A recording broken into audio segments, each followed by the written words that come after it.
Ooh, it sure is cold today. I wonder how much heavier the snow's gonna get.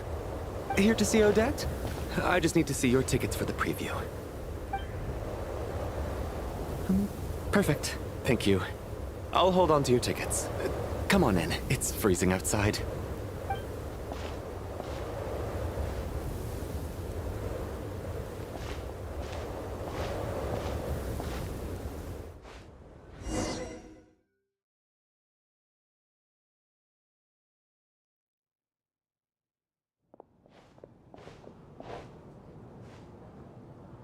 I think I'll leave the Lelek question until after the show's over.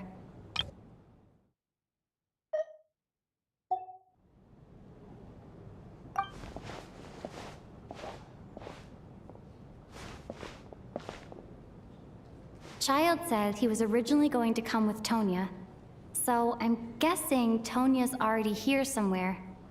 Is there anyone here who looks like a Tonya? Let's see.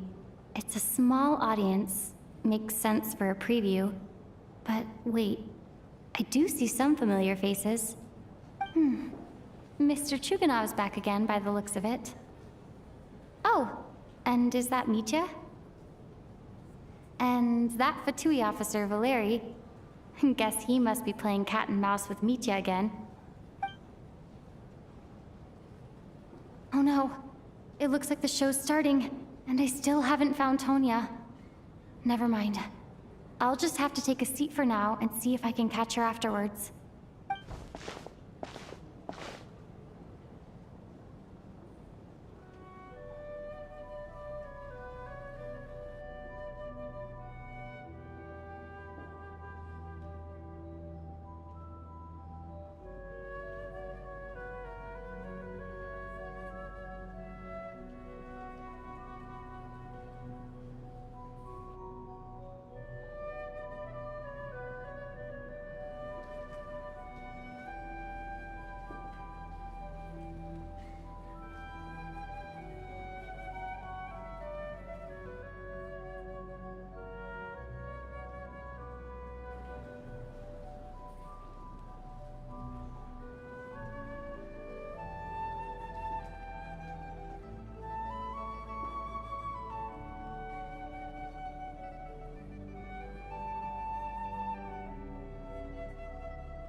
Members of the audience, I'm a staff member here at the theater. Today's performance was a very special one for us, as it marks the first attempt in a long time to revive the classic Snezhnayan ballet, Spirit Seeker. To commemorate this occasion, we would love to take a group photo of the cast, crew, and audience members present today. Could I kindly ask the audience to please come up onto the stage?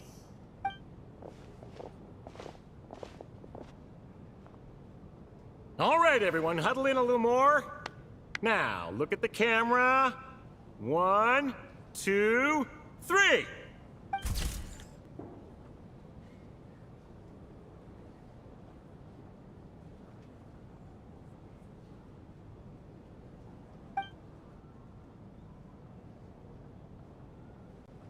Are you quite satisfied, Mr. Energy Scientist?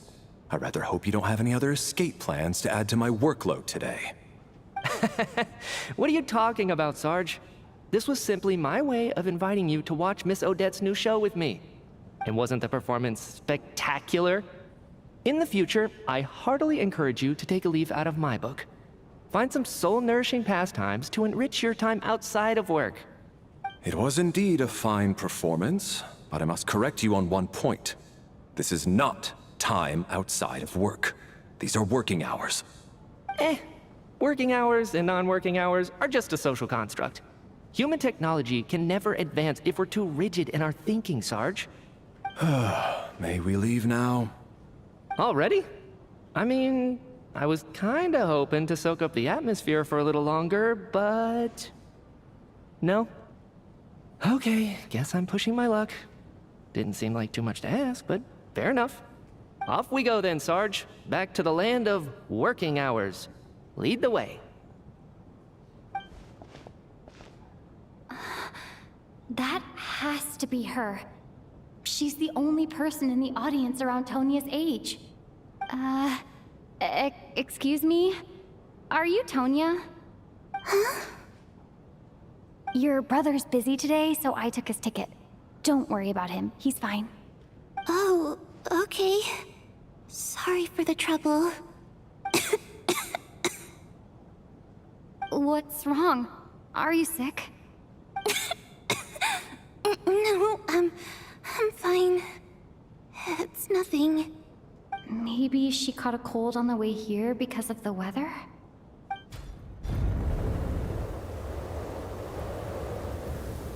I haven't seen snow like this in a long, long time. It's most unusual. I know, it's completely white out there. You can barely see a thing. I've never seen such heavy snow in my life. Let's wait it out for now. You'd be lucky not to freeze to death in this weather, let alone find your way.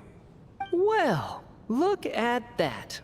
Maybe we shouldn't be in such a rush to get back after all. What do you think?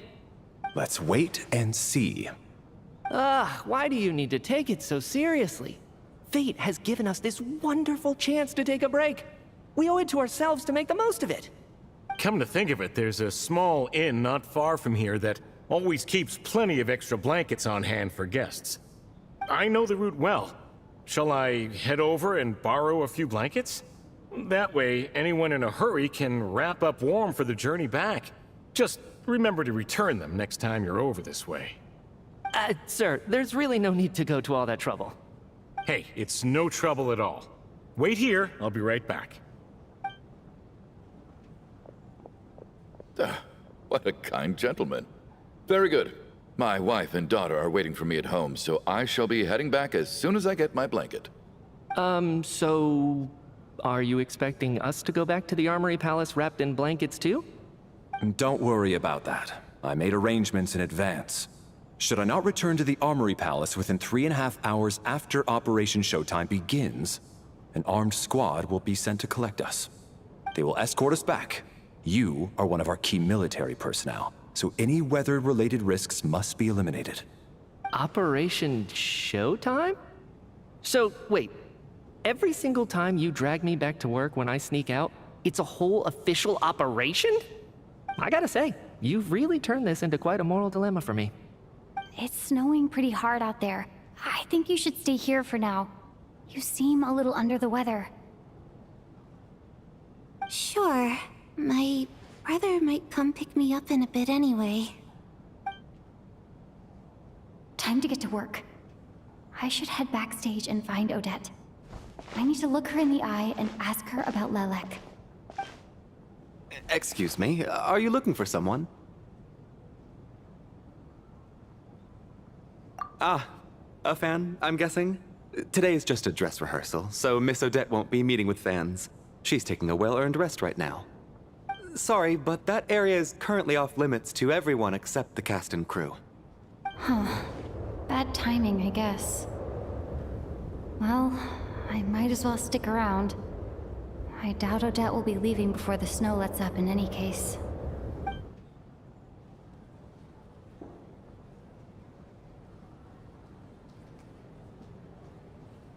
What happened to the gentleman who went to fetch the blankets? How has he still not returned? I was thinking the same thing. It's still snowing very hard. Do you think something might have happened to him? Whatever the reason for his delay, I must say I hate nothing more than people who make empty promises and fail to deliver. Well, I have to treat my employees like that on occasion, but that's different.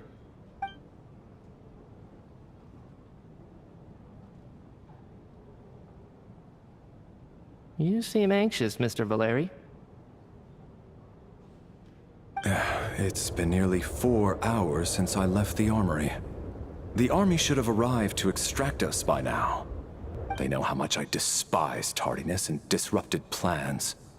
There's simply no reason that they shouldn't have shown up by now, barring exceptional circumstances. Surely a snowstorm like this one counts as such. Few things in this world can stop the Snezhnayan army, Mr. Mitya. And a snowstorm is certainly not one of them. Why don't you go out and take a look? They might be right outside, waiting for your orders before they dare come in. An absurd hypothesis. I have no intention of leaving your side for even a moment until I have escorted you back to the Armory Palace.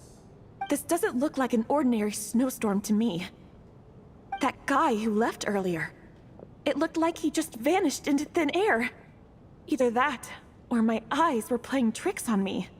A man-eating snowstorm? Come on. Night hasn't even fallen yet. Spare us the ghost stories.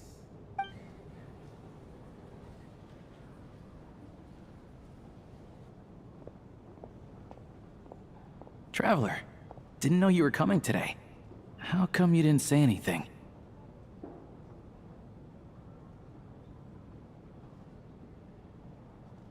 What is it? Something the matter? Tell me, I can help. Whoa, that's quite a snowstorm out there. I've been working backstage this whole time, so I didn't even notice. No wonder the audience hasn't left yet.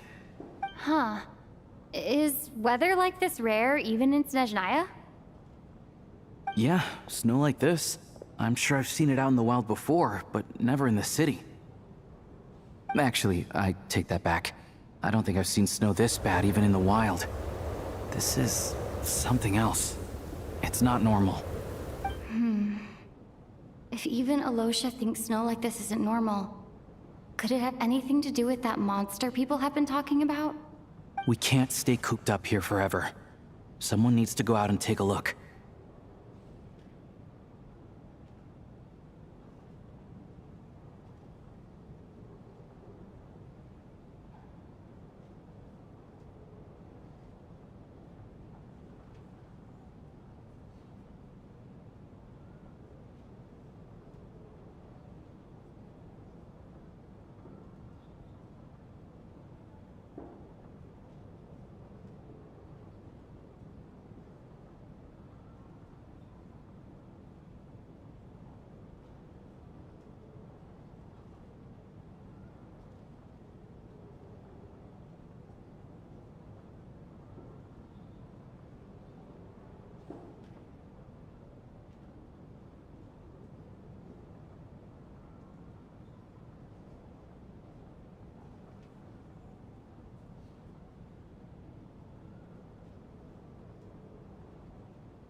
No need. I have plenty of experience with snowstorms. Besides, I work here while you're an audience member. I should be the one to do it.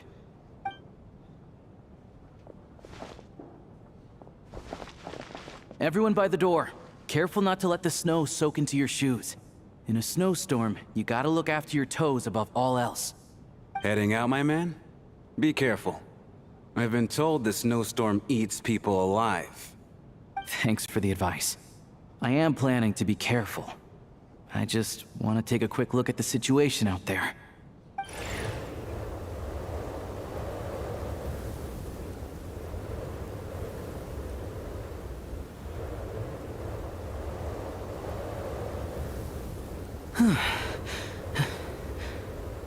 He's back! He's back!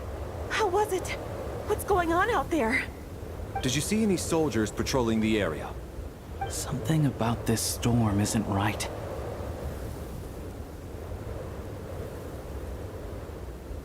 There's no one out there.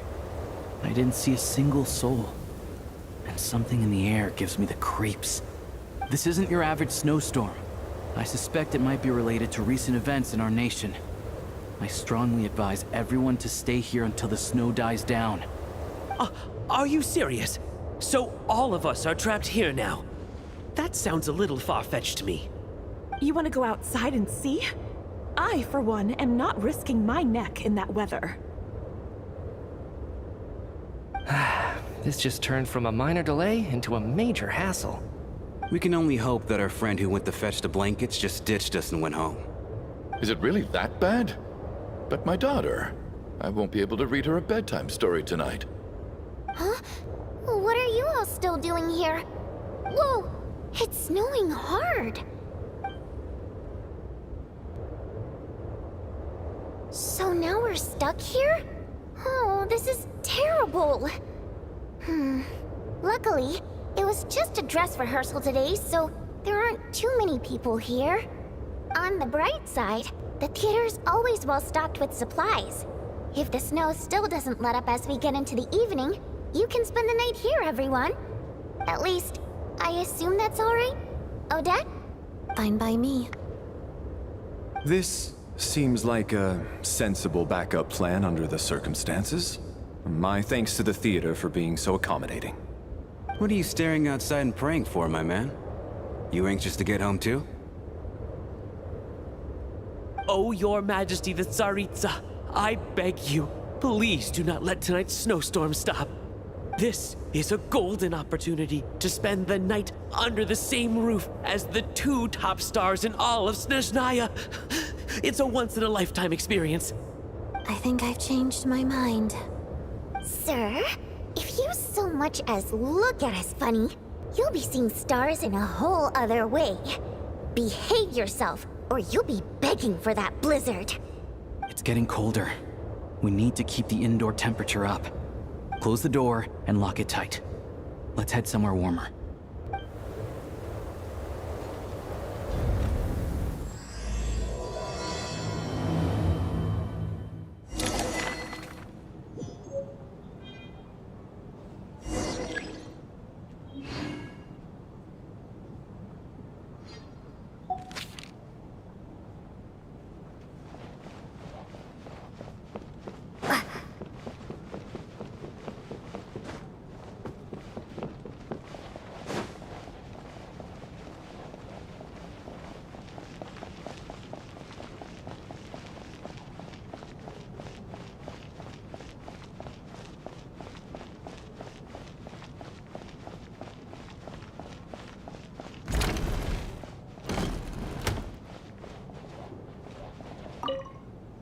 And then there's the aristocrats. Easiest of all to deal with. You don't need to use any force whatsoever. All you have to do is show them the rope you plan to tie them up with. Do you know why? I don't. Do tell. Because nothing horrifies them more than the thought of a cheap, coarse rope leaving creases on their precious $1,000,000 more coat. They'll do whatever you ask to avoid that fate. Unexpected, but funny nonetheless. Tell me another one. Oh, look at that. I got myself a new listener. Hey there. Let me introduce myself. The name's Shram, and I'm a mercenary. The kind that gets paid to do odd jobs for rich folks. And I am Chuganov, an entrepreneur. If my name is unfamiliar to you, you will no doubt have heard of my factory, the renowned Iskra manufacturing plant. Are you really that famous, Mr. Chuganov? How come I've never heard your name before? Excuse me? Is that a joke? Or are you being serious? Oh, I'll have to ask my rope later. He's probably tied up more entrepreneurs than I've ever heard of.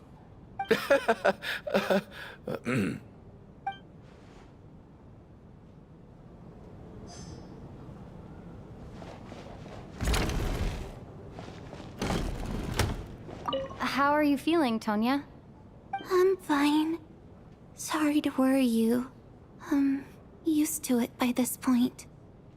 I take medicine for it. My brother usually helps to get it ready for me. Child must take great care of his sister.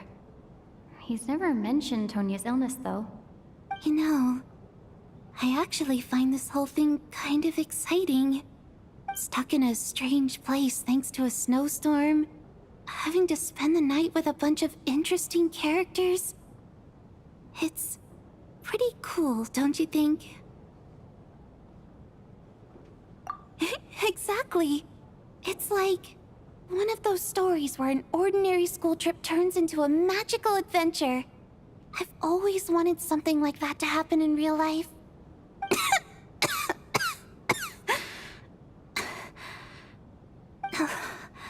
I'm fine, really. Just got a little overexcited. Look after yourself. Otherwise, your brother will come after me.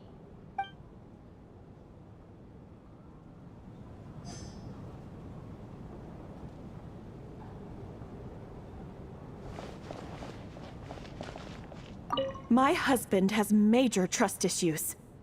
To him, I doubt even this snowstorm is a good enough excuse for me to stay out all night. That's the price of marrying into wealth.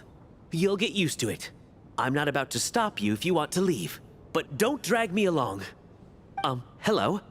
Can I help you?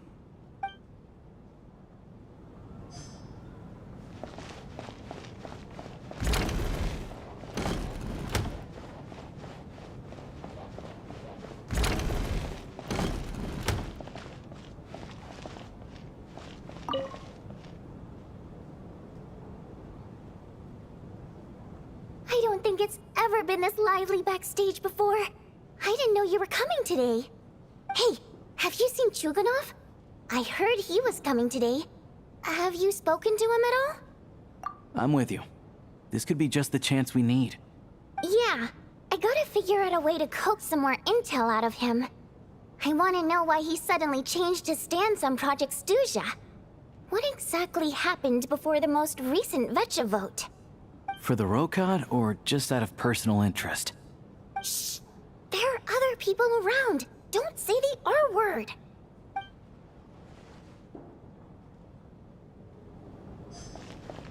This is highly irregular. A delay of over an hour during an operation like this theoretically warrants a Harbinger-level response. I wonder what the issue is. The storm, or something else. Sarge, the day you learn to let go and just enjoy moments like this is the day you'll finally understand the meaning of life. Why, hello, ma'am. I believe you were the one sitting at a nearby table back at Podvorye Restaurant.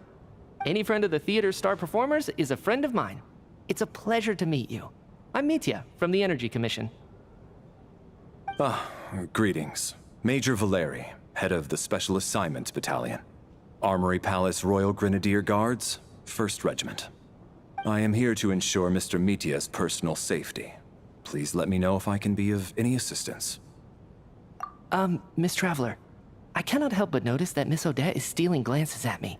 Any idea what that could be about? I've racked my brains, but I can't think of anything I might have done to offend her. Perhaps she noticed. So, Mr. Mitya, is your work related to Project Stuja? Yes, that's right. The higher-ups in the Fatui transferred me from the Energy Commission to the Armory Palace because they wanted me to...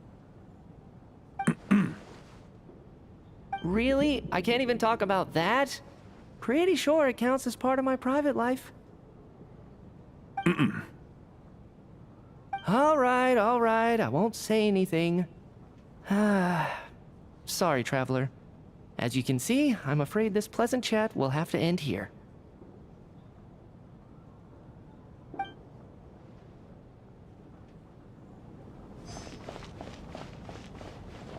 I have to say, even though today was a rehearsal and there were some hiccups along the way, Miss Odette's performance was one of the best I've ever seen, even compared to an actual show.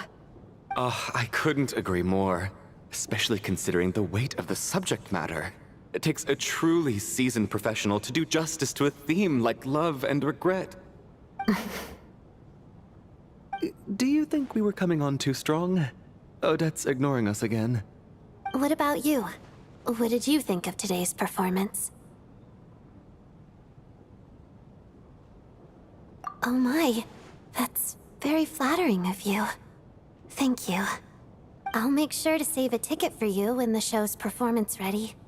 This doesn't seem like the time or place to bring up the subject of Lilac. I need a chance to speak with her in private. So unfair. Talk about double standards. And now it looks like I've been spotted.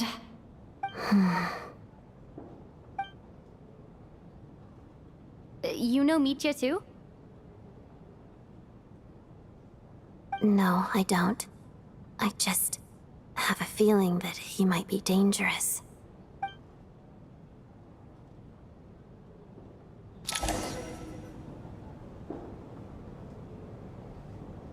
How's it looking, Alosha? No change from this afternoon. Heavy snow with no sign of slowing down. May I have your attention, please? The storm is unlikely to stop tonight, and it'll be even more dangerous outside at night than it was during the day. We at the theater owe everyone here a duty of care. Therefore, we strongly suggest that you stay on site overnight and avoid going outside unless absolutely necessary. In a few short moments, we'll give you a tour of the theater's various quarters. You can choose to sleep in the VIP room, the office, or backstage. Or on the stage if you'd prefer. We won't mind. I'll pass on sleeping on the stage. What if the snow is stopped by tomorrow morning? The early birds in the audience might think we're part of some experimental new show. A drama about sleeping? That could be fun. Maybe we could come up with a title for the production. Not bad. Clear selling point at least. Could be a big hit. Anyone who doesn't wish to sleep on the stage, please follow me. I'll show you to the rooms.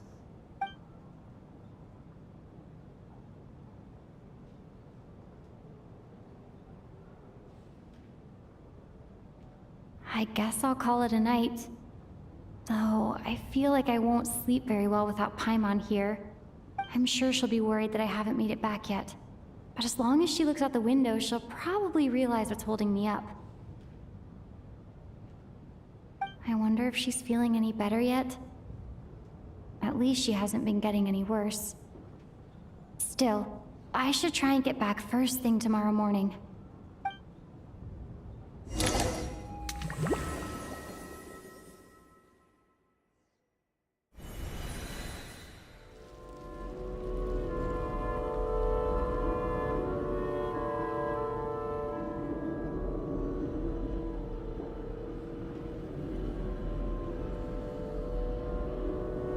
Ah, finally. Welcome back to the world of the living, lazy bones. I was about to wake you. The black mist is almost on us. Still waking up, huh? You know, the black mist. It's been chasing us from below ever since we were born. You're just dozy. There's no way you've forgotten. Come on, let's keep heading up. Onwards and upwards is the only way to survive. Don't listen to a word those black mist cultists say. Here we go again. That endless march toward survival. What's going on? That black mist down there is creeping me out. And it's rising. Guess I should head upwards and get away from it. The Black Mist cultists believe that being swallowed by the Black Mist leads to everlasting peace. But if you ask me, They're just lying to themselves. We're the only heretics left. The only ones who refuse to give in. We have to keep going.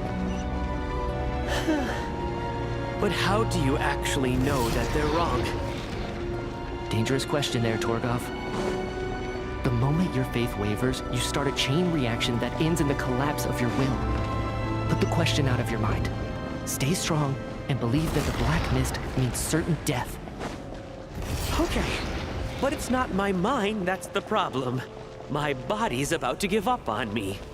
It's already starting to falter.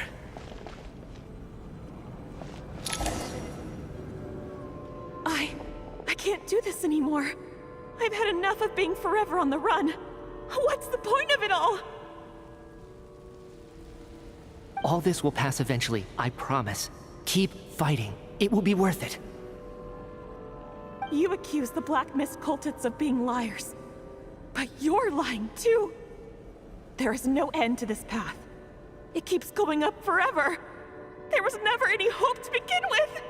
The cult of the Black Mist has poisoned your mind, Sobolova. Are you thinking of giving up as well? I am. I think I'll take my chances with the Black Mist over this perpetual torture. As much as I detest the Black Mist cultists, I'm just too weary. Then I bid you both farewell. Let me put my personal opinions aside for a moment and say, I hope that you both find peace within the Black Mist. Fate always appears so impossibly complicated. But at moments like this, its raw simplicity is laid bare. Their fate was sealed from the instant they entertained doubt.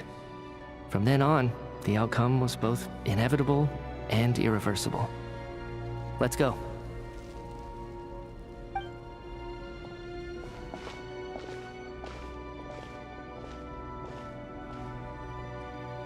Torgov and Sobolova are gone.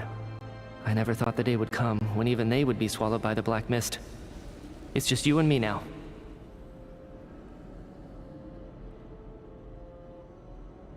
Yes, it looks like it's satisfied. For now. This happens from time to time. But it won't be long before the Black Mist starts chasing survivors once again. No one knows how to stop its advance for good. Well, we should make the most of the precious moments of rest that those two offer us.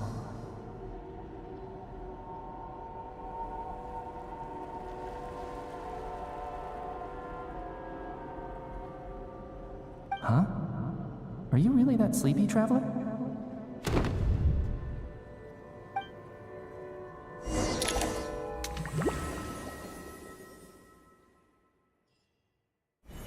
Ah! Help! Somebody, come quick! What is it, Tuganov? What's wrong? Huh? Is it morning already? What's all the commotion?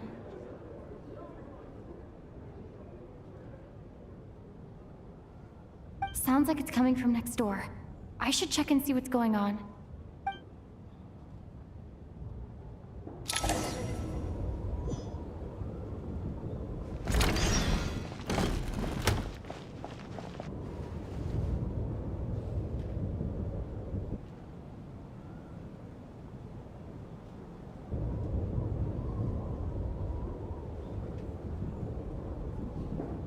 Don't look, Miss Tonya. Stay here. Okay. What happened to them?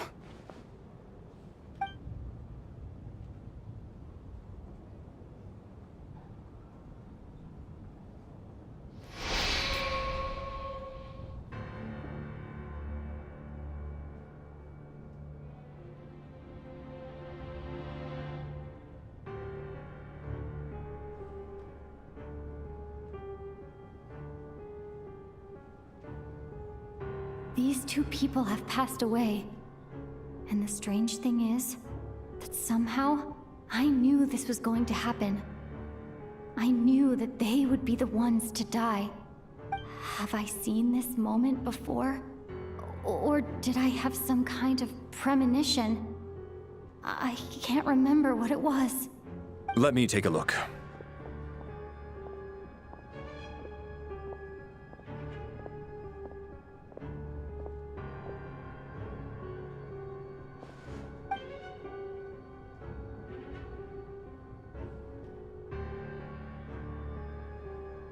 No vital signs in either of them. They're dead. The cause of death, however, remains unclear. No wounds on the bodies, no signs of a struggle, and no skin discoloration caused by the buildup of toxins. But just last night, they were chatting and joking away. This is so sudden. Could they have had pre-existing medical conditions? Even then, the odds of them both dying of sudden complications on the same night are extremely low. It's hard to believe that they died of natural causes, nor does this appear to be a suicide. Who was the first to discover the bodies? It was me. But these deaths have nothing to do with me, officer. I got up early because I wanted to see if the snow had stopped. Then I noticed that the door to this room was open, and it looked like there was a man and woman inside. I just went over to see what was going on. I had no idea they were... I can corroborate this. I was doing my morning exercises near the stage. When I saw Mr. Chuganov heading this way, I followed him. I can also confirm that I didn't see a single person approach that room before him. The snowstorm was raging all night, and it's still going now. There's no way someone could have come in from outside, correct? You mean an intruder? No, not possible. I slept by the door last night as a precaution. There's no way I wouldn't have noticed if anyone had tried to open it. Everyone, split into pairs and search the theater for anyone in hiding, or any signs of suspicious activity. I'll follow up with a full search of my own shortly. Go, there is no time to waste.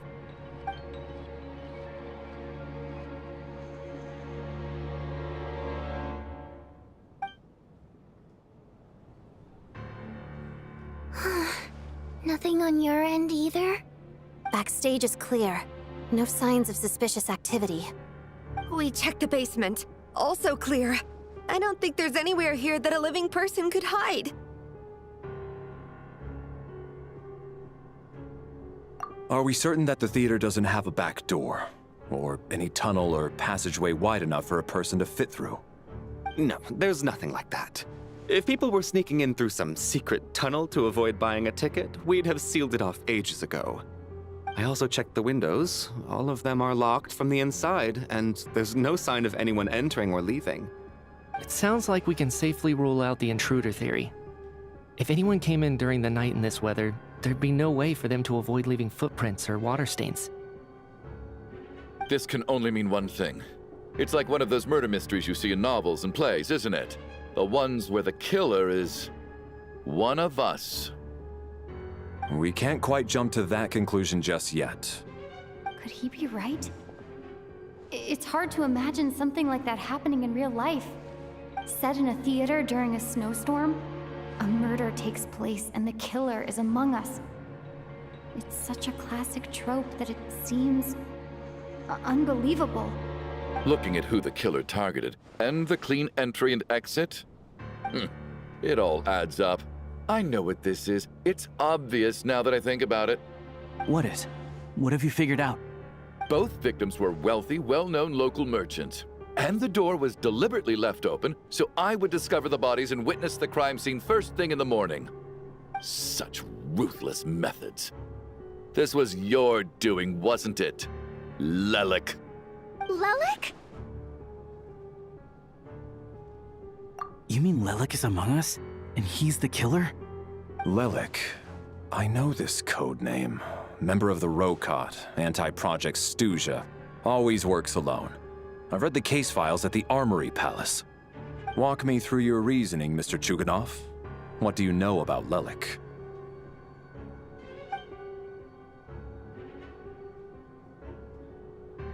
What now, huh? What now, Lelik? What more do you want from me? I already voted against Project Stuja at the Snezhno Gradvecha.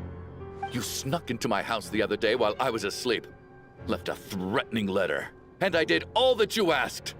But Project Stuja cannot be so easily shaken. Not with the rooster in charge.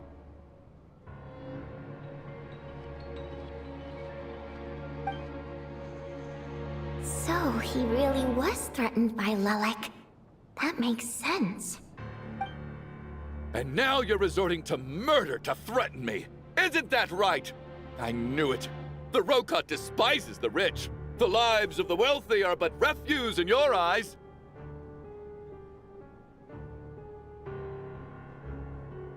Show yourself! Which one of you is Lelek, Tell me! I'll do whatever you want! Just stop playing these mind games!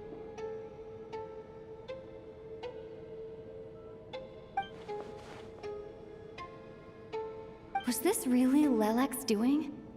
Would Odette really do something like this? If Odette really is Lelek, this seems out of character. But then again, how well do I really know her?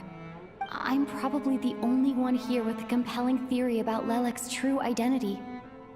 But if I reveal it now, I'll be putting Odette in the line of fire. What should I do? I don't think it's likely that Lelek killed anyone. At least from the stories I've heard, he's never killed anyone before. And his name has never come up in connection with any murder cases. Besides, even if Lelek did want to threaten you, why resort to such an extreme and roundabout method? It's not his style at all. Vodianitsa doesn't know that Lelek might be Odette, but her assessment is pretty much identical to mine. Miss Vodianitsa, why do you suddenly feel the need to speak in Lelek's defense? Defense? Oh, no, it's just... I'm worried that we're jumping to conclusions here, so I wanted to share my point of view. Also, I don't think the Rokot is as bad as you're making it out to be. Well, if you think I'm so wrong, what's your theory then, Why don't you tell us who the killer is? The case is still evolving, Mr. Chuganov. Please do not prevent others from expressing their opinions so early on in the discussion. Even so, there's no denying that the recent threat received by Mr. Chuganov may well be an important clue. So there's still a good chance that Lelek is right here among us. I can't do this anymore. I don't care if it's still snowing outside. I have to get out of here.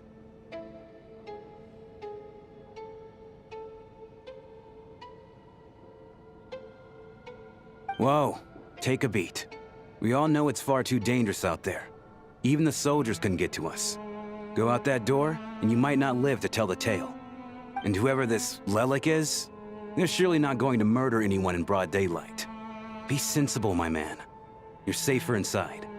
As much as I regret having to say this, I'd like everyone to cooperate and refrain from exiting the premises until further notice. Because as things stand, every one of us is now a suspect. Unless anyone has further information to share, let's adjourn for now. Feel free to keep searching for clues, but make sure you don't go off alone.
I still find it hard to believe there's a murderer among us.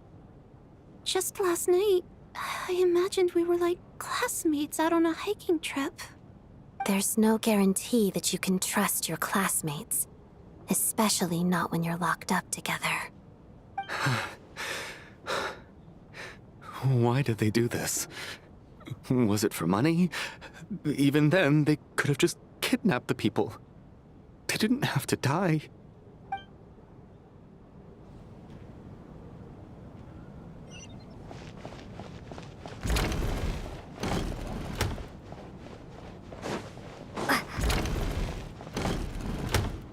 You're right, that was my bad. It was a knee-jerk reaction. I didn't think it through.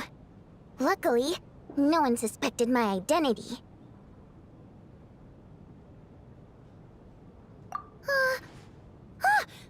Oh, phew. It's just you. I thought someone was eavesdropping. Since Vodianitsa and I were on the same page earlier, I think I should share my thoughts with the Rokot members first.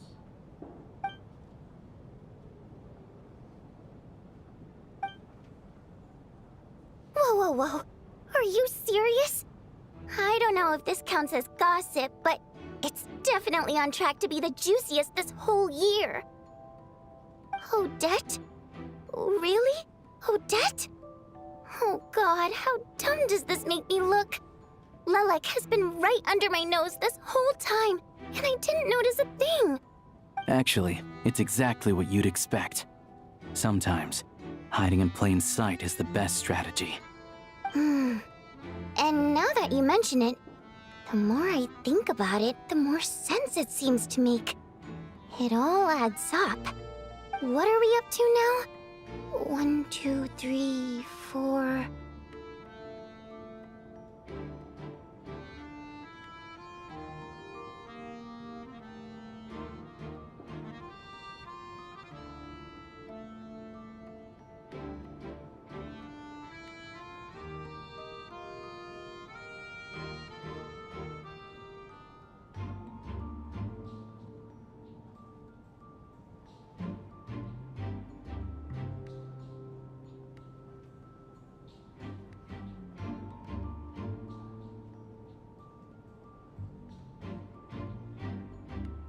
Odette's identities. She's my coworker, specifically a ballerina, and also a Fatous, a member of the Rokot. Now, Lelek. It must be so exhausting. I just want to give her a hug. I guess since I've always known her as a member of the Fatui, it never even crossed my mind that she could be involved with the Rokot, let alone be Lelek. I don't understand.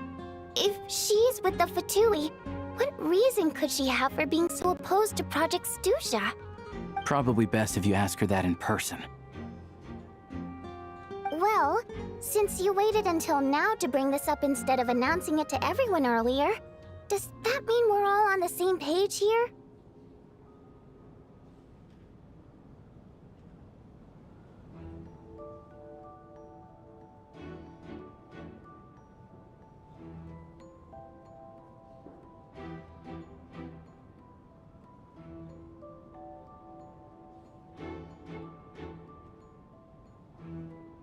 Yeah.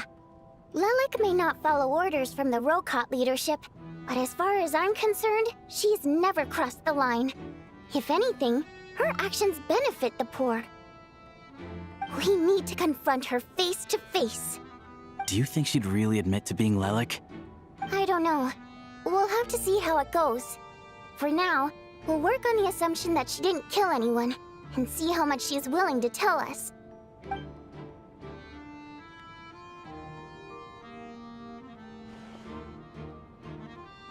Now's her chance.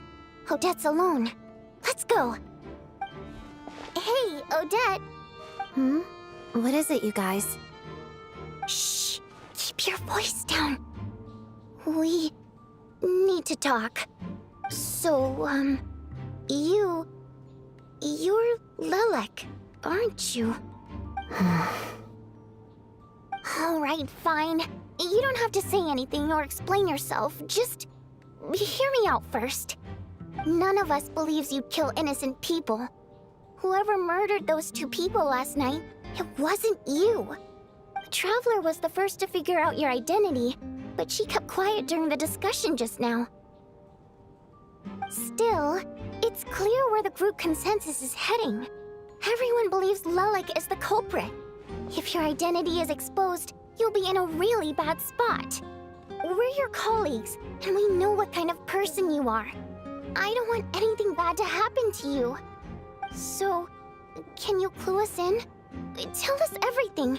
The more we know, the more easily we'll be able to cover for you. All right. Yes, I'm Lelik. And no, I'm not the murderer. And thanks, but I don't need you to cover for me. Actually, I'm planning to reveal my identity. Huh? You're gonna reveal that you're Lelik? Here? That's right. I'll admit I was surprised at first when Chuganov guessed that I was here. It was just a lucky guess, but it caught me off guard. But after taking some time to assess the situation and confirm where everyone stands, I don't believe I have anything to worry about. Are you sure you don't need a second opinion? Given the circumstances. Mr. Valeri! What?!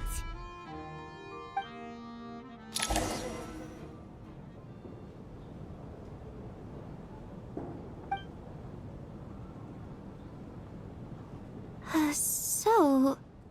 Odette is Lelik? I don't know what game you're playing, but you've got a lot of nerve. It's just one identity. So what if it's exposed? I can disappear and adopt a new identity anytime I please. I made my peace with this when I chose to become Lelik. But more importantly, I promise I am not the murderer, which means that someone else is. So, if anyone still insists that I did this, you'd best produce the evidence now. Otherwise, I suggest that you bite your tongue. Because if you really believe I killed two people without making a sound or leaving a trace, pointing fingers at me would surely only make you my next target. Is this really the truth, Miss Odette? That's confidence, all right. I believe you. A real no-nonsense attitude. I can see why Marionette said that she's on track to inherit the title of the Fair Lady. Are you seriously buying this? Hey, officer! She just admitted to being Lelik. Aren't you going to do something about this? I do have one question, Miss Odette. Why have you chosen this moment to come forward and reveal your identity? If I didn't say anything, everyone would be focusing all their efforts on finding Lelik. And that is exactly what the real culprit wants. I don't want to be the scapegoat who lets the murderer get away with this crime. Despite all the accusations, she made the smart choice. A remarkable display of rational thinking under pressure. Clearly, Odette's talent extends far beyond the art of dance. She thought so far ahead. Ugh, why do I always feel like I'm one step behind her in everything? You've convinced me. Dealing with the murder case remains the top priority right now. Let's put the name Lelik and all related incidents aside until further notice. Nevertheless, the group still considers you the prime suspect. I assume you have no quarrel with that, Miss Odette? I understand. You're welcome to keep an eye on me around the clock. I have no objections. Mr. Chuganov? For my wife and daughter's sake, I'll let you off the hook for now. But don't think you're forgiven for breaking into my house and threatening me. Just wait till we get out of here, Lelik. We'll settle the score then.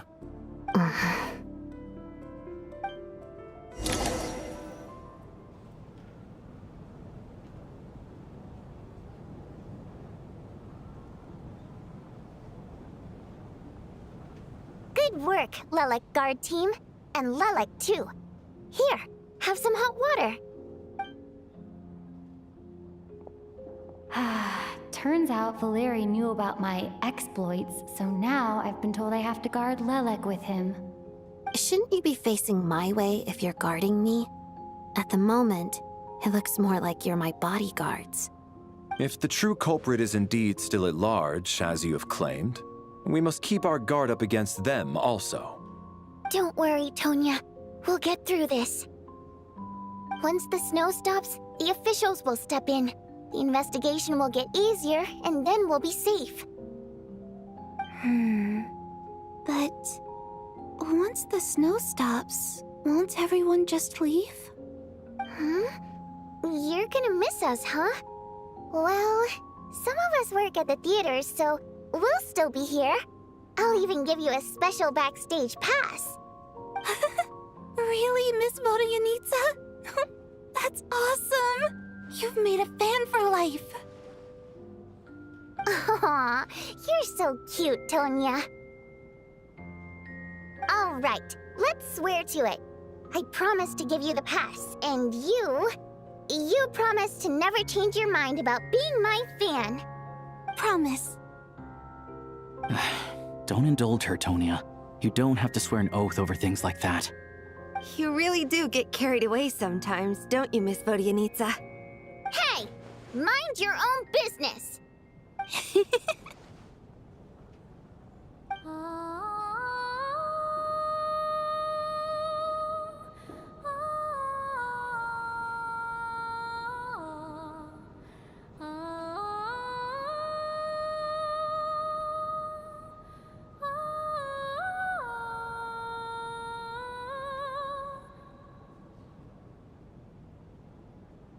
Don't be nervous, Miss Wateramp. Everyone's here. There's nothing to be afraid of. Excuse me? Do I look nervous? Don't be ridiculous. No. You sound nervous, lass. Oh. Wait, but how... Okay, plenty of people know that I'm a water imp, but still...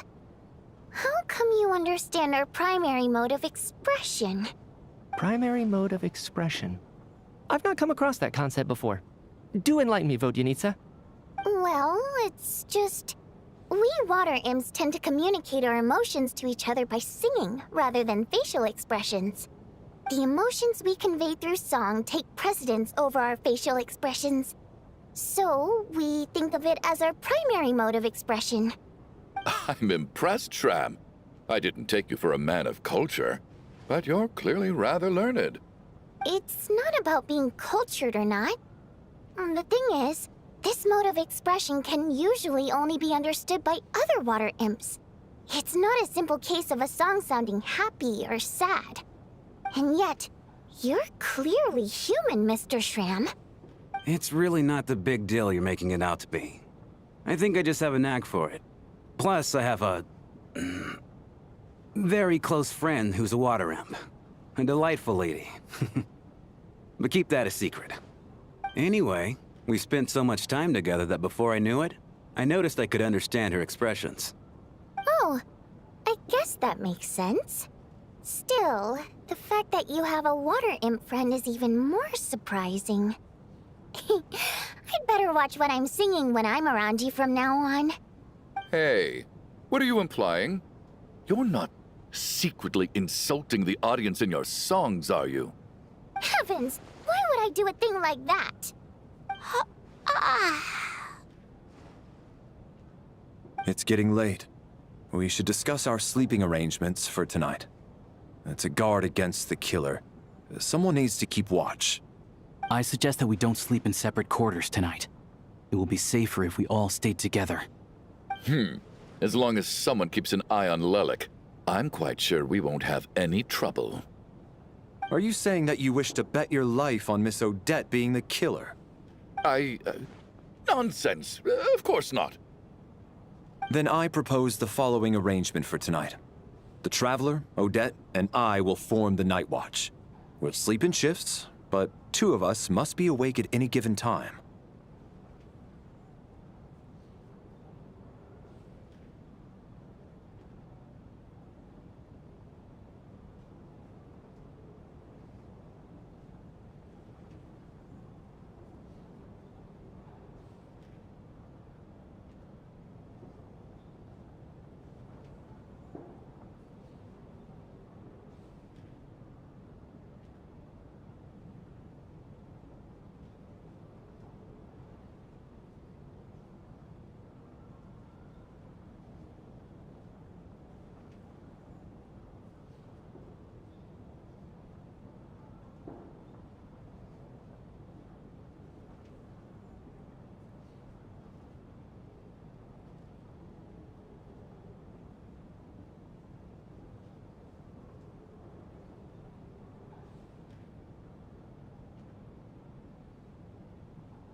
An excellent idea. This allows us to handle the night watch while also keeping an eye on Lelik. Meanwhile, the rule of taking shifts in pairs resolves the other issue. Namely that we can't necessarily trust the Traveler or Valeri either. I expect that plan took you quite some time to come up with, didn't it? Actually, our field combat manual outlines a similar approach. Although the scenario there involves guarding prisoners overnight during field operations. That being said, I must clarify that I harbor no disrespect towards you personally, Miss Odette. In fact, Lelik's numerous covert operations make fine textbook examples for military agents. I care less about respect and more about the fact that you just robbed me of 2/3 of my sleep tonight. I'm calling dibs on being the first to rest. Good night.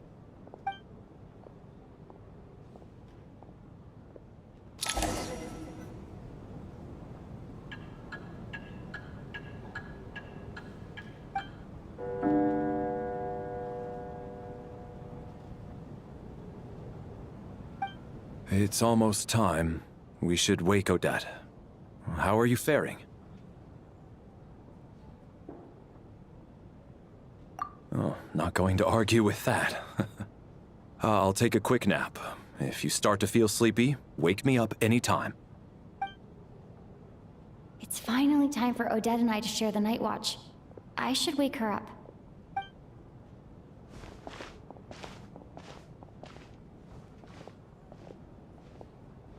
I came here to get information from her in the first place.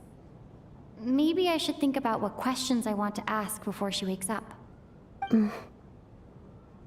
How long are you gonna keep staring at me? Couldn't sleep. My mind's been running haywire. Plus, there's something I've been meaning to talk to you about. I had a hunch that you wanted a conversation too. Let's take this chance to clear the air, shall we?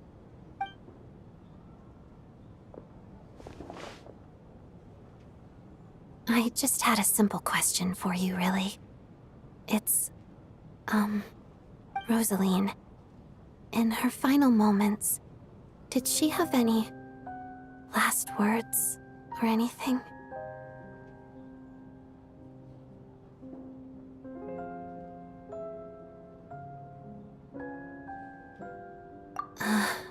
I see. Well, that was all. I have no other questions. No. She was utterly ruthless in pursuing her goals.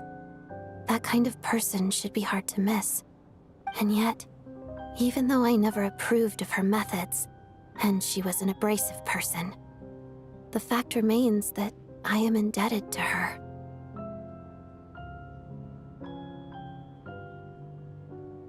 Oh, she told you. I guess that makes sense. I think she and Rosaline were on pretty good terms.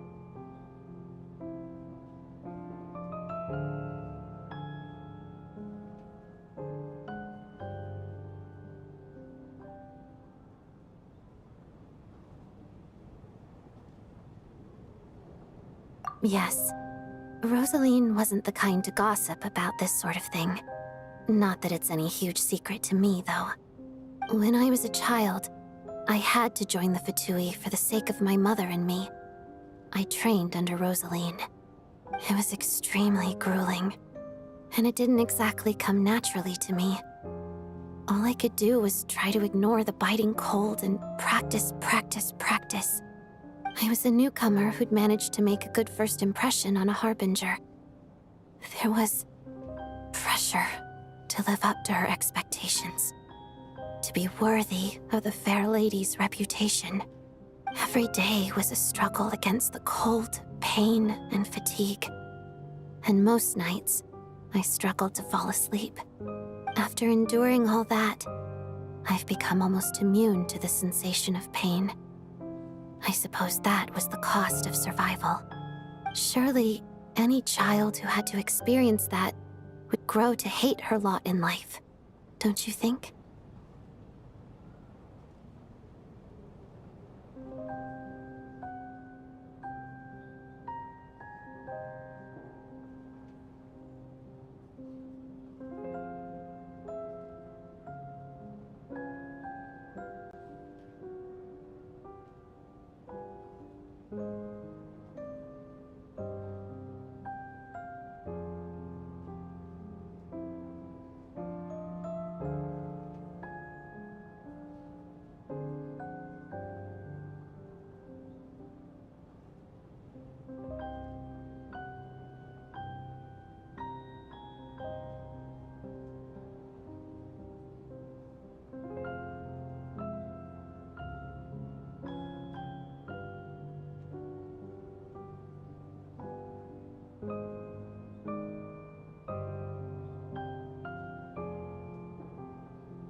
So, I put an equal amount of effort into my ballet.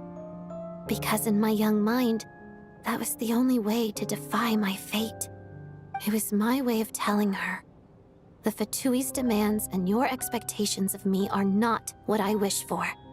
One day, I will leave. I think she probably blamed my poor performance in training on my passion for ballet. She knew my heart wasn't in it. One time, when I was secretly practicing a dance at night, she suddenly showed up. I knew she was there to catch me red-handed. I told her, "You don't deserve to watch the dance I learned from my mother." She looked stunned. I guess she was surprised that I lashed out first, before she had the chance. But strangely enough, on that occasion, she wasn't fierce with me like she was during training. Instead, she fell silent for a moment, and then left.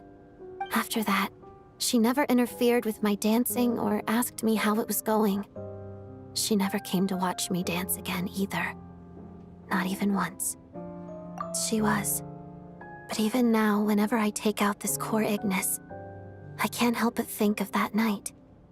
Of the look on her face. Sort of. Although gift might be too kind a term. This is her flame sealed within ice. A symbol of her favor, yes, but also her way of keeping an eye on people. She knew the location of every piece of core Ignis. If any recipient started acting suspiciously, she'd be on to them immediately. Trust her to make even a mark of approval feel suffocating. So, when news of Rosaline's death reached Snezhnaya, many people immediately crushed their core Ignis. It gave them a profound sense of relief, like they'd broken free from her shackles. But I kept mine. With my sensitivity to pain being as dull as it is, the warmth from this core Ignis is one of the few things I can still feel clearly. I still wonder, did she really come to stop me that night? I wasn't sure, but I was scared, so I said some really awful things. I guess she didn't leave anything behind. Not that I expected her to. It's fine. It's just a bit of a shame that we couldn't settle our differences before the end.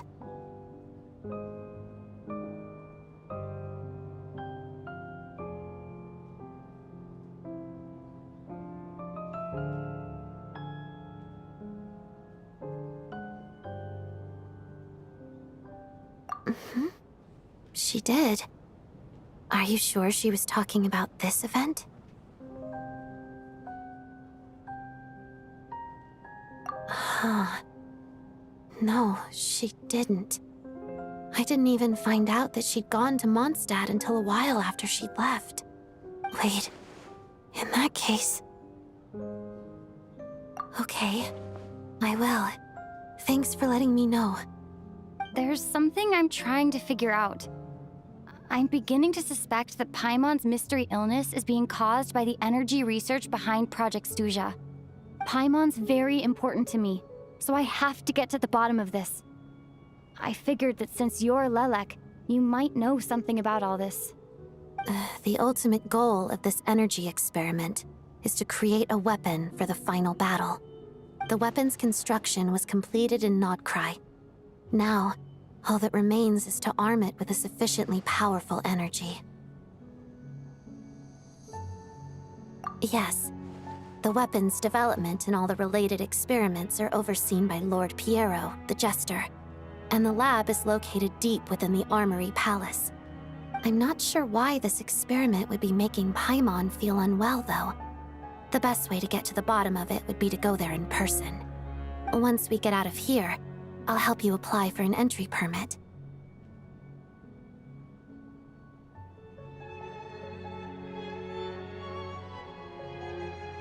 And I'm hardly the organization's proudest member, as you know.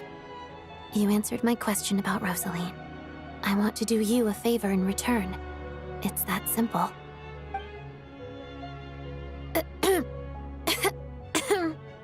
Huh? What's wrong? Are you not feeling well? You two seem to be hitting it off. I thought you were sleeping. Of course I was. In the military, one learns to fall asleep quickly, even in the most inhospitable environments. It's vital to staying alert and energized. Why? Is something wrong?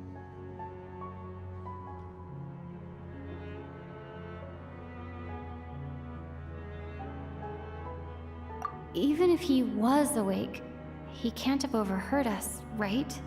Well, thank you both for keeping watch. Traveler, I'll take over for now. It's your turn to get some sleep. Sure.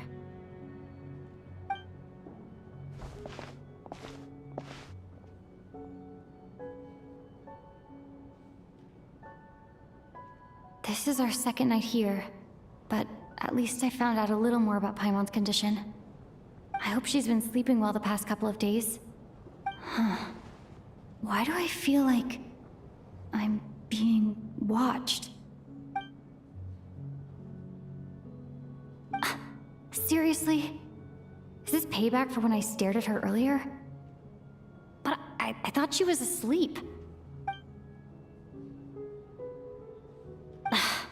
Never mind. I'd better try and get some sleep myself.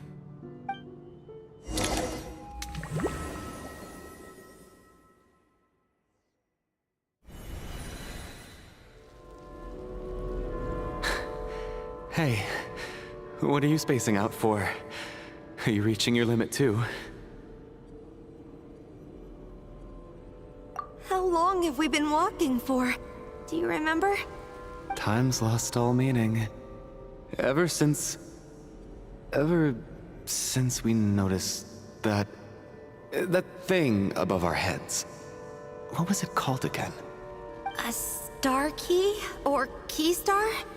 Anyway, the person who named it was swallowed by the black mist. Whatever it's called, ever since we noticed it, we've been walking up and up, hoping that as long as we reach it, we can find a way out of this place. But it seems like no matter how far we walk, we never get any closer. Well, we've come this far. You never know. Maybe we're almost there? Come on, enough moping. Let's go. The black mist is catching up.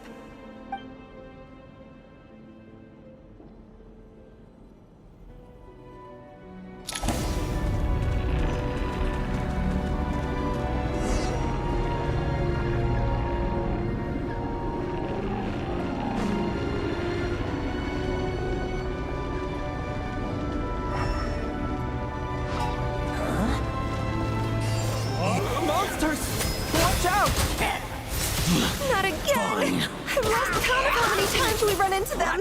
Be careful! What the? What the?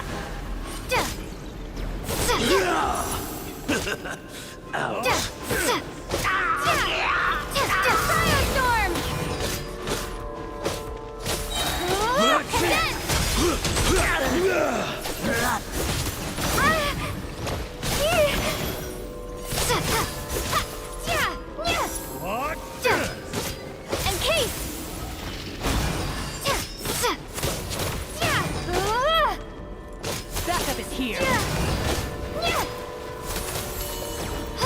Shut up. Run faster.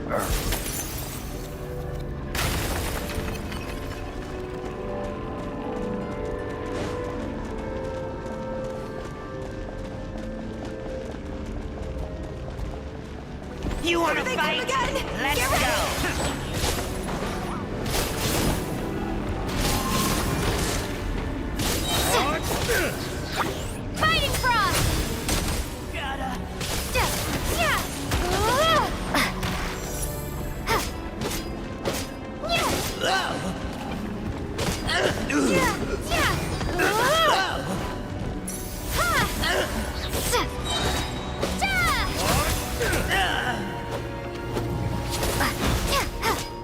Bombs away!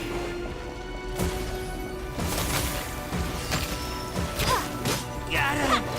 Firestorm!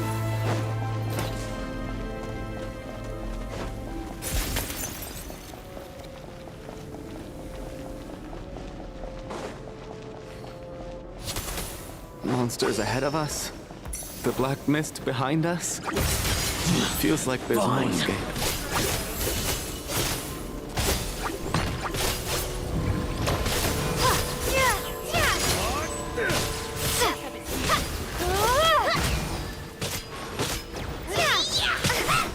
Cryostorm! Condense! Shut up! Run faster.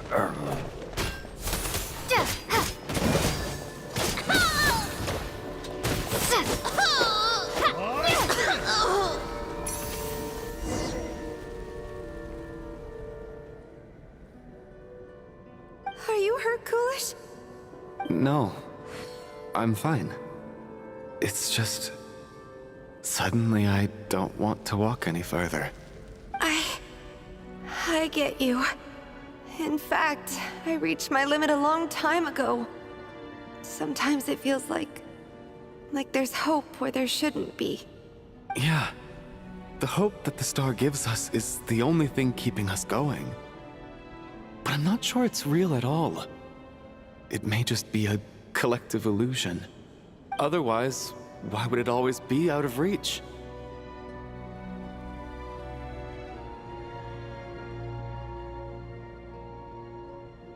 We know you mean well, but you're only saying that to try and encourage us to keep going, aren't you? Thank you, friend. But enough is enough. Please don't give me any more false hope. Hope is poison in this place. You're going to continue, aren't you? I admire that. I've given up, but I wish you the best. May there come a day that you catch up to the star and leave this godforsaken place.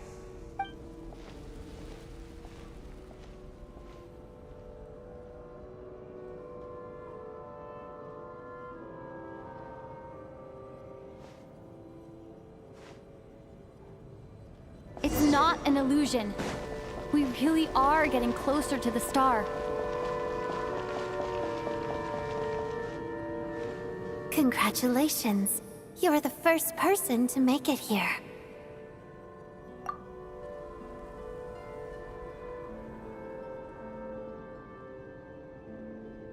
I'm the star's envoy. The black mist has stopped rising. Its hunger is satisfied for now, having devoured your two companions. This is a good opportunity. I'll let you get some rest before we continue. What do you mean, leave? The star represents the starting point. It's the waypoint for the beginning. Congratulations on reaching the starting point. Once you are ready, we will head out and walk upwards. I will be right by your side the whole way.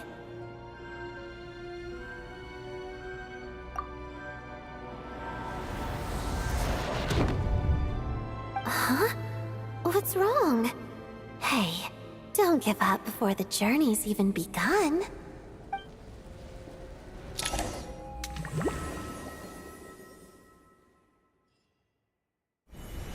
Rampana!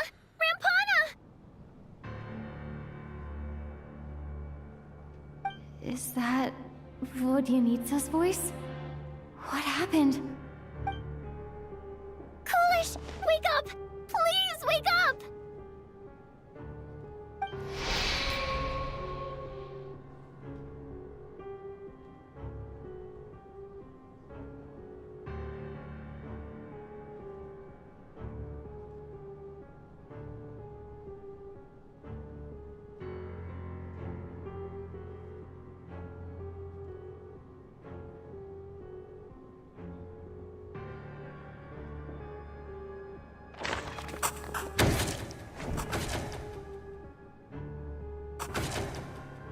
The situation is identical to that of the 2 casualties yesterday. We cannot ascertain the cause of death. At least there are some elements that we can rule out this time. They slept on the stage with everyone else, so I suppose the surrounding environment can't be a relevant variable. Rampana. Coolish. Weren't some of us keeping watch last night? 3 of us, in fact. How could you not notice something was wrong? I'm as confused as you are. Certainly nothing unusual happened on my watch. Likewise, and from what I've observed so far, both Miss Odette and the Traveler can be trusted.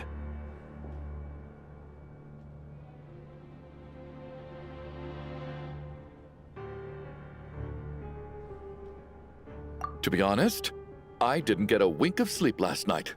I couldn't help but think I was the target, so I just laid there with my eyes closed. I heard the Traveler and Lelik chatting, but otherwise I don't recall hearing any commotion during the night. Me too. I didn't want to wake everyone up, so I was concentrating hard, trying not to cough.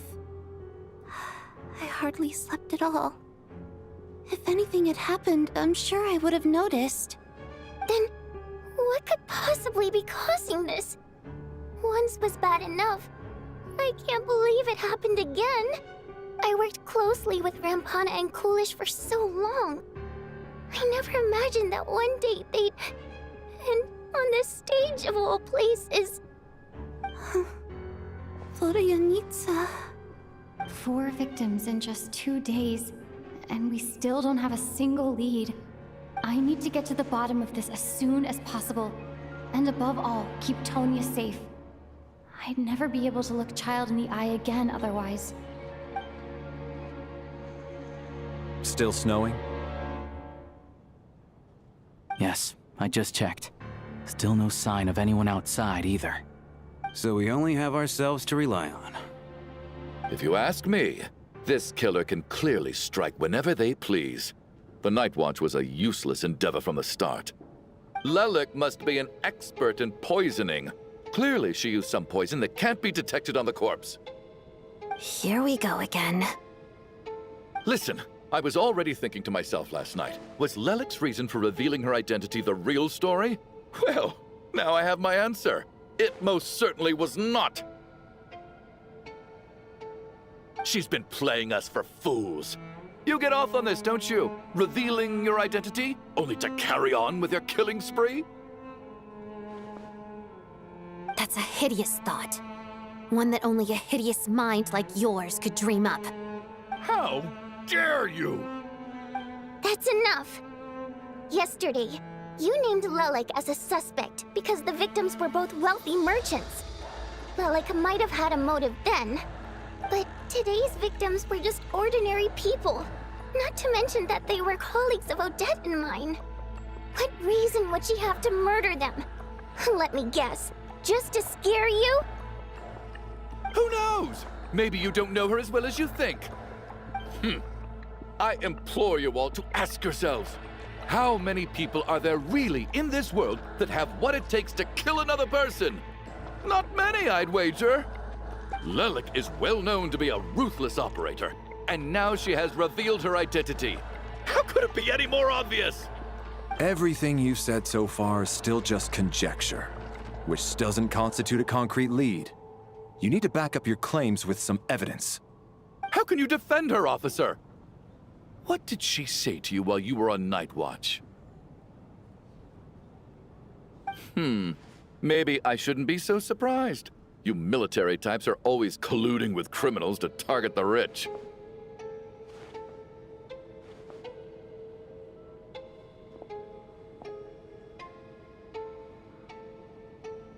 All so you can get your grubby paws on our hard-earned fortunes, then tell us to fall in line. The Fatui, the Druzhna, and the Rokot. Thugs, the lot of you!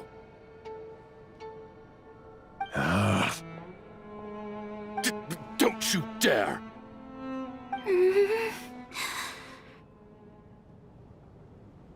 Sir, but... You were the one who told us not to stop other people from expressing their opinions yesterday. 4 people have already died. Only yesterday I was chatting with Mr. Coolish, Then we woke up in the morning and he's... Turning against one another is the last thing we should be doing right now. Little girl. Even if Mr. Chuganov is a puffed-up, pig-headed windbag who doesn't have a clue what he's talking about, he's still one of the victims here, isn't he?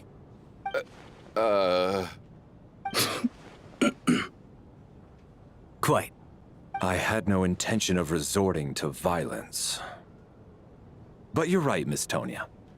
I ought not prevent him from speaking his mind. In any case, I believe Mr. Chuganov has calmed down a little now. We may resume our discussion. I don't think there's any need for that. What is there to discuss?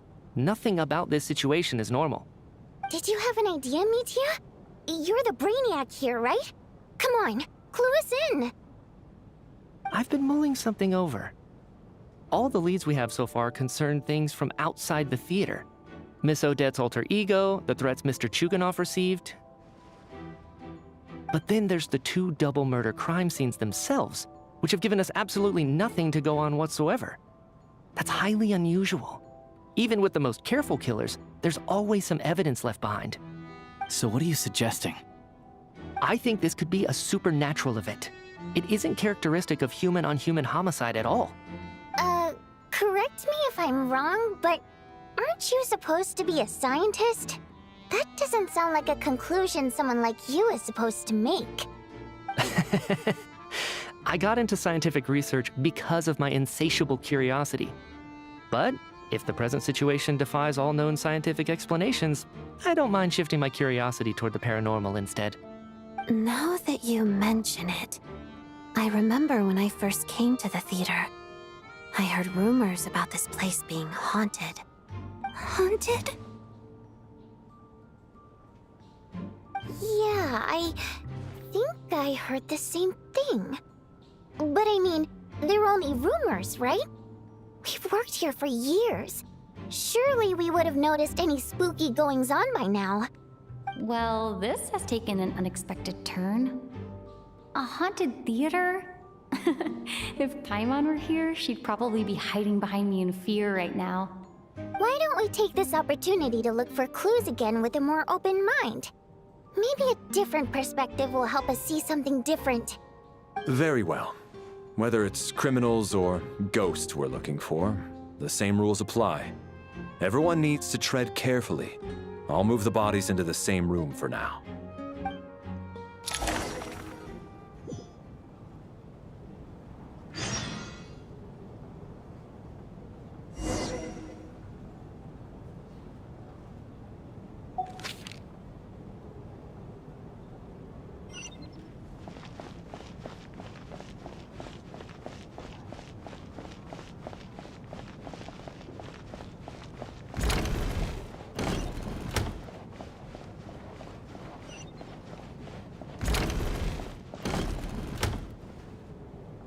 Valeri, come take a look at this.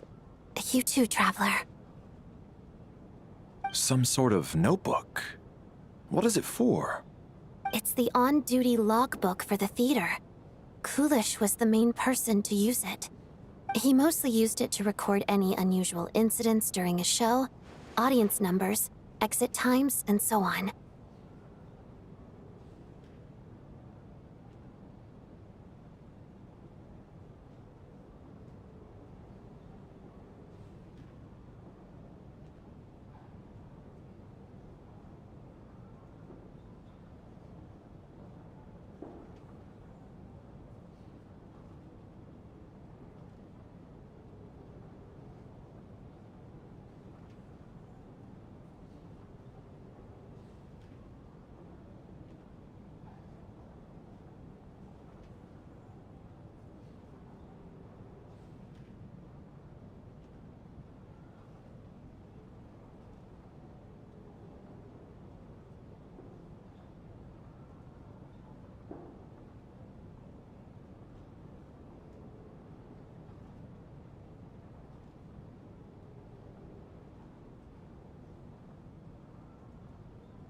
Yes, he'd always have this logbook with him when he checked tickets at the entrance.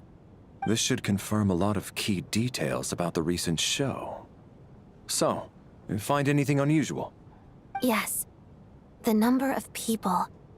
I've checked and double-checked, but the numbers just don't match what's recorded in the logbook. Apparently, we have an extra person among us. Are we certain that logbook is accurate? Could someone have sneaked in without buying a ticket or something? Unlikely. Coolish took his duties very seriously. I've rarely seen any errors in his work. Not to mention that this was a dress rehearsal, meaning smaller audience numbers and tighter ticket restrictions than usual. Everything would have been well within his control. We no longer have our tickets with us, do we? They got collected on entry. I assume there's no way we can check them again. Unfortunately not. The theater recycles tickets. Once people are in the door, they don't tend to leave until the show ends, so we collect the tickets at the point of entry.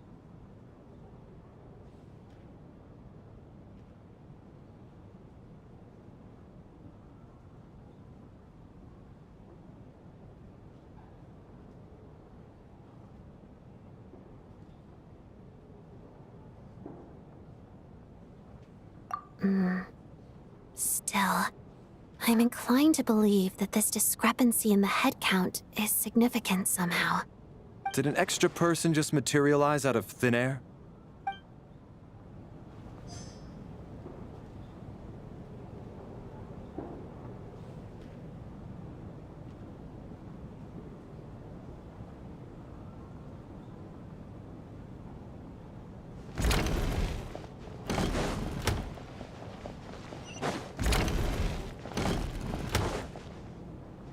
Tonya? Did you find anything? Not yet. Still looking. So... Are we supposed to be looking for something paranormal? I think I'd prefer teaming up with you than looking around on my own. This looks like somebody's notebook. Shall we read it together?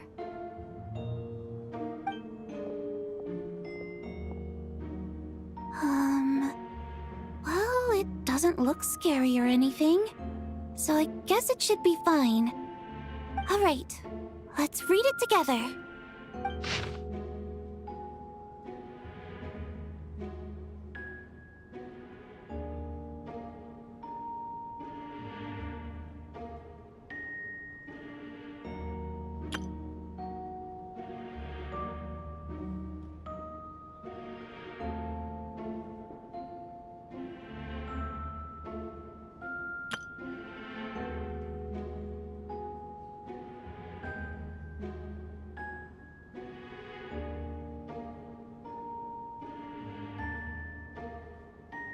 Huh.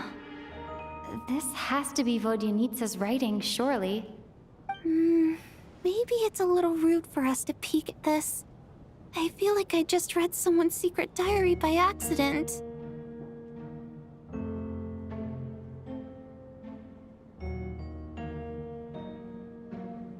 It sounds like she's writing this for her parents, right? I don't understand. Why put this stuff in a notebook instead of mailing it in a letter? Because her water imp parents belong to the aristocracy, who were driven out of Snezhnaya by the Tsaritsa long ago. And now they live somewhere new, where the postman can't get to. We're sorry! It's fine. My fault for not storing it properly. I can't leave things lying around and expect them to get ignored when everyone's scouring the place for clues. All right, give me my notebook back. I'll take over the investigation in this room.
Ah, Traveler.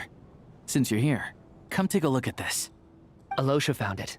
We're both curious to hear your perspective. It appears to be well, an investigation report. And the focus of the investigation was the rumors of haunting we heard about earlier.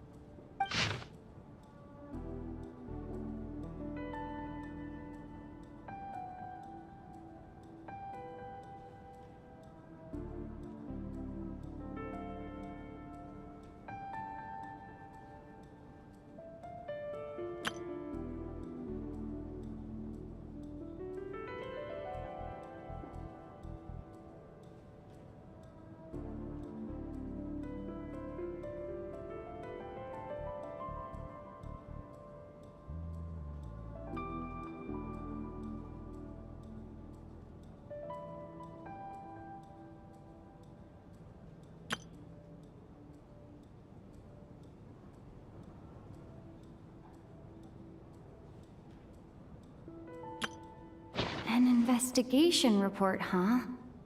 Looks quite old. Huh. This person's name looks to be of Sumeru origin to me. Was the investigator from Sumeru? The theater manager must have hired an investigator once specifically to look into this issue. But it doesn't look like anyone ever looked at the report. Presumably, the manager wanted to know if the supposed haunting was dangerous, while also being fearful of word getting out in case it affected the theater's business. Anyway, the bottom line is, the haunting is actually real after all. It's caused by an obstruction in the ley lines. Is there any chance this is the key to finally making some progress with the murder cases? Ley line problems are pretty unexceptional to me by this point. And while it certainly offers an explanation for the ghosts, it's hard to imagine what connection it could have to these two murder cases. Some of the language that appears at the very end of the report caught my eye. Angel civilization, ley line renovation? My area of research doesn't touch on any of that, so it's completely outside of my wheelhouse. Huh? A piece of paper just fell out from the report. It landed right by your feet.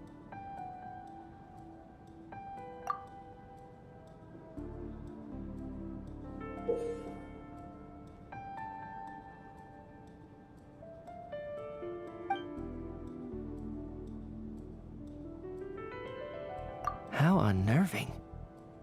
It was tucked inside the report, so it must be a note left by the author. Death is near.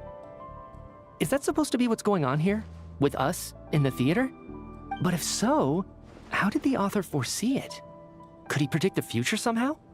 Maybe things are more complicated than we thought. No, wait a second. If we take the report and the note at face value, they completely contradict one another. The report definitively concludes that the hauntings in the theater are harmless and cannot affect the real world. But the note seems to be warning of potential danger. The question is, what exactly does the note mean by death?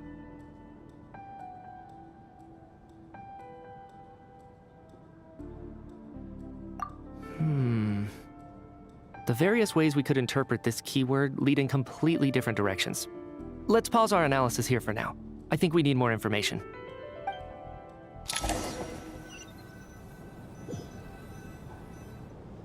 If we take all this together, it's not impossible, is it? If anything, it's the natural conclusion. Oh, I beg to differ. This sounds to me like a product of a researcher's vivid imagination. And perhaps it's because I'm still viewing this through the lens of a typical murder investigation. But still, I'm struggling to be persuaded by your theory. Does it really sound that far-fetched? All right, well, let's treat that as speculation for now. I do agree with what you've said, so let's go with your idea for now. Good. Okay, now that we finally have some meaningful leads, I think it's time to reconvene. Let's get the others.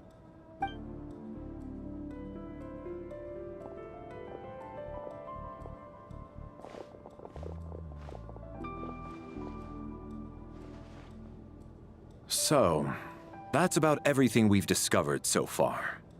I'll share my theory first. Based on what we've learned from the logbook, I believe the extra person among us is most likely the killer. If the killer had simply bought a ticket, it would have greatly increased the risk of their identity being exposed. I expect he or she either hid in the theater ahead of time, or found a way to slip past the ticket inspection. They then blended in with the group and waited for an opportunity to strike. What about the note found in the investigation report? Any thoughts on how that fits in? The killer may have simply planted it there as some sort of sick joke. I've seen my fair share of psychopathic killers. They love playing cryptic mind games. So, it has nothing to do with the haunting of the theater after all. This theory makes sense to me. If we have an audience member unaccounted for, chances are they didn't come here to watch the show. Could it really be that simple? So, in other words, all we have to do is find out who got in here without a ticket, and all our problems will be solved?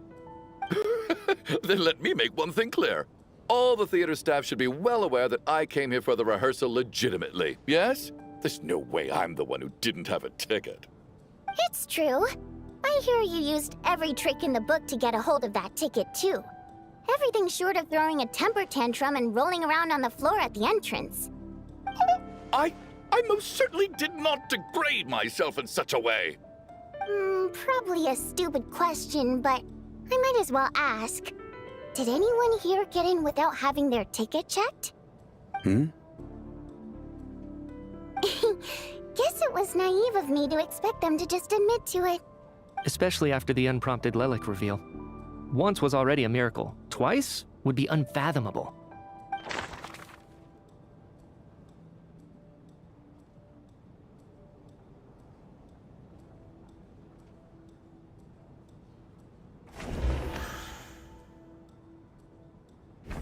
Sounds like Chuganov went to a lot of trouble to get his ticket because everyone at the theater knows about it.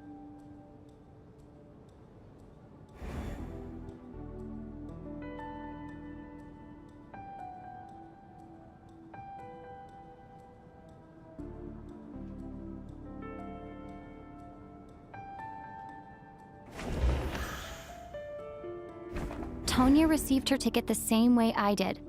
I assume Child got both of them together. And Valeri came to the theater to catch Mitya.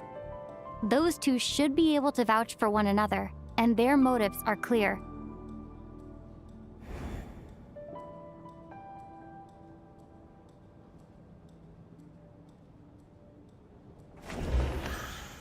As things stand, the audience head count doesn't add up.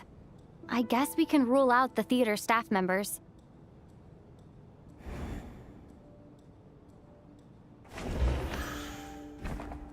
I don't believe any of us here knew Shram before all this.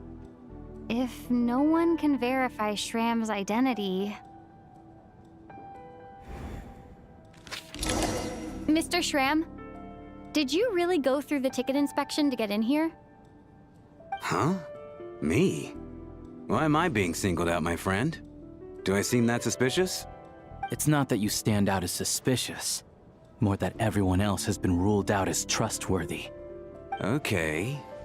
Well, we spent the best part of 2 days together now, so I'm sure you can all tell what kind of person I am. I'm a true gentleman. I never dream of doing something like sneaking to the theater without a ticket. Yeah, I have no doubt that you're a good person.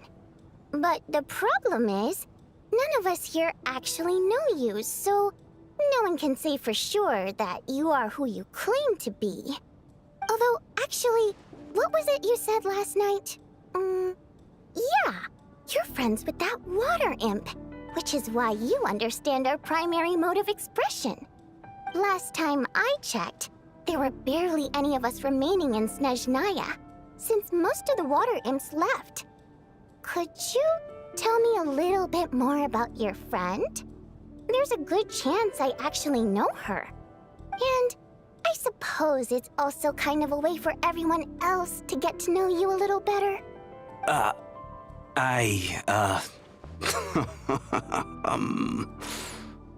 Good grief. Are you blushing? Pull yourself together, man. Stop giggling like a teenage boy. It's revolting. Hey, revolting is a little strong. All right, fine. I'll admit it. That water imp friend of mine, the truth is, we're dating. I was just a bodyguard hired by our family. But the stars must have aligned, because sparks began to fly between me and their daughter. Never in my wildest dreams did I think I'd get so lucky. We don't need details. Just get to the point. Okay. I'm just a little hesitant to reveal her name, that's all. You know how it is. These are delicate times. Even with me to protect her. If word gets out that she's dating a human, both the Fae and human factions will give her a hard time. Really? Wait, no. That can't be. Huh? Shram, what the devil are you talking about? Why is everyone looking at me like that? Surely you can understand where I'm coming from. Delicate times? Factions? Yes? You know, the Civil War? Last time I checked, the Fae and the humans were still at each other's throats. If I'm not mistaken, the last significant civil war in Snezhnayan history was over 400 years ago, when Her Majesty the Tsaritsa had just taken the throne and was consolidating her reign. What do you mean, 400 years ago? What's going on here? Is Shram from the past? All right, Mr. Mitya, you win this round. As far-fetched as it is, it appears that your theory may be correct. I'm just as amazed as you are. I didn't even believe it myself, to be honest. Is someone going to explain what's going on here? From the look on your face, you figured it out too, haven't you, Traveler?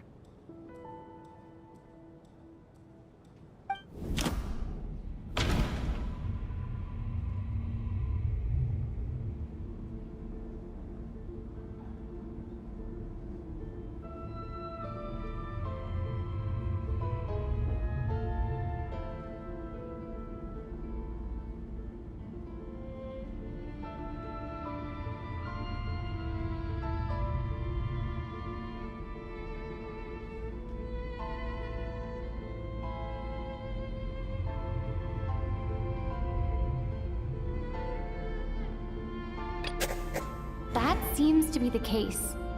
Shram's the extra person, but there's no way of learning his identity from this clue. Vodyanitsa's private letter touches upon the history of the Water Imp aristocracy's exile, but reveals nothing about Shram's identity. No. The truth lies within the clues we've already... The theater's ley lines have been modified to block souls within its grounds from returning to them. Some souls can even wander this place forever. Mr. Shram's statement proves he's from hundreds of years ago. And according to the investigation report on the theater hauntings, Mr. Shram is very likely a lost soul wandering the theater.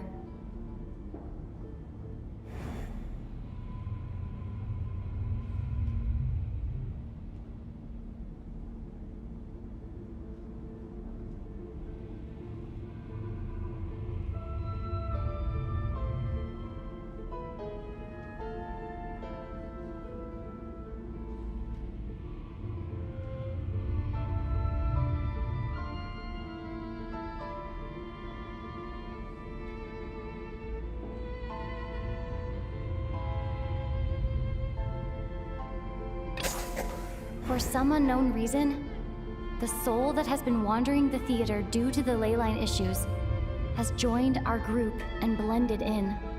Yeah, that must be the immediate reason why the ticket count doesn't match the number of people present.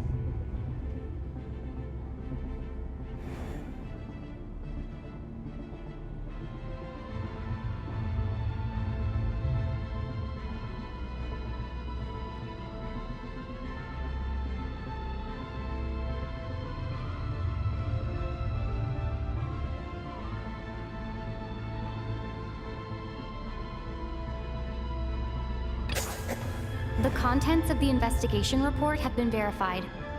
There are indeed leyline issues and wandering souls in the theater. Death likely symbolizes the deceased. Mr. Schramm, for instance. Death is near. Huh. That must mean that there's a dead person in our midst. That's the truth, isn't it? Yeah, the logic is clear now. The investigation report said that there would be souls stuck wandering around the theater because the ley lines were cut off. Mr. Schramm must be one such soul who died in the theater a long time ago. In which case, that also makes him our extra person. So when the note said death is near, it must have been referring to death as in the deceased, people who died a long time ago. Someone who died a long time ago. In short, there's a dead person among us. The extra person we've been searching for is a ghost from the past. You mean I'm a ghost? No. Don't make jokes like that, my man. There must be some mistake. But even if I was dead, I know for a fact I didn't kill anyone these past 2 nights. Yeah, even if all that's true, the report also said the souls inside the theater can't affect reality, right? They're harmless. Then what if the problem isn't the souls at all, but the ley lines themselves? The ley lines have a powerful ability to attract and devour souls. Let's say that the ley lines are like a black hole, constantly seeking to engulf souls. But the souls that don't want to return are trying to avoid being sucked in. Huh. Why does this analogy sound so familiar? What happens when the black hole can't achieve its goal? I'm only speculating here, but what if it ended up swallowing innocent souls by mistake, or intentionally taking other souls to compensate? That could explain why we weren't able to determine a cause of death. If you're right, and their souls were devoured by the ley lines, it does make some sense. It does seem to explain a lot of the things we couldn't make sense of. Does that mean it's true? Except there's no concrete evidence. Mitya is relying on a lot of logical leaps. Still, it seems like the best explanation we have under the circumstances. All right, so how could Schramm not know that he's dead? Seems a little unlikely that he hasn't noticed anything unusual even after several days interacting with us. On the contrary, it's perfectly normal for a soul to wander the theater for centuries without questioning their existence or reason for being there.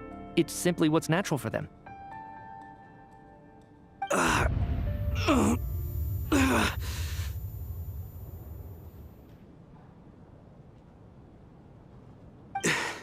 You know what, Mr. Brainiac? I think you might actually be right after all. I'm trying to remember and... even though my head feels like it's going to explode, I think... it's all coming back to me.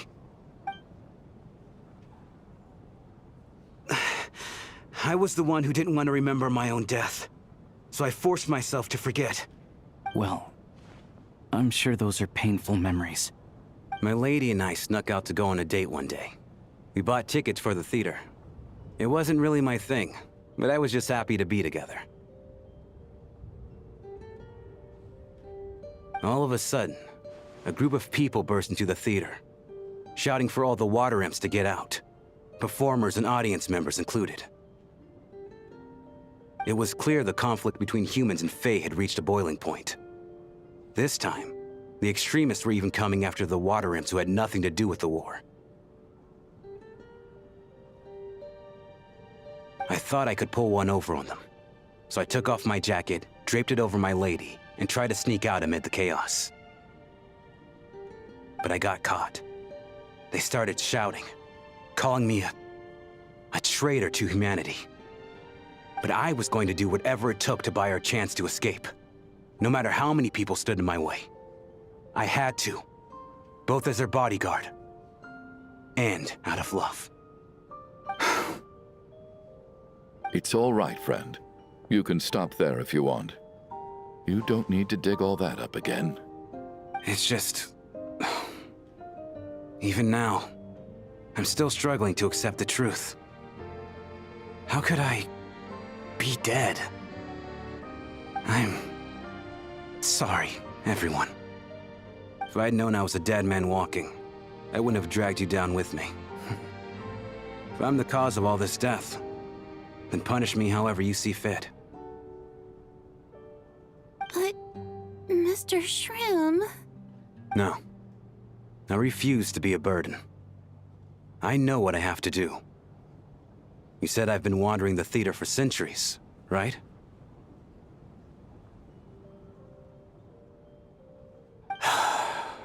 I guess it's high time I got a breath of fresh air. Out there, I mean. I'll leave this place and take all this death with me. Go out on my own terms. Mr. Shram, I'm sure we can figure out a different course of action.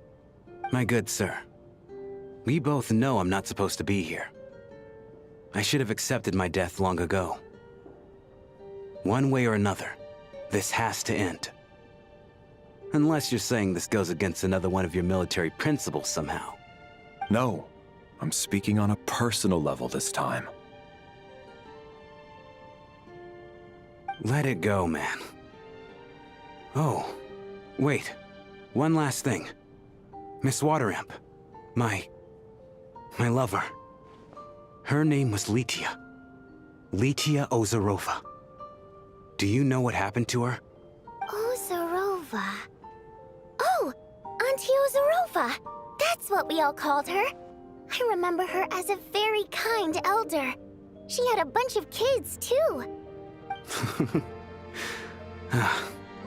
I'm so glad she survived. And she had lots of kids? Good. That's... good. I could hardly expect her to stay single just because of what happened to me, right? As long as she went on to be happy, that's all that matters. Besides, I'm dead. My soul's been wandering around here for so long because I was worried about her. But now, I can go without regret. There's no need to see me off, my friends. I've enjoyed our time together over these past few days.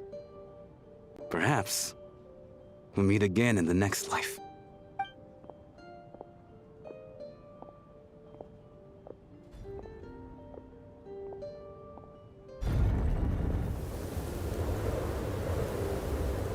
Take care, my man. I know Mr. Shram was already dead, but... I still feel so sad. Death is cruel, no matter how we might try to make sense of it. So, was the conflict between Fae and humans really that bad back then? I was only little, so I don't remember much. It's terrible to think that so many innocent people had their lives turned upside down. Even the historical records about that time period don't say much about it. All people know is that the Tsaritsa founded the Fatui, drove out most of the Fae aristocracy without explanation, then used her terrifying power to suppress the humans. It seems to me like the Tsaritsa chose to make herself the enemy. She downplayed the conflict, directing whatever animosity both sides had for each other at herself instead. That's also why, despite how brutal the conflict was at the time, there hasn't been much lingering tension between humans and Fae since. Things have been fairly harmonious for the past few centuries. So, the Tsaritsa banished the Fae to protect the Fae living in the city? She offered herself up to be hated in exchange for peace. Maybe it's not quite as bad as it sounds. I don't think Her Majesty is too concerned if mortals hate her or not. And besides, there are very few who truly do. All this time, I had no idea. All right. If Mitia's theory is correct, then I think we can consider this matter settled. Let's all take a break.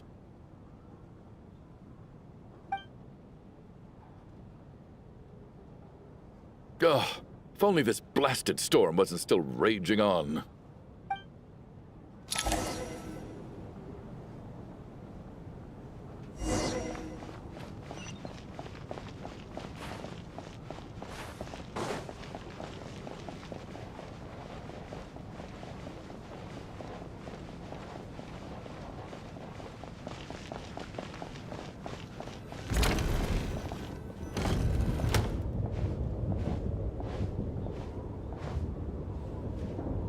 Looks like like now we can just rest until the snowstorm stops.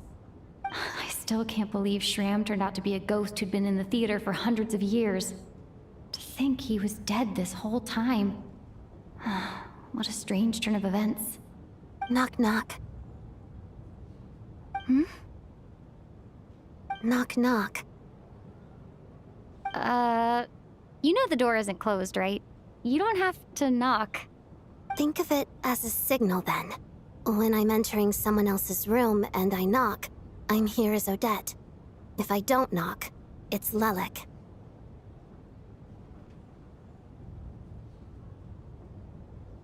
Thanks. So, why did you come to find me? Is there something I can help with? Vodyanitsa said you knew about my secret identity from the start. But when everyone was discussing who Lelik could be, you were worried that revealing what you knew would be unfair to me, so you kept it to yourself, right?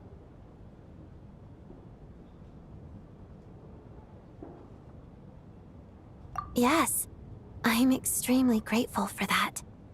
It's nothing.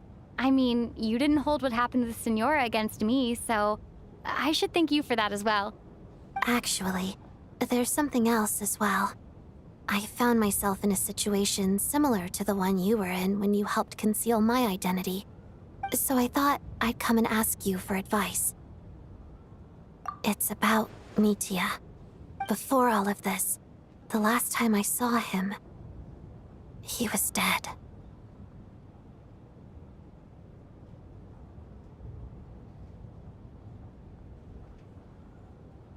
As I'm sure you know, my goal as Lelik was to stop Project Stuja.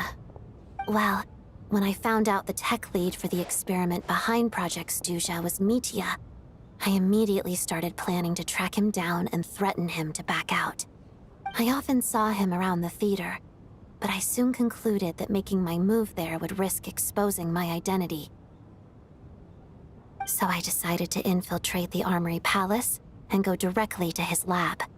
That way, the threat would be much more effective.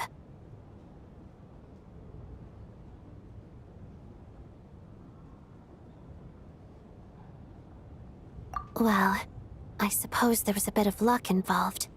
But I am a Fatus, so I already had some familiarity with the building's layout. But when I finally made it to his lab, Mitya seemed to be dead. I checked his breathing and his pulse. He had no vital signs whatsoever. I'm certain of that. I thought maybe another anti-Project Stuja activist had beaten me to it, and chosen a much more brutal method. So I made myself scarce. That's why you were so on guard around Mitya that first night here. Yes. When I saw him sitting in the audience during the performance, I could barely contain the shock. To me, it was a miracle. Somehow, he'd come back from the dead. But then, the murder started happening and things got so complicated that it wasn't really at the front of my mind. That is, until Mitya himself said there must be a dead person among us. Then I couldn't ignore it any longer. And yet, you thought that bringing it up right away would single Mitya out, just like when everyone was suspecting Lelik. Exactly. I thought there could be something I was missing.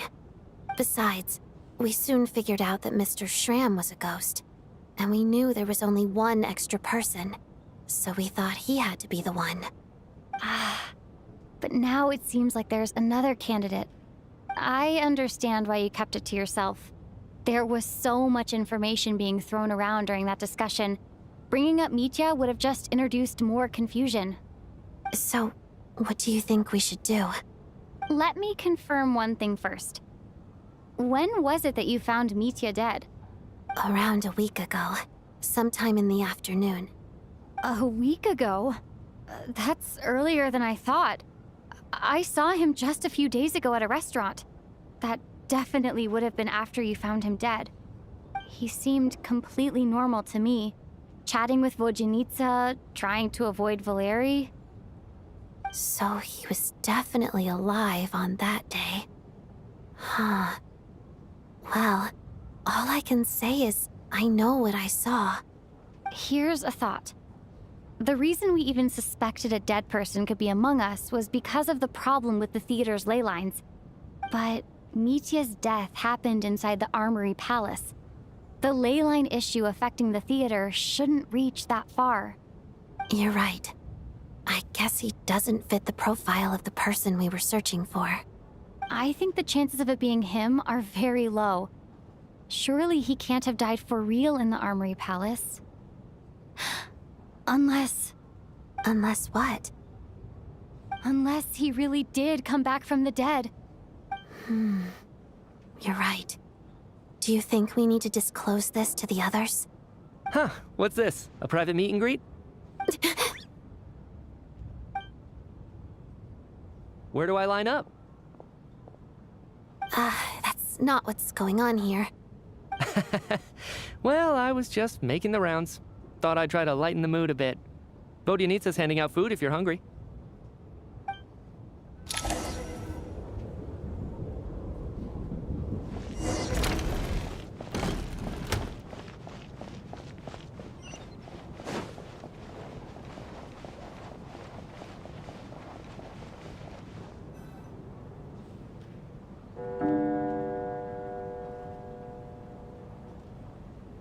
What is going on with this storm? Could it be connected to that monster that just arrived in Snezhnaya? I almost hope it is. Her Majesty the Tsaritsa left to vanquish that beast herself. We just need to wait for her triumphant return. Do you think people still feel the cold after they die? I'm wondering about Shram. Oh, maybe we should have given him a coat before he went out there. Death itself is cold, isn't it? I'm sure the storm will embrace him. Well, I hope he has a safe journey. I'm going to miss him, I think. It's not like we can blame him for Rampana and Kulish's deaths. Thinking back on it, we barely made it out alive ourselves. Once we get out of here, how are we going to explain what happened to their families?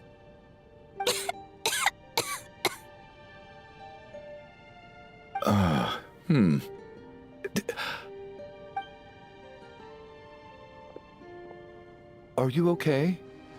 Here, take this. I've never used it.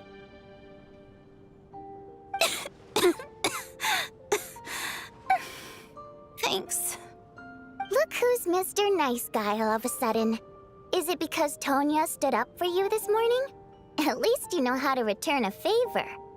Yeah, without Tonya, who knows how badly he would have been hurt. I told you already, I never intended to resort to violence. Duh, bunch of rascals. Little girl? I was rather surprised when you spoke up for me this morning. I didn't think I had many admirers here, so, thank you. Oh, no need to thank me. I said some bad stuff about you too. I've been, too embarrassed to admit it, but, you remind me a lot of my daughter. So kind to everyone, but never lets her old man off the hook. Unless my wife and I are having a fight, then she's always on my side. Especially when she was little. Every time I took her out...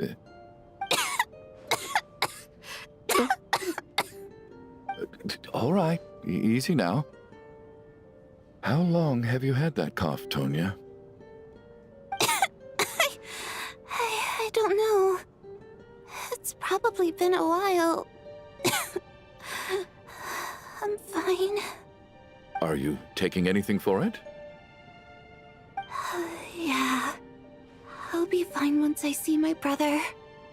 He's gonna pick some frost fairy flower leaves and brew a tonic for me. I'll feel much better once I drink that. I see.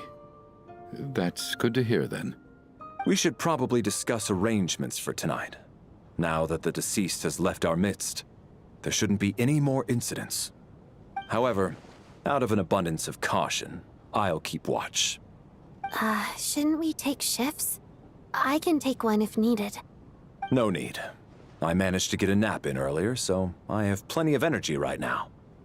After all the tension of the past few days, everyone else should just focus on getting a good night's sleep.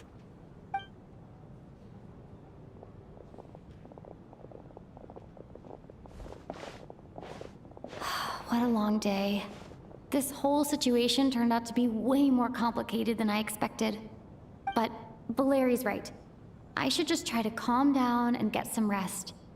The last thing I want is to give myself nightmares.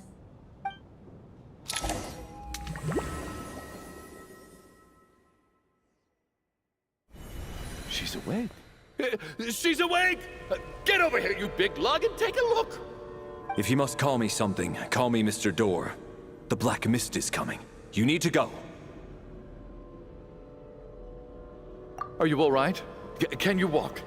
We just got attacked by monsters on our way up. That Mr. Door fellow protected us. He just seemed to come out of nowhere. Not much of a talker, but when it comes to taking down monsters, that man doesn't hold back.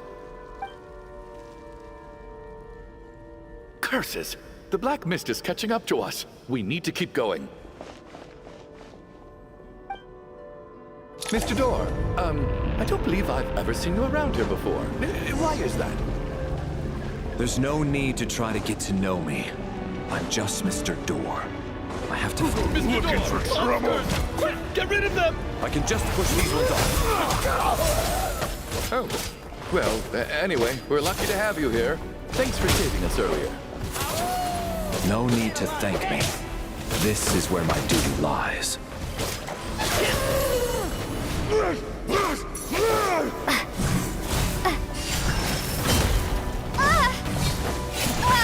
Maybe I wasn't meant for this world.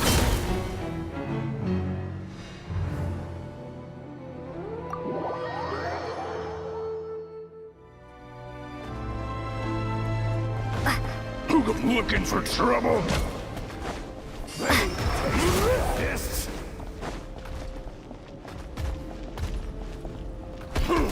Barely worth my time. You asked for it. On the ground. Take this. Back herself.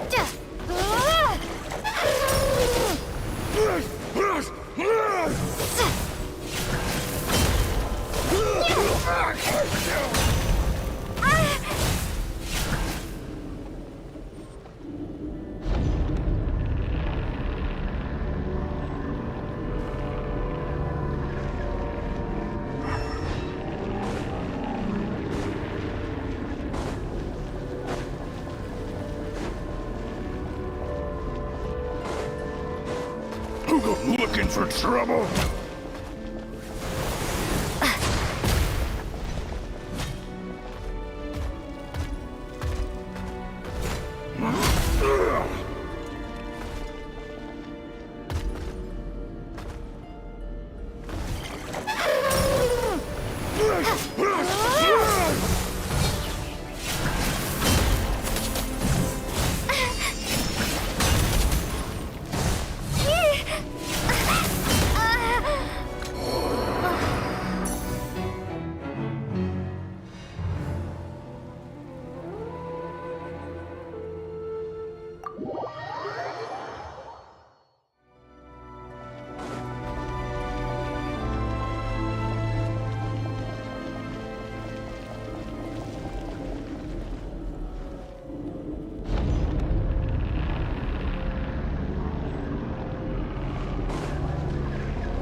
Looking for trouble?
So we're doing this the hard way. Ready to taste my fists?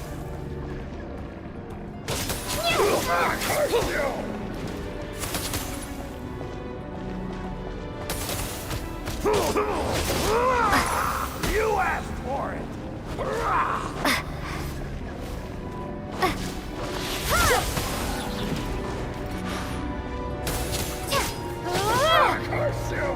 Piercing us!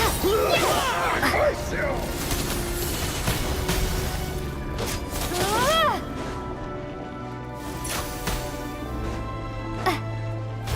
Condense!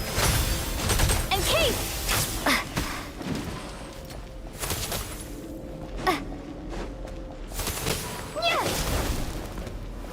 Watch this!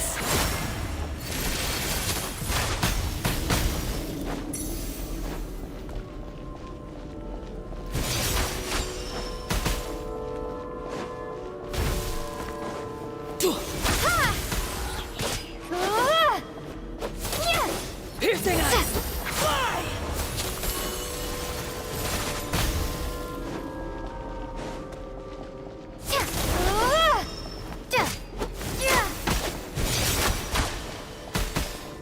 Watch this!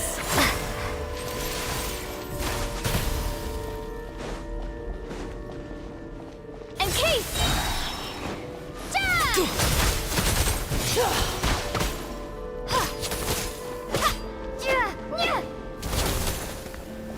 Piercing ice!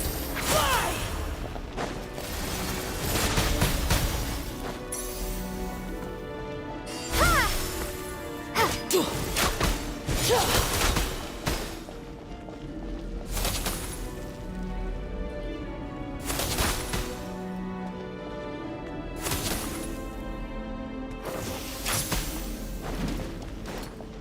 Encase!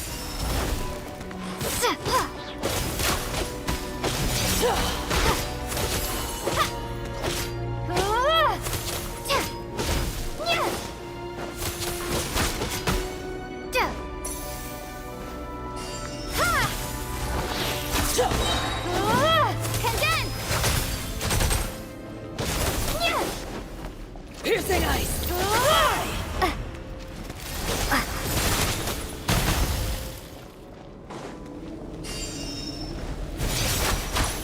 Cryostorm!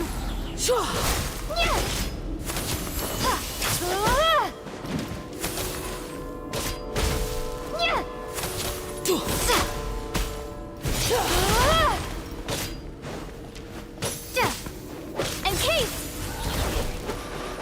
Piercing ice! Remarkable work, Mr. Door. If I had your muscles, I'd do the same.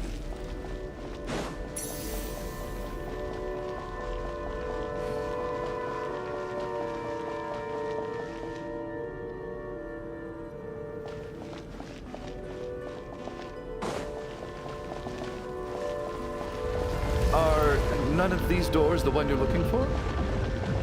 No.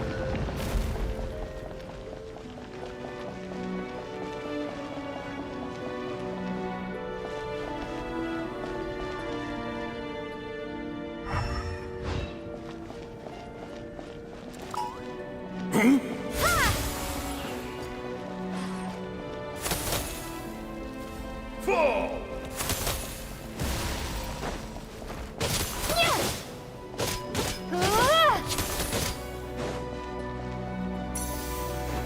Cryostorm! About this!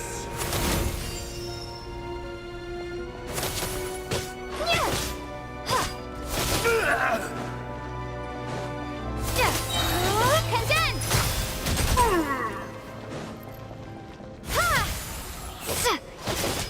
How about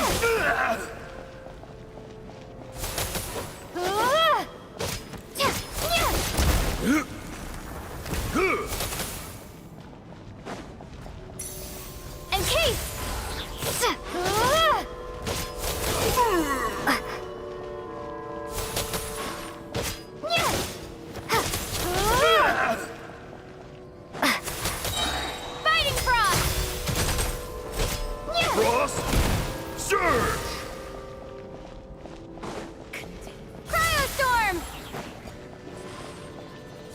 my command.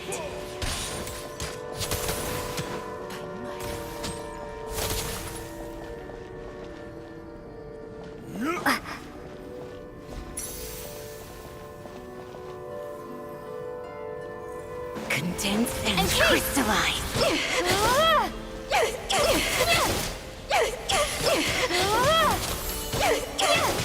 By my command. Impossible. Frost! Sir! By my command. Frost glistens!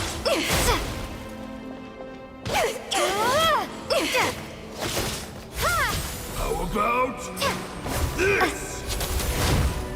Condense and crystallize.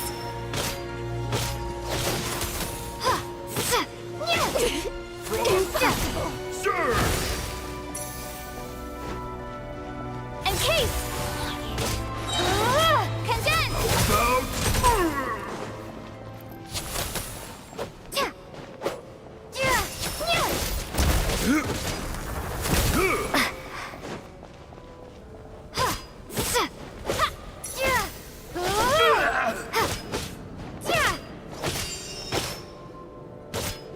about... How about...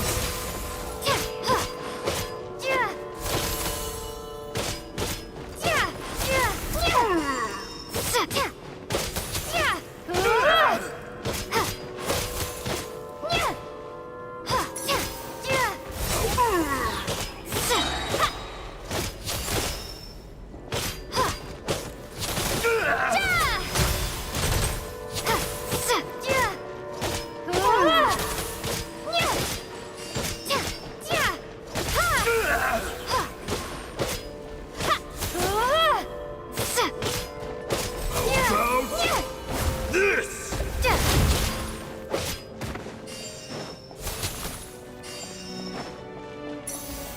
Cryostorm! Fighting Frost!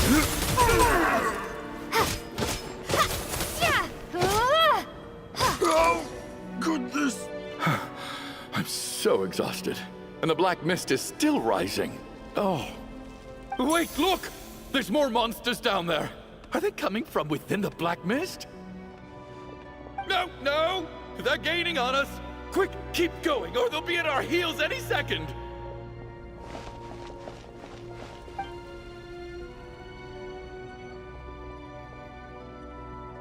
Mr. Door, what are you doing? We need to get out of here. They're coming! Found it. This is my door. What? You mean you're going to stay here? I am a door. This is where my duty lies.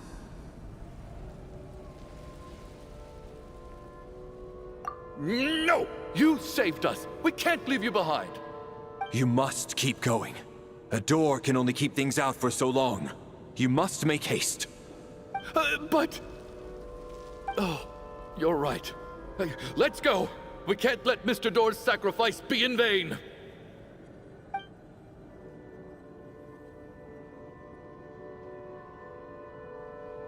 The black mist isn't moving anymore. Looks like both the monsters and Mr. Door are gone.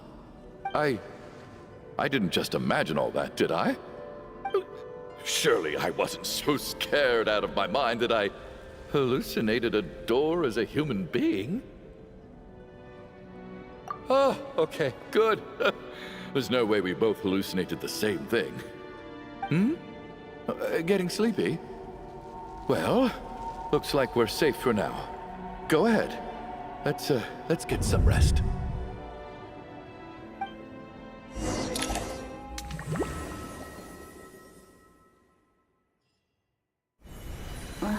What time is it? Is it morning? I think I had a nightmare. Oh, I guess everyone's still asleep. These past 2 days have been exhausting. Valeri's keeping watch though, so he's probably the only one awake. Valeri?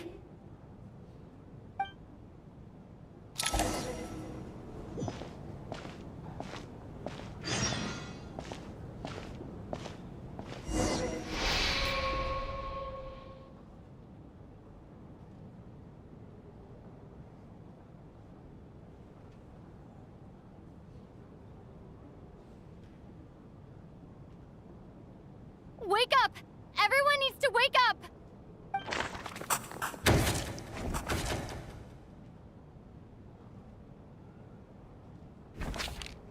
Just like the last 2 nights. No clear cause of death.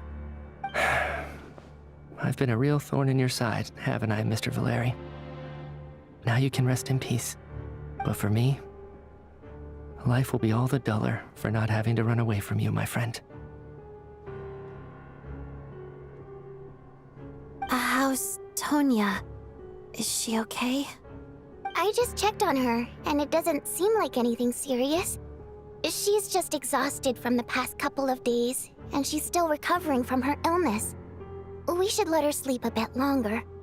That means Valeri was the only one who died last night.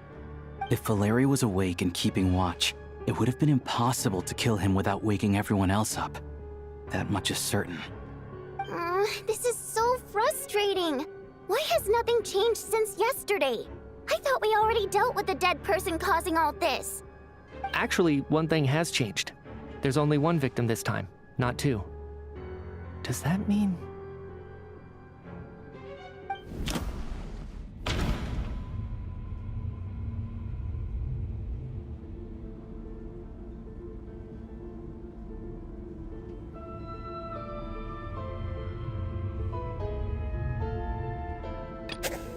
Can a death at night even be defended against?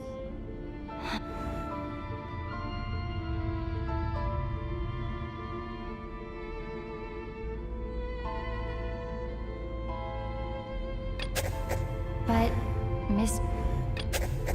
no similar cases.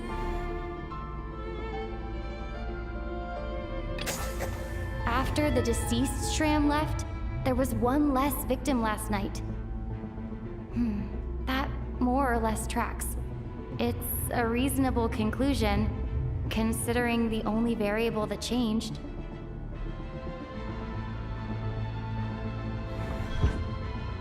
Oh. The number of people who die each night is equivalent to the number of dead among us. That's your theory, right?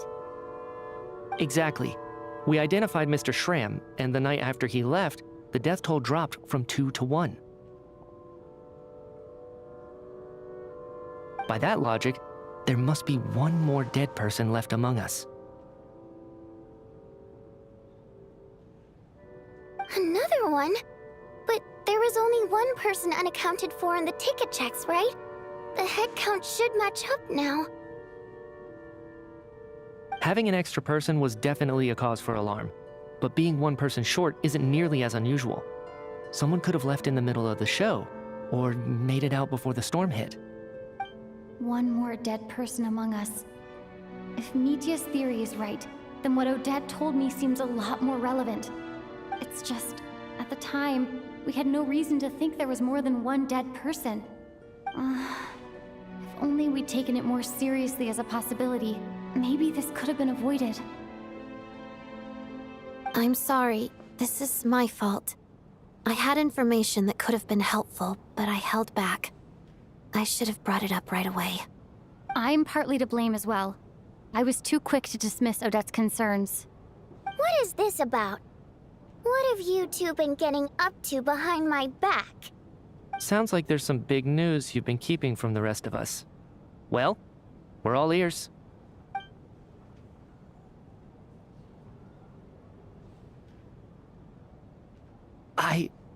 I'm the dead person? Wow, that's certainly news to me. Odette and I talked about it yesterday, but we thought it just wasn't possible, so we left it at that.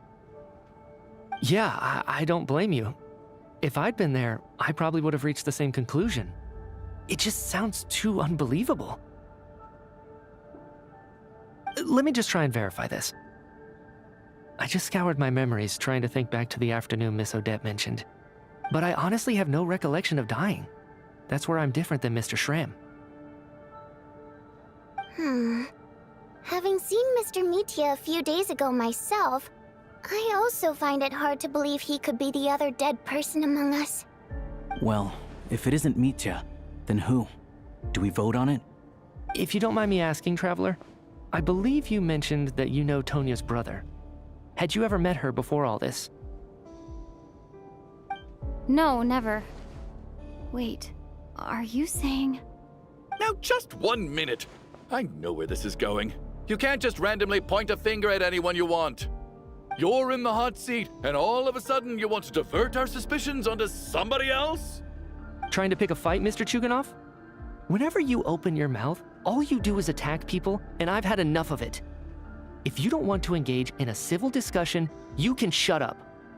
You little brat! Did Nietzsche ask about Tonya because he suspects her? I suppose I only identified her by age and nothing else. Could that mean... I'm just saying. You're going around casting suspicion on people for no reason. How could Tonya be dead? I can vouch for her, if nothing else. I've seen her before. She's the sister of that Harbinger, isn't she? The one called Child. Oh, really? You're telling the truth? Since being here, I don't think I ever mentioned she was Child's sister specifically. Does Chuganov actually know her? If Chuganov can vouch for her, then it can't be Tonya either. In which case, it seems unlikely that there's another dead person among us at all. Miss Odette, could you go over that afternoon with me one more time, when you found me dead? No problem.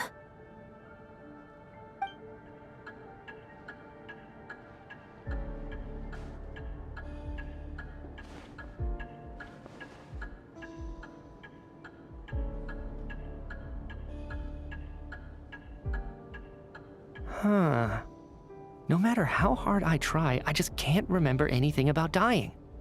But I do remember something else. Miss Vojanitsa, during our last meal together, I told you how some of the researchers were suffering from temporary memory loss. Do you remember that? Oh, yeah. You said it was hindering the progress of your experiments. You thought they were just under too much stress or something. Right.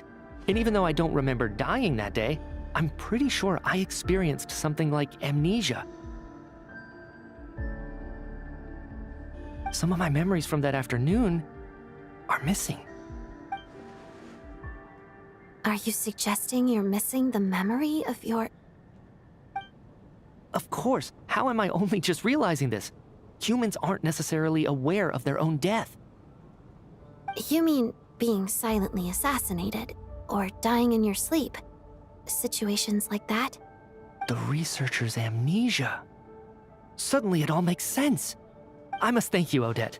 I think your perspective just helped me reach a breakthrough on a series of issues that have been troubling me for quite some time. All right. It's decided then. I'll be the one to leave today. Oh, leave? Hey, wait a minute. Aren't you rushing into this? What if you're wrong? You'll pay with your life. Come on, kid. Aren't you gonna fight for your life? This seems like a rash decision. I have other reasons beyond what's been discussed. In fact, thinking back, I remember during Miss Odette's performance, while I was sitting in the audience stalls, a brilliant new idea for my research popped into my mind. But then, my train of thought suddenly cut off. I can't remember it now at all, and I didn't take any notes. I guess that must be another instance of temporary amnesia. No. Hold on. I see where you're going with this. You're suggesting that each instance of temporary amnesia is a death, right? There's a glaringly obvious flaw in that idea, no? How can one person die so many times? I believe Miss Odette's account. During the period where my memory is blank, I must have been either dead or in a similar state. All it would take is for the same thing to happen in the theater, and I would come under the effect of the ley lines in this vicinity. This increases the likelihood of me being the deceased, does it not? But... There's no evidence to suggest that anyone other than me is a candidate for the deceased. So allow me, as a scientist, to treat this as an experiment.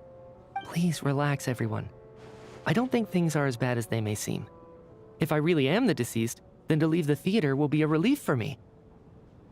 If, on the other hand, I'm still alive right now, well, Apparently you've all witnessed my resurrection recently anyway. Who's to say I won't return from the dead again this time? Mitya's right. This is the only thing we can try right now. I think he's deliberately downplaying the gravity of the situation, though. He probably doesn't want to burden everyone. What is a scientist if not someone who gambles on experiment after experiment in an attempt to obtain the truth? With this snowstorm, the leyline phenomenon, ghosts of the dead, and my amnesia, we've been paralyzed by not knowing and powerless to do anything about it. It's a terrible feeling. But if I do get resurrected, you can be sure that I'll come back with the truth of all this. Just you wait.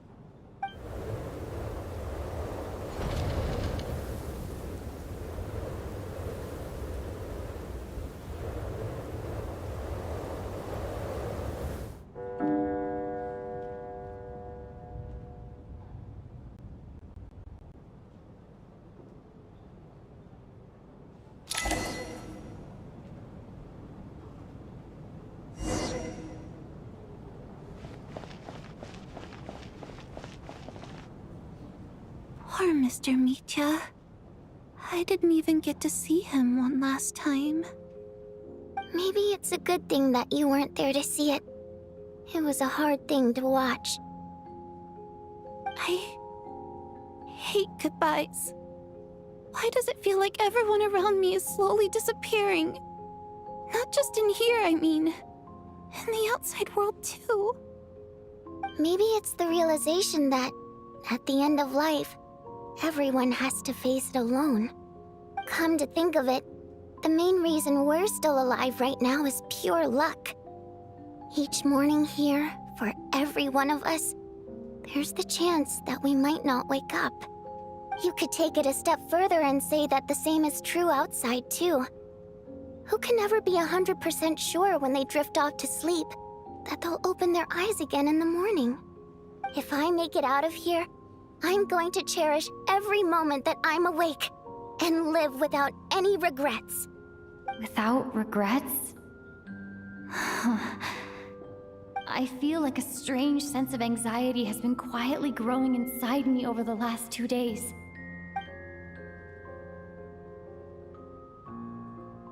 Are you okay? You look really glum. If something's bugging you, let's talk about it. There's only a few of us left here now. After everything we've been through, what's the point in keeping things bottled up? I have a travel companion named Paimon. Alosha and Odette have met her before. She's been feeling unwell recently. You're worried about her, aren't you? That makes sense. We've been trapped in here for days. To be honest, I used to feel like I was just a spectator in this world, watching everything that happens from the sidelines. Maybe it's because I'm a descender? A descender? But with Paimon by my side, over time, I slowly felt my connection to this world growing stronger. She loves eating, sleeping, and having fun, but she's also a great guide. It's her authenticity that makes this whole world feel more real for me. Over the last few days that we've been apart, I've often caught myself wondering, what would Paimon say if she were here right now?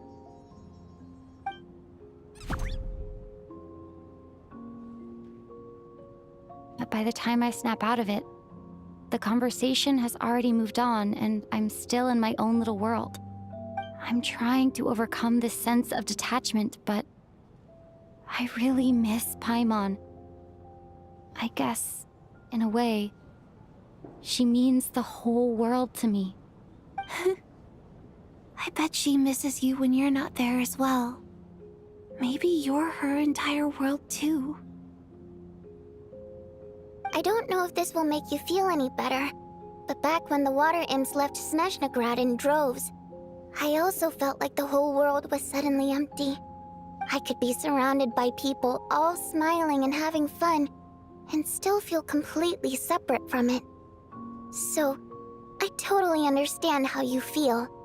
Later on, I started to think, maybe accepting the fact that our loved ones won't always be with us is something that takes a lifetime. All we can do is cherish their companionship from moment to moment. So, once we get out of here, you better hurry back to our side as fast as you can. You can't let your story end in regret. That's the trope I hate the most. Thank you. That's exactly what I needed to hear. But Vodyanitsa, if you hate goodbyes too, why didn't you leave with your people? That's just the choice I made. I used to regret it, but I don't anymore. Like I said before, singing is a water imp's primary mode of expression. It's how we convey our emotions. Our songs have echoed through this theater for hundreds of years, each one a story pieced together through moments of joy and sorrow. But does a story exist without someone to read it? To me, the answer is no. So I made the choice to stay. That way, there would still be someone left to sing these songs and listen to their stories. Otherwise, they could have been lost forever. Could you teach me how to understand your people's songs sometime? I want to be able to truly hear them, like Mr. Shram. A fan after my own heart. Thank you, Tonya. How about I sing something for you, and you tell me what you hear? Okay, I'll do my best.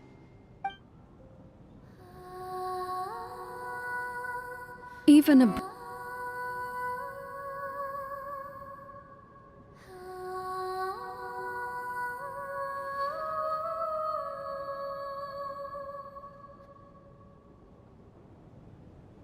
I've never heard that one before. I feel like I can hear a sense of longing somehow. I wonder why that is. Color me impressed, Tonya. You're a keen listener. Most people can only tell if a song is happy or sad. I didn't think you'd be able to pick up on such specific details. So, what's the song about then? Come on, tell me! I've actually never performed this song in the theater before, because it has more of a ceremonial purpose for our people. It's not meant for the stage. It means something like, "May those we have lost watch over us, and follow this song back home in the night, so that we might be reunited once more."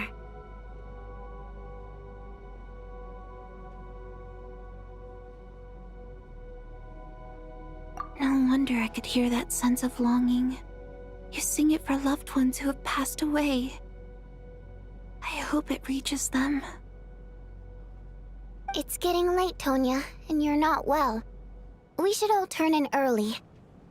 I suppose there's no reason to keep watch tonight. Okay. But, before I go to bed, could you sing that song a couple more times for me, Vodyanitsa? Of course. Anything for my #1 fan.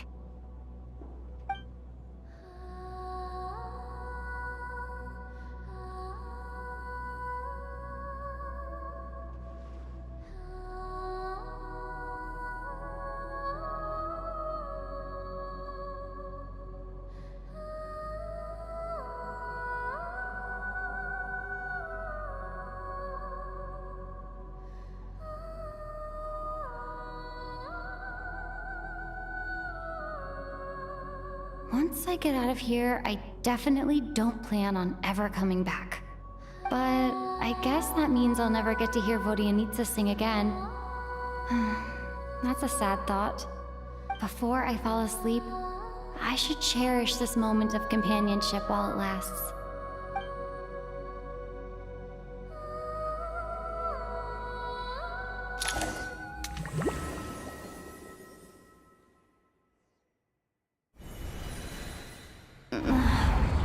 Where am I? It's so dark in here, and I feel kind of dizzy. Am I alone? Huh? What was that noise?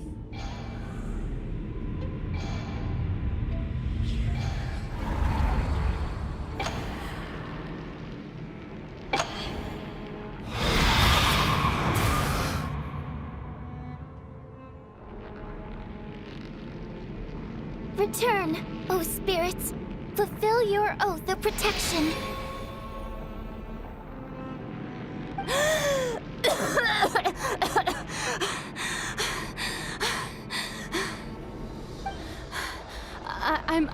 I'm alive? What just happened? No time for questions. Quick, over here. Turn on the switch. We need to bring back the light.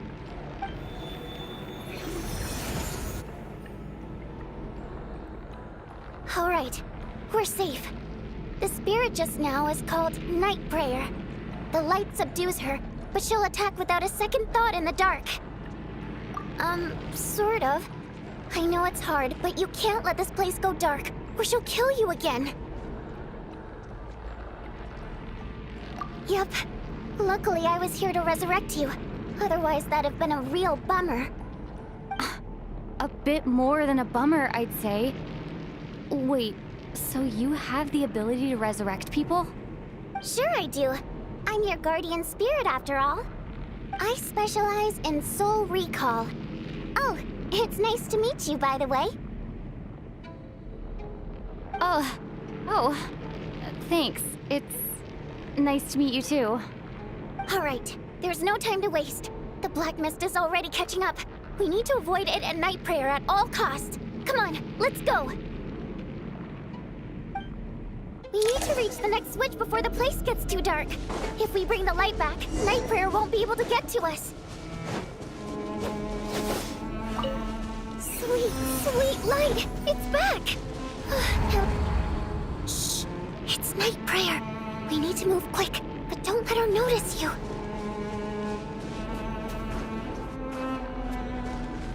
Look out!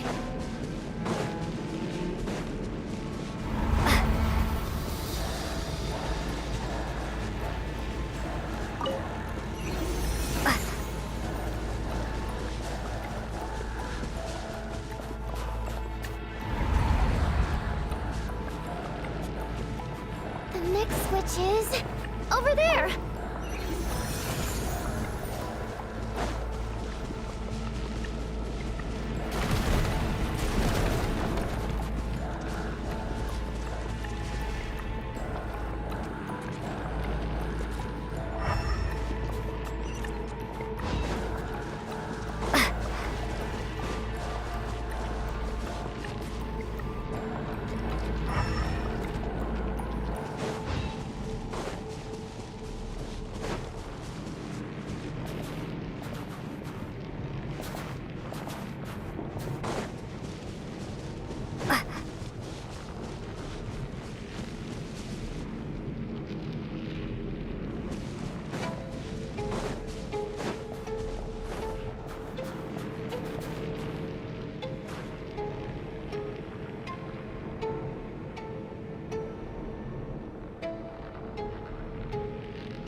No, Night Prayer is here too.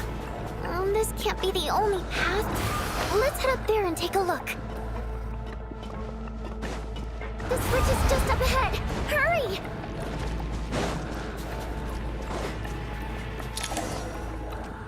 It's too dark. We're not gonna make it. Come on, faster!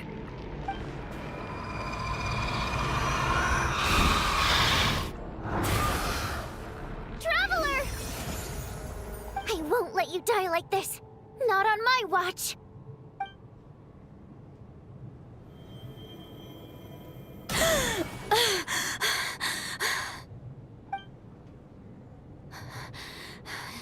Even though it's not permanent, Dying is definitely not a pleasant experience. Great. You're back. Yeah, thanks to you. Time for you to get out of here. Quick, before the light runs out. What about you? You're not coming with me? I can't. I've already been used up. A guardian spirit's skills are finite. I can only resurrect someone so many times. I might not look any different, but my essence has been exhausted. Now, I will slowly start to fade away. I can go no further. The black mist is where I belong. It's okay.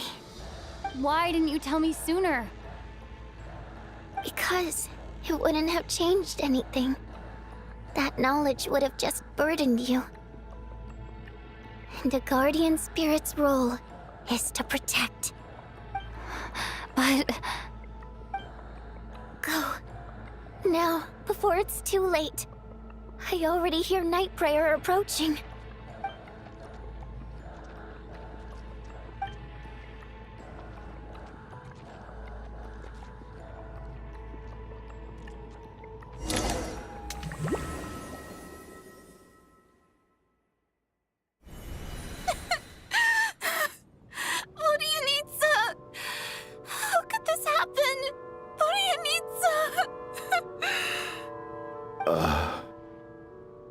Well, I guess there's no need to inspect the body.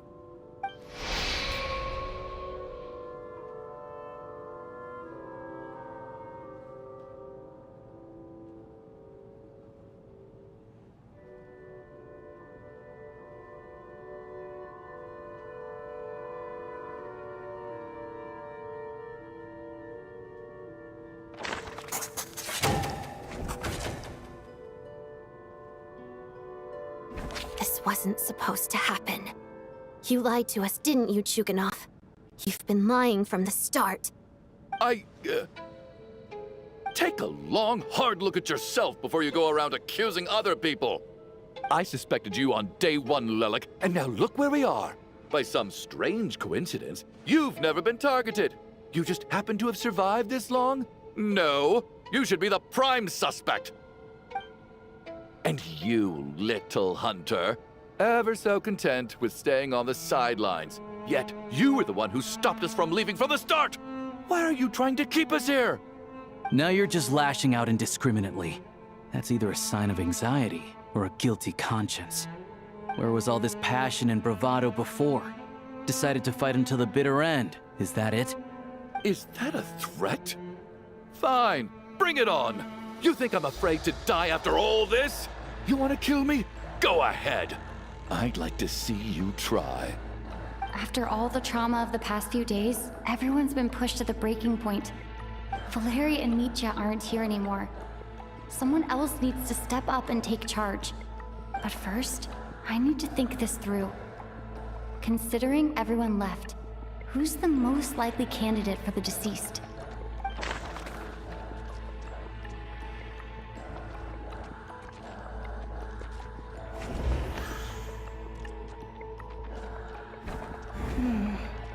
My memories are perfectly coherent.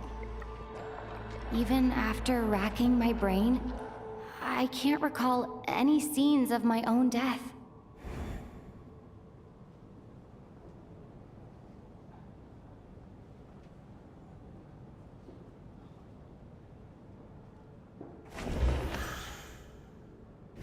She's been recently active as Lelek, so she's unlikely to be the deceased.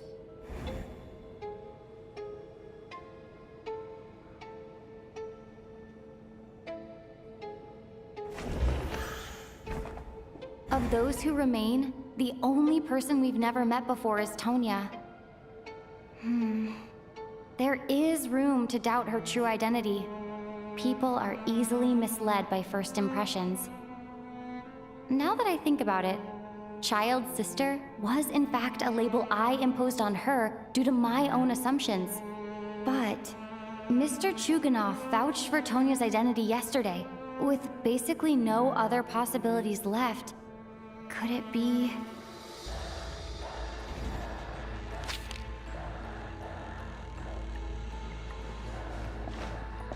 Tonya. How's Tusser been lately? Tusser? Your brother Ajax must have mentioned me in his letters home, right?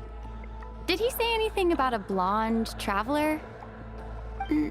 No. And my brother's name is Razik, not Ajax. Chuganov, looks like it's your turn to do some explaining. Yesterday you said you could vouch for Tonya. Why did you give us a false testimony? I knew you were behind this, Chuganov. You've been lying through your teeth from the start. Everything about you is fake, down to the wife and daughter you're always talking about. Your entire family man persona is a charade, isn't it? That night, when I infiltrated your place as Lelik, I noticed you were home alone. Didn't think much of it at the time, just thought everyone else was out. But thinking back on it now, that doesn't seem very likely. My guess is, you live alone, don't you? Even that was a lie? But why would he lie about having a family? Oh! Curses! Oh, why is there no end to this blasted snowstorm? If it would just stop! If it would just stop. I think I remember now. I know how I ended up here. It feels like a distant memory. But at the same time, it's just like it was yesterday. The reason I'm always coughing is because I got sick with frostbite. The locals usually call it the snow cough.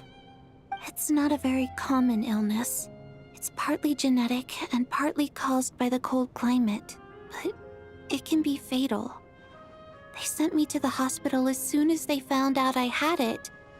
And I spent so long lying there in that hospital bed. After a while, I felt myself growing weaker and weaker. Nothing seemed to be working anymore. Neither the treatment that the doctors were giving me, nor the medicine my brother was brewing from frost fairy flower leaves. So one day, I told my brother that I wanted him to take me outside for once, so things could be like they used to, just for one day. I wanted to meet loads of friends, experience new things. He agreed. He snuck me out of the hospital, and we escaped. We got to the theater, bought tickets, and went inside. Oh, it was all so exciting. I remember the show very clearly. It was amazing. But I found myself getting sleepier and sleepier. Oh, Tonya. When I woke up, I couldn't find my brother anywhere, so I guessed he'd already left. But there's no way he'd leave me behind. So I decided to stay here and wait for him. At the time, I figured he'd probably gone to brew some more medicine for me. I was planning to chew him out for abandoning me when he got back. Tonya, it sounds like by then you'd already... Yeah, I know. I understand now. Dead, aren't I? This cough and the feeling weak, it's probably just my body's memory. After all of that, it turns out I can't blame my brother after all. I was the one who abandoned him. I'm sorry, everyone. I realized this much too late.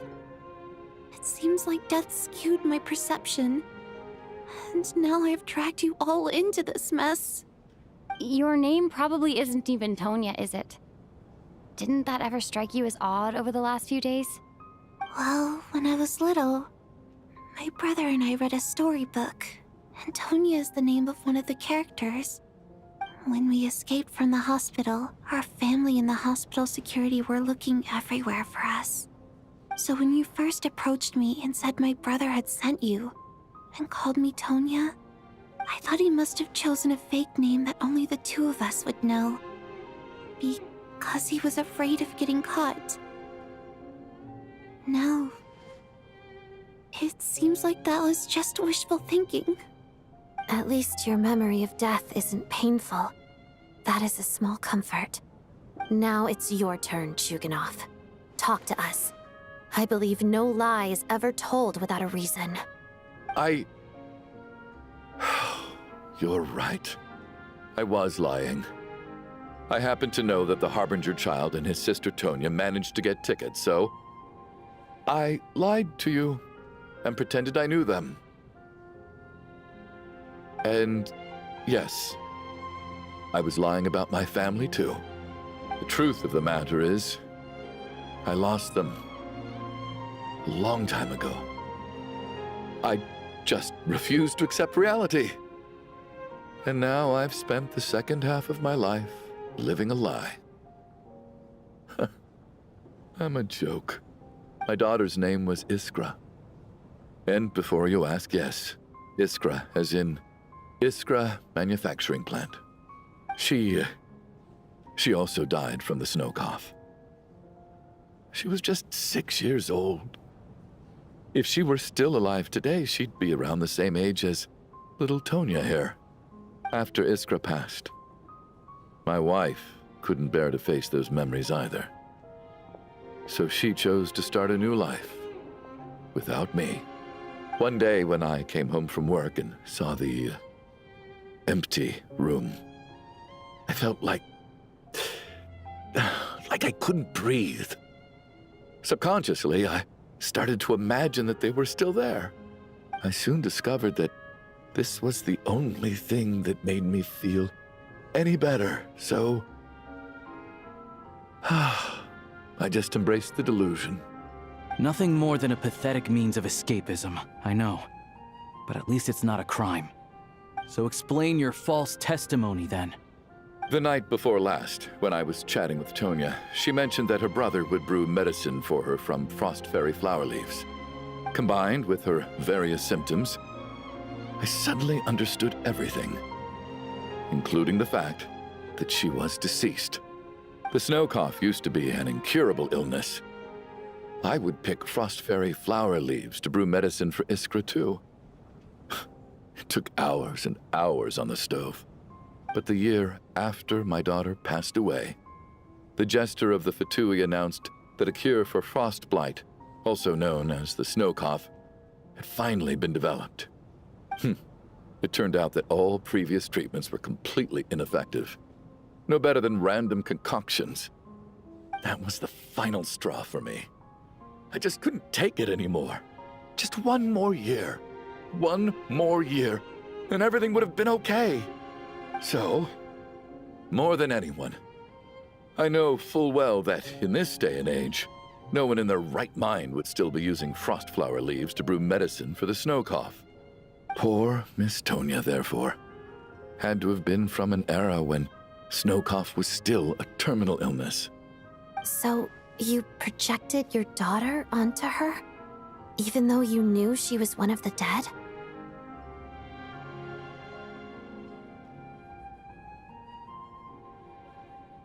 That doesn't make any sense. You knew she was already dead. What did you hope to achieve by protecting her? I just don't believe in your crackpot theories, nor do I approve of your actions. How can you just declare a living person dead and throw them out into that snowstorm? Nitia's gone. My good buddy Shram's gone. And now it's Tonya's turn, isn't it? The others I can make my peace with, but little Miss Tonya, here she is, standing right in front of us, alive and breathing, and fighting her own battles. Yet you're quite happy to say she's dead? I just want her to live. Once this snowstorm is over, the very moment it stops, I'm going to march out that door and find someone who can fetch the very best medicine for her snow cough. I'll be damned if I'm gonna let you cast her out into the snowstorm before I have the chance to cure her. Not again! Not this time! Not when the cure is right within our grasp! I'd never be able to forgive myself. Mr. Chuganov, stop. I can't let you do this. Tonya. By the sounds of it, you've known I was dead since the night before last, right? I really liked Mr. Valeri, Mr. Mitya, and Miss Vodyanitsa. And now they're all dead because of me. I'm not happy about that. The reality is, you've been trying to fight your own demons through me. But all you've really done is trap me inside your delusion along with you. No! Listen to me. I want to save you. I do! Well, at this point, I'm quite sure that I'm dead. I don't need to be saved. The time I got to spend with all of you is more than enough for me. Despite all the bad things that kept happening, I got to meet so many interesting people and spend so many days and nights by your side. Since the day I escaped that hospital until now, this has been an adventure I never even dared to dream of. I'm very fond of you all. If it were only possible, I'd trade my soul to bring back the ones who died. If it meant things didn't have to end like this. And that's why I'm not fond of you at all, Mr. Chuganov. I'm sorry. It's them that you owe an apology to, sir. Not me. Well then, I suppose this is it. It's time for my adventure to end. I've caused enough trouble. You're leaving already? It's still early. Don't you want to stay a little longer? No thank you. Oh, and by the way, my name is Patashka. It was nice meeting you all. Feels strange that we're only being properly introduced now that it's time to say goodbye. Patashka?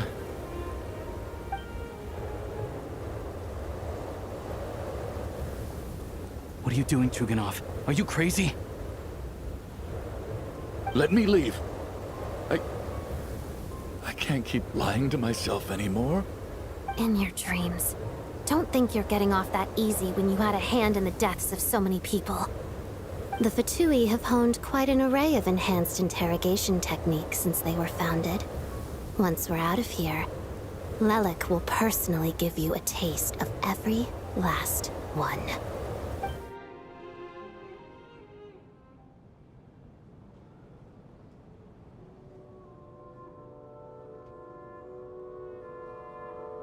I think we should leave. I doubt this snowstorm is ever going to stop. For all we know, this storm might have destroyed all of Snezhnaya by now. Maybe even the whole world. Wait, we finally solved the mystery of the haunted theater today. Maybe let's at least try to enjoy tonight? Fair enough. I don't particularly feel like dying in Chuganov's company anyway. And yet you won't let me die first. Hey, Chuganov, on a serious note, if we do make it out of here, you should close down that factory of yours. A lot of people are freezing thanks to you. Is this really the time to be discussing my factory? All right, fine. I'll shut it down. Doesn't matter to me anymore. Am I hearing things? Or was that a knock at the door?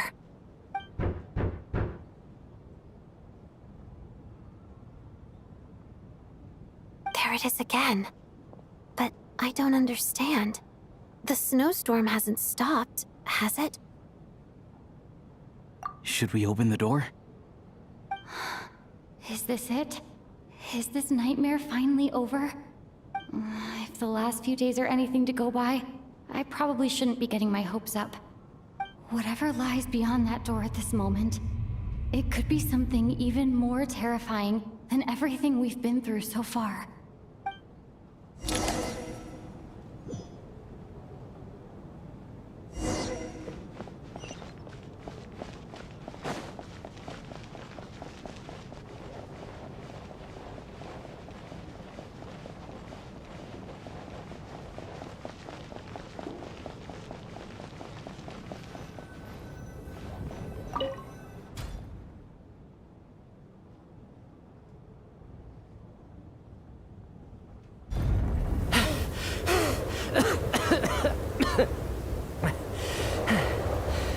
Hey everyone. I'm back. How are you doing? Feeling any better? Much better, thanks.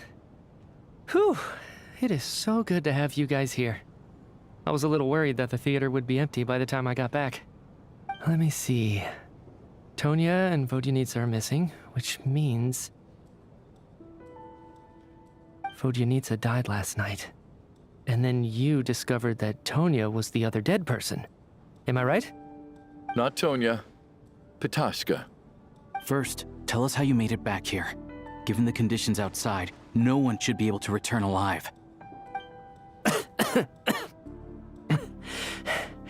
You're right. The thing that got me back safely was... a song. I heard someone singing. After walking into the snowstorm, my mind grew hazy. I don't know how long I walked through the storm before my mind completely slipped away. Then, suddenly, I heard the sound of singing. The voice instantly brought me back to my senses, and I regained consciousness. So I followed the voice, searching for the source of the singing. I searched and searched, until finally, just a few moments ago, there was the entrance to the theater, right in front of me. I've actually never performed this song in the theater before, because it has more of a ceremonial purpose for our people. It's not meant for the stage. It means something like, "May those we have lost watch over us, and follow this song back home in the night, so that we might be reunited once more." That must have been Vodyanitsa's Requiem. Who knew it actually worked? That song is meant to guide the souls of the dead. Mitya, that must mean that you... Huh. No kidding. Huh, seemed like I guessed right then. This is what I've been so desperate to tell you about.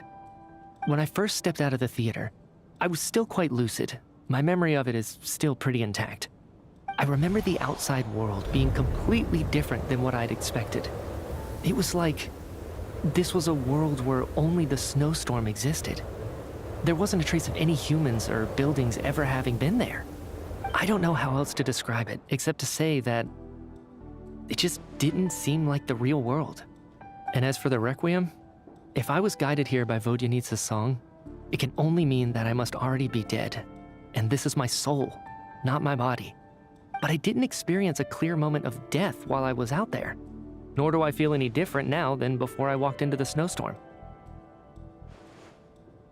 You don't seem any different to me either. In fact, this is something I've been wondering about for a while now. If souls aren't physical, shouldn't they lack tangible form? Both Shram and Petashka were clearly deceased, and yet their souls didn't look or feel like ghosts at all. They were visible, tangible, no different than you or me. This raises a truly terrible thought. Is that really what Mitya is suggesting?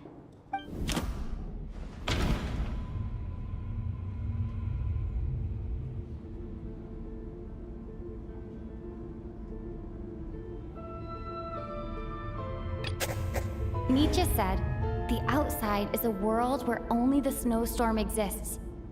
It must be connected to the ley lines, so going out there will only take us further away from the real world.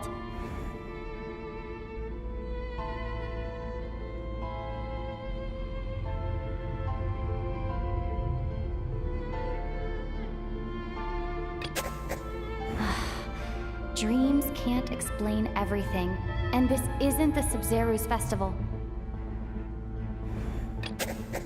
The Requiem calls to the souls of the dead. This is proof that Mitya is dead and has not been resurrected. Mitya's soul was summoned back by the Requiem, confirming that he is indeed already dead. And yet, he looks no different from us. Of course, if even the long-deceased like Mr. Shram can blend in with us undetected, then maybe we've all been dead from the very start. And all of us are now souls wandering the theater.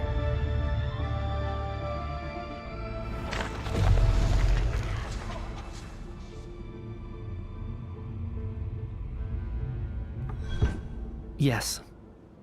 I think that this is probably the afterlife. What did you say?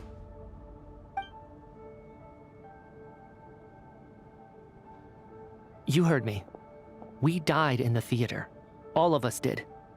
But due to an obstruction in the theater's ley lines, our souls are trapped here, while an endless, infinite snowstorm rages outside. It's ironic, really. All that time, we were working so hard to figure out who the deceased among us were, when the truth was, we were all deceased. The only difference being some of us died more recently than others. Do you remember that note, "Death is near"? Seems like we misunderstood what it meant after all. Death was nearer than we wanted to think all along. The note simply meant that all of us were already dead. So all our attempts to survive, our search for the deceased, it was all for nothing? Hard to say. At the very least, we helped 2 lost souls find clarity and go to where they belong. The presence of those 2 is probably what caused our souls to be drawn in by the ley lines.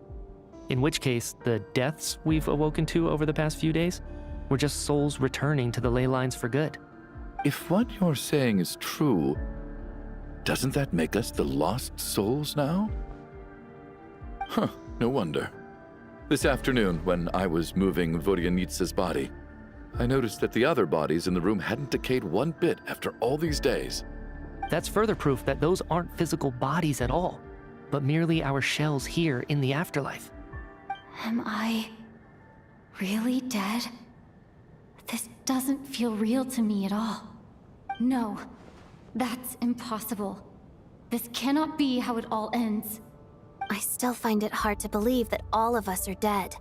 How exactly did we die in the real world? None of us have any memories of dying, right? Not even knowing how we died is preposterous. Good grief! Surely there has to be some reason. Exactly. It's hard to rest in peace when you don't even know how you died. It gave me lots to think about as I strode out into the snowstorm. I racked my brains trying to remember the cause of my death, the exact moment I died, the root of all of this, right up until my consciousness faded. Wait. Hold on. Right before I lost consciousness, I think I saw something. I can't remember. And I think I lost my notebook and pen. Mitya, your hand. Is that blood on your fingers? Huh? You're right. There's blood on the fingertips of my right hand. Looks like it's already dried. When did that happen? What the? I guess this was what I saw. I must have desperately drawn it in my own blood right before losing consciousness. What's wrong? Do you recognize the symbol? It's Renova, the ruler of death. Alosha, do you still remember that Snezhnayan folktale you told me about? It was about the Grim Reaper. When someone's about to die, he appears as an incarnation of someone familiar to guide their soul into the afterlife. And as soon as you recognize his face, your life is over. I heard a similar tale when I was little. You think the Grim Reaper in this story refers to the ruler of death you mentioned? That's right. In which case, death is near could also mean that the Grim Reaper is here, disguised in a familiar form. Death, the deceased, and the Grim Reaper? So it's a triple entendre. When I first saw this note, I thought it contradicted the investigation report. But now it seems like that was the whole intention. So the Grim Reaper deliberately misled us. Then, we started suspecting each other and searched for the deceased while they hid in plain sight. By that logic, the one person most likely to be the Grim Reaper incarnate is...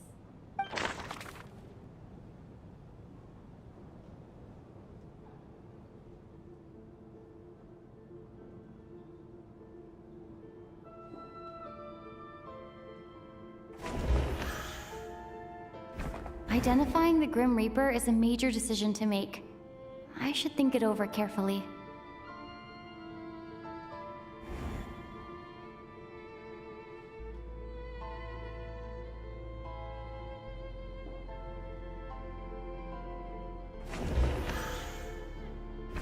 Identifying the Grim Reaper... Identifying the Grim Reaper is a... Identifying the Grim...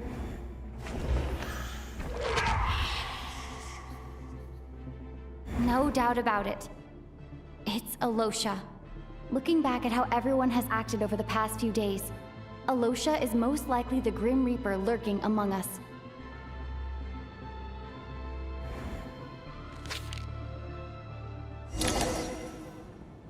Is it you, Alosha? You were the first to discover the investigation report, and you had plenty of time to slip the note inside to mislead us. So? Surely you can't suspect me based on that alone.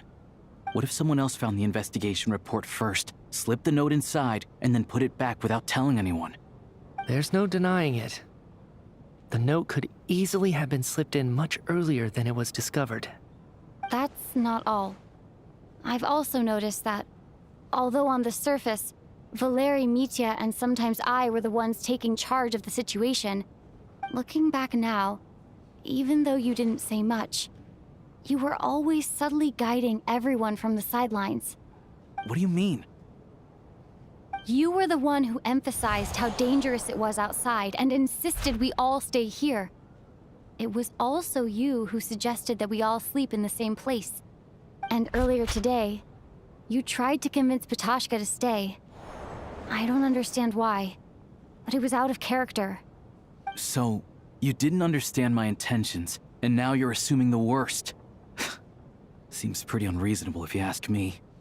He still won't admit it? Fine. Let's see how he responds to the most damning evidence of all. The biggest question I have right now is, if the Grim Reaper is impersonating Alosha, then where's the real Alosha? When did they switch?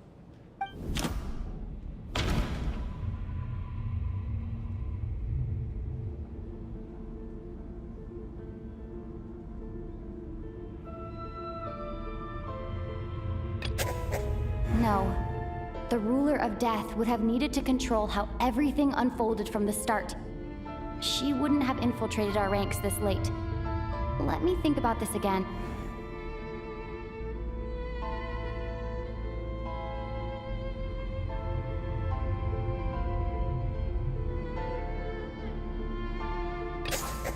That's right. This was the moment. Right at the start, before any victims had even emerged, Alosha was switched with the Ruler of Death while everyone's guard was still down.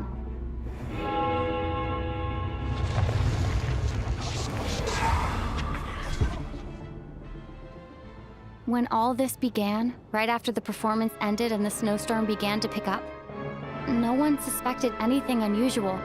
We just assumed we were snowed in. It wasn't until we discovered the bodies the morning after that we realized something out of the ordinary was going on. But it's clear now that the oddities actually started earlier than that, when Dimov walked into the snowstorm and never came back. Right. So Mr. Dimov was the first victim, not Sobolova and Torgov. And if we pinpoint that moment as the beginning of this incident, then one thing becomes clear. Alosha, you are the only person who walked into the snowstorm and came back without the help of Vojanitsa's Requiem. More precisely, Alosha never came back at all. The one who came back was the Grim Reaper. Not bad. Well, since you've backed me into a corner, I suppose there's no point in keeping up the act anymore. Alosha? You're the Grim Reaper? I am no such tired cliché. Mortals should address me as the Ruler of Death.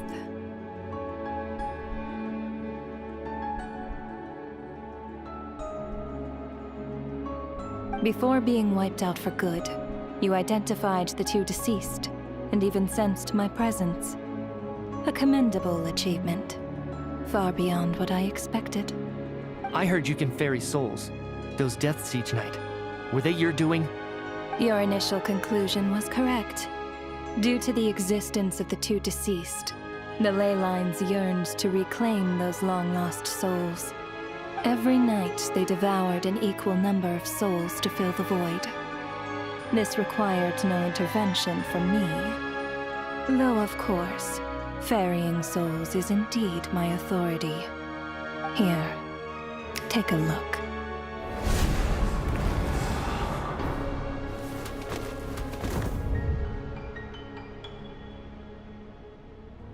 What are you doing? That takes care of today's too. Don't get so worked up. You are already dead, and your souls must return to the ley lines. I know we're already dead. You murdered us, didn't you? Murdered? No. Murder is when mortals usurp my authority. Death is my jurisdiction. If I require someone to die, I need not resort to such laborious methods as murder.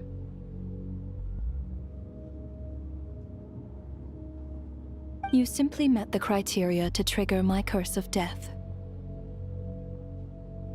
I know about the curse of immortality. So there's another death-related curse too? You cursed us? When? And why would you do such a thing? So often, humans pray to me, begging to know when their death will come, and what form it will take. But few people ask why. If you must have an answer, know that death comes simply because one's time has come. So you're not gonna tell us the truth? Hold your tongue. By all rights, you shouldn't even be allowed to speak with me. Those angels from the past are to blame for the reckless renovation of the ley lines here. It's made my work on this occasion infuriatingly complicated. Work?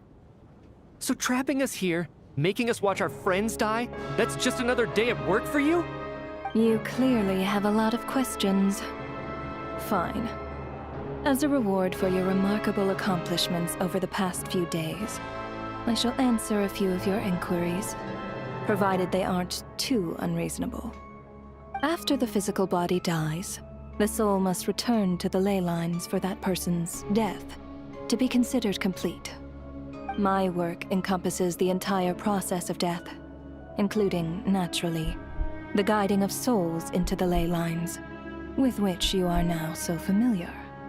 You must also be rather familiar with Natlan's Night Kingdom, I presume? It was I who supported the creation of the Night Kingdom. It provided a convenient means of guiding the souls of Natlan. Here, too, the ley lines connected to the theater underwent some modifications. The angels hoped to make them capable of accommodating the souls of some special creations. But this actually hindered their ability to accept ordinary souls to some degree. This effect manifested itself after you died from the curse in the theater, leaving you stranded in the afterlife, unable to achieve a complete death. But if souls who die from the curse of death fail to return to the ley lines within a short window of time, they will miss their chance for good. Then, they will remain forever suspended between life and death, no longer subject to the authorities of either. So if you don't resolve this matter soon, and see all our souls return to the ley lines before long, we'll escape your control. Nitya is sharp. This must be what Renova was worried might happen, and the reason she got involved to begin with. But if you have the authority to guide souls, why didn't you just show yourself and get it over with? Why hide among us in the form of Alosha? You seek to understand the mind of a god. Very well. I'll tell you. This is a theater, and I decided I wanted to watch a show about death. That's why I encouraged you to take the events to the stage. I found myself getting quite immersed. I suppose the entertainment you provided makes up for all the trouble you've caused me by being so defiant in the face of death. There. Are you happy with my answer? Can't say I am. Really?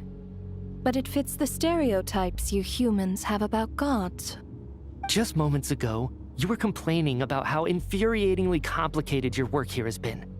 Work is work, I get it. There are times when it's a huge pain, but you just have to get it done, right? That's a rather unique perspective for a human. You are in fact correct. There is a pain point in this case. Due to the obstruction in the theater's ley lines, there is a hard limit on the number of souls they can receive each day, making it impossible for me to ferry all your souls at once. Revealing my identity too soon would inevitably have led to futile resistance, and there was a risk that any souls who chose to run would disappear. Then there was the issue of the 2 lost souls you called the deceased. The way you resolved that quandary was all part of my design. That's what I don't understand. If all of us were souls of the dead, what made their presence among us special? For centuries, they have refused to return to the ley lines, exploiting the issues created by the angel civilization to resist being drawn in. Centuries of obsession accumulated during this process. You may think of this obsession as the resentment of the dead, and in this quantity, it was a bomb that could have detonated at any moment. It reached the point where I could not afford to leave it unchecked. But the only way to fix it was to help them acknowledge their own deaths, make peace with their regrets, and willingly walk into the snowstorm.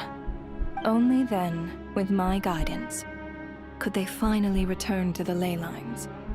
Otherwise, you would not like to know what the consequences would have been. I vaguely remember seeing Petashka, but in the most terrifying form. Was that in a dream?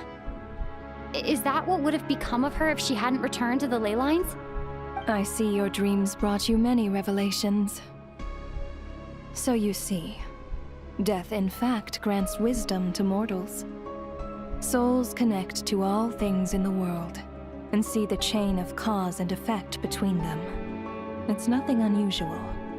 Anyway, giving psychological counseling to lost souls is not my strong suit. That is more of an angel's role. It was something I could not resolve directly using my authority, so I decided it was easier to leave the bomb defusal to you. Meanwhile, of course, their presence caused the souls of other members of your party to return to the ley lines each night. From where I stand, that was killing 2 birds with 1 stone. As both issues slowly resolved one another without me having to lift a finger, all I had to do was stay close by and keep the situation under control. Then use my authority to wrap things up at the end. And, of course, while I was at it, I thoroughly enjoyed watching this drama, dealing with death from a mortal perspective, play out on the stage.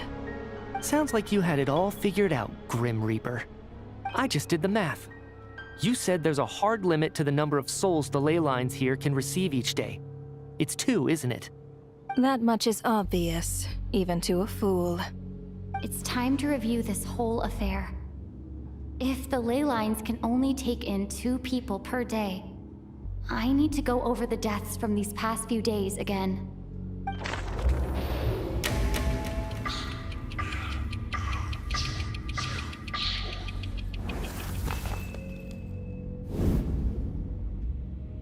Looking back now, none of us had the faintest idea at the time.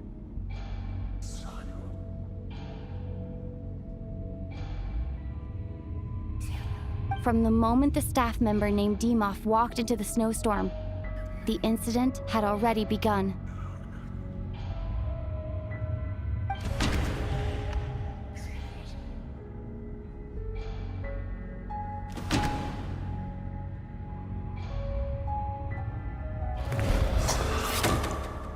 Alosha was the second to walk into the snowstorm after Dimov to investigate.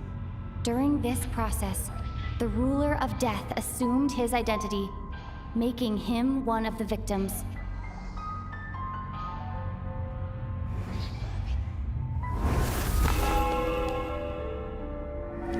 first night in the theater, everyone was caught up in the novelty of it all. No one could have expected there would be victims the very next morning. Despite all the confusion, and with the help of hindsight, we finally began to realize that something was amiss with the snowstorm.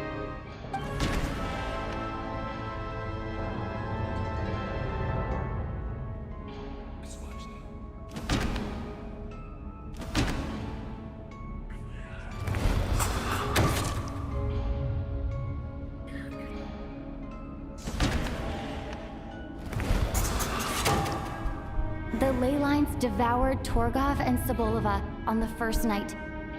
At the time, we thought this might be a murder case connected to Lelek.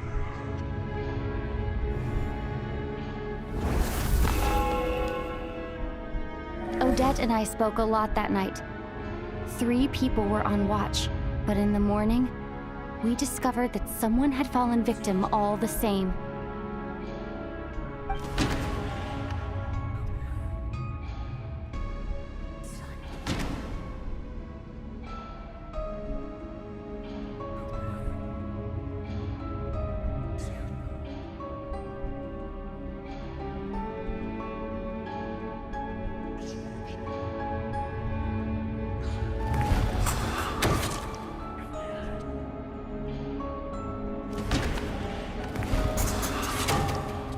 The deaths of Kulish and Ranpana caused everyone to stop suspecting Lelek. Unexplainable phenomena occurred one after another, leading Mitya to suspect that we were caught up in a supernatural event.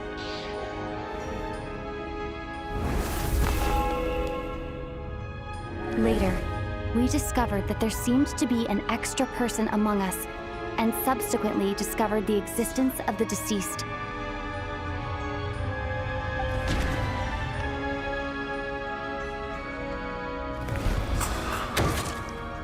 Mr. Schramm realized he was the deceased and walked into the snowstorm to return to the ley lines of his own accord. It turns out there really was a dead person among us.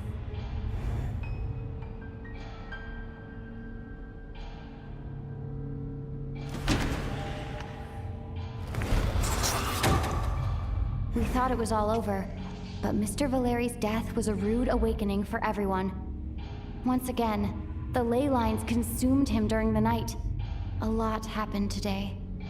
Mr. Valeri's death led us to discover the connection between the number of deceased and the number of victims during the night.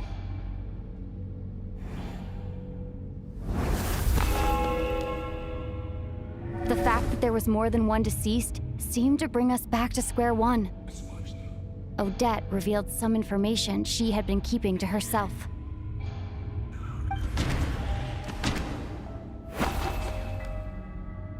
Although Mitya did indeed walk into the snowstorm that day, he returned. The void in the ley lines hasn't been filled. So, let's rule out Mitya for now.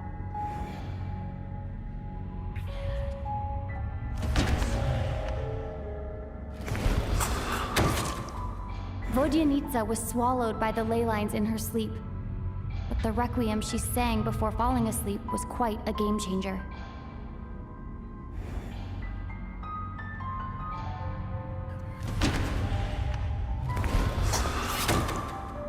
As it happened, Petashka filled the void left by Mitya's return from the ley lines by walking into the snowstorm this morning.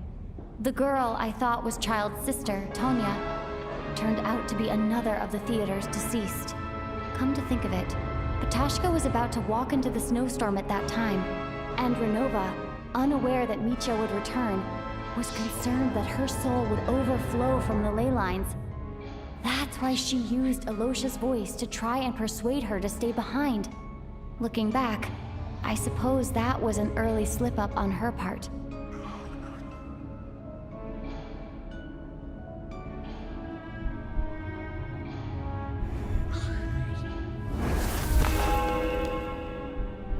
No one could have expected anyone who walked into the snowstorm to return. But just after nightfall, Mitya returned, bringing crucial information with him. Various truths began to surface, including that all of us were already dead, and that the ruler of death was here among us. Then, after revealing her true form, Renova callously claimed 2 souls.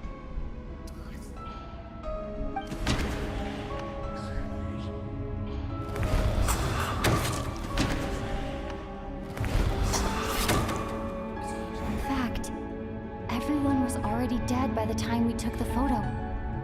And in the days since, we've experienced many more partings in the afterlife. Now, only Mitya and I remain. And the true culprit behind everything still stands before us. In Mitya's eyes, I see the same anger and frustration that I feel.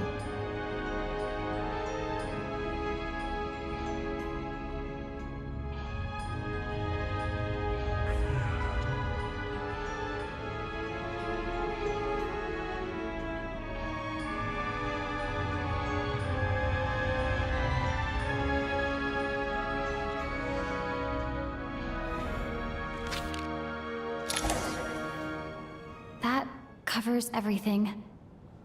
It's all clear now. Your work isn't finished here yet, is it? The Traveler and I are still standing here, safe and sound. The Water Imp's song threw things off a little, but it is of no consequence. The ley lines have already anchored your soul, and the first ray of light tomorrow morning will take you back. I, meanwhile, need to review my attitude towards the Water Imp race. So, the reunion in the night that Vojanitsa mentioned, I suppose that was never meant to be a permanent reunion. That just leaves you, Traveler. My power only allows me to temporarily separate your soul from your body. The ley lines of Teyvat would not accept you, and your soul is firmly anchored to your body by your will. For a descender like you, who is not bound by Teyvat's rules, your death can only be brought through the most violent of means, such as directly destroying either your body or soul.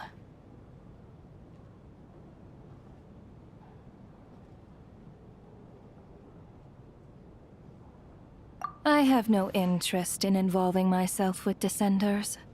For now. Although, this may change if Asmodee remains missing, or you insist on interfering with our affairs. One last question then. All our struggles and sacrifices here, they were meaningless from the very beginning, weren't they? Death abides no reason. Besides, what you call sacrifice is merely a concept created by humanity. To me, it is nothing more than a self-indulgent charade in the face of death. Mere mortals fantasizing that their actions could reclaim something from my grasp. A truly laughable idea.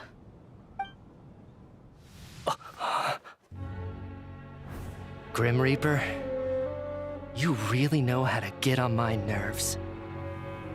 I'm not here to ingratiate myself with you. I kill merely because your deaths are necessary. Oh, you've made that quite clear. But humans don't take well to being scorned.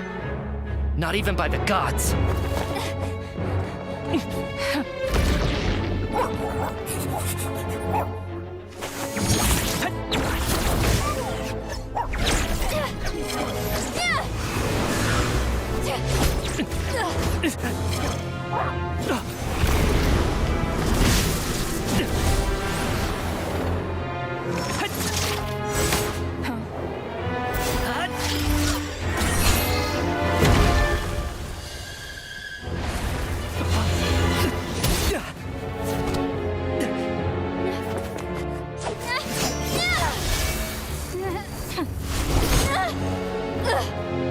This is futile.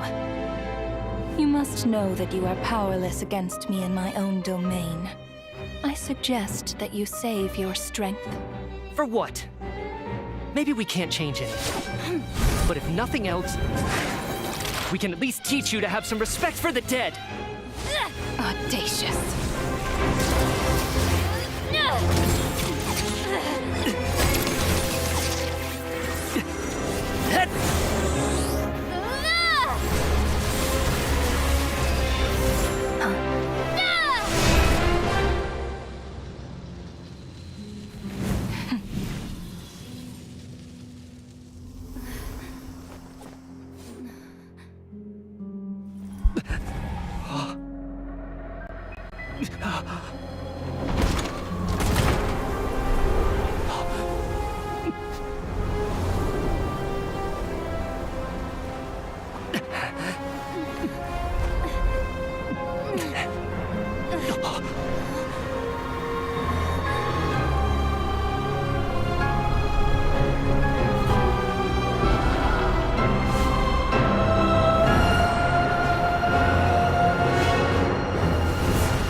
How are you holding up, Odette? What happened to me? How much do you remember? What do you mean? Is the performance over? I can't seem to recall what happened. Has Odette already forgotten?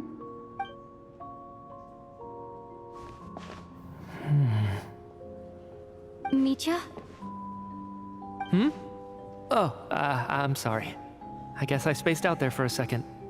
Remind me who you are? Don't you remember anything?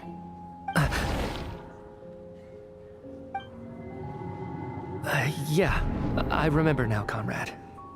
Looks like we guessed right. Just like me when Odette found me at the Armory Palace, for some reason, everyone killed by the Ruler of Death eventually came back to life. Just with one catch. They forgot what happened while they were dead. Odette and the others have already forgotten everything. Why were you able to remember this time? Could this be the reason? You said this is the Ruler of Death's symbol, right? I don't see anything there. You don't? Huh. Okay, I guess that makes sense. I carved this into my hand in the afterlife, so it's not visible in the physical world. Does that mean I carved this symbol into my soul? What an unsettling thought. Still, at least I get to remember what happened. I suppose it's a blessing in disguise. What about you, though? The Ruler of Death mentioned that you're a descender? Is that why you can remember? A full explanation would get complicated very quickly, but that's essentially it. Well then, now that it's all over, let's figure out what we've learned. The first thing I notice is that everything here is precisely as we left it, right before our deaths. This confirms that time passes differently in the afterlife than in the real world. They say that right before death, time slows down and your whole life flashes before your eyes. That must be how you know you have one foot in the afterlife by that point. Anyway, clearly the few days we spend in the afterlife probably only amounted to a few short minutes in the real world. This also aligns with previous reports of widespread temporary memory loss among the Armory Palace personnel. Now it seems likely that those were all brief deaths caused by the Grim Reaper's so-called curse of death. To those unaware of the truth, dying and coming back to life must feel similar to a short bout of catatonia.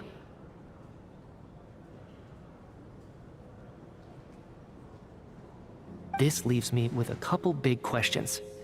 What are the conditions that trigger this so-called curse of death? And why are we resurrected after we die? If nothing else, I think it shows that killing us wasn't her ultimate goal. We still don't know her true reasons for subjecting us to death. Right. This time only got complicated because of the situation with the theater's ley lines. That's why she had to approach it differently. If the previous incidents of amnesia among the researchers are anything to go by, killing us is usually a pretty routine matter.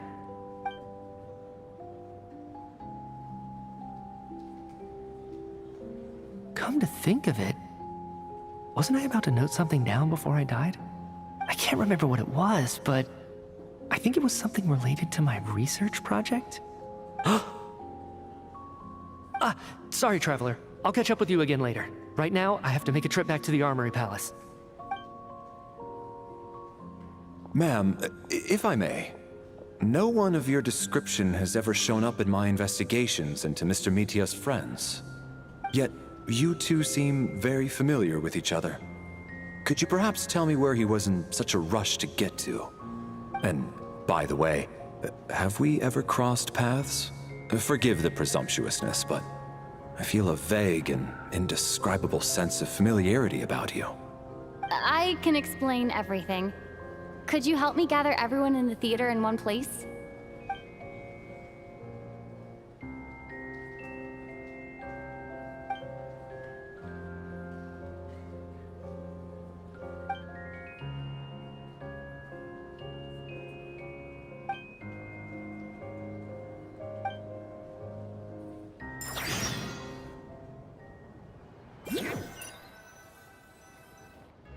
So Chuganov really is going to shut down the factory.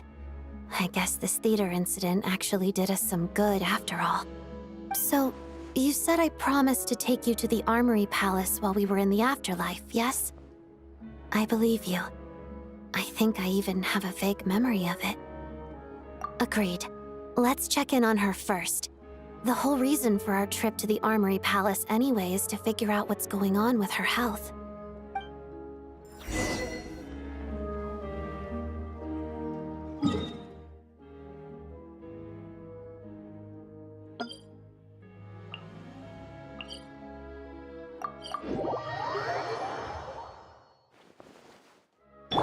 Try and stop me!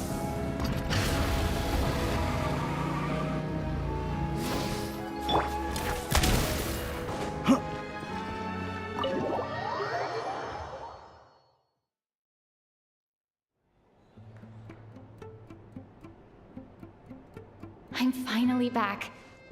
Even though a long time has passed from my perspective, as far as Paimon's concerned, I probably just went out to watch a very short show.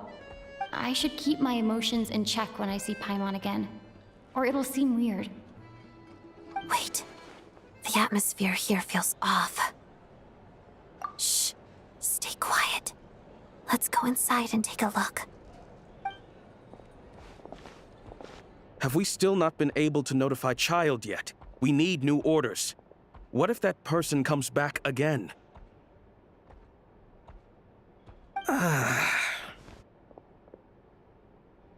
I'm so sorry.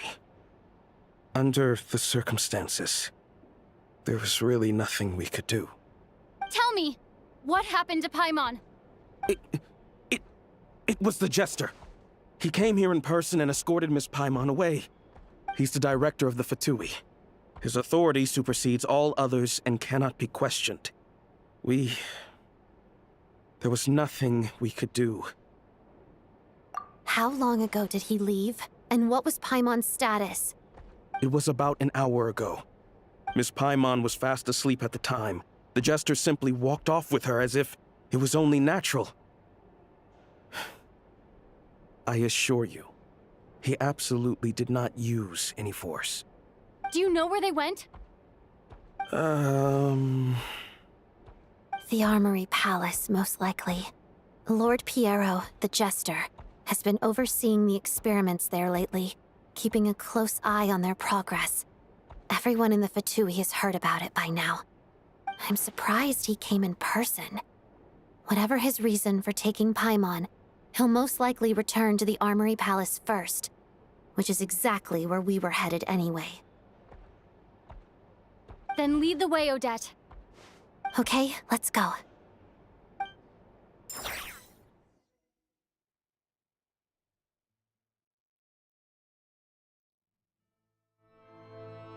It's just up ahead. Quick, let's get inside. No, I'll go alone. You know I'm planning to force my way in. You're with the Fatui, so you should stay outside. I was hardly planning on taking you through the official channels anyway. I'm here to force my way in, just like you. I may be a Fatus, but I'm also Lelek, enemy of Project Stuja. Paimon's safety is paramount right now. With me around, you'll have an extra pair of hands. There might be devices inside that are easier for an insider to deal with. If you say so. Let's go. There's no time to hesitate.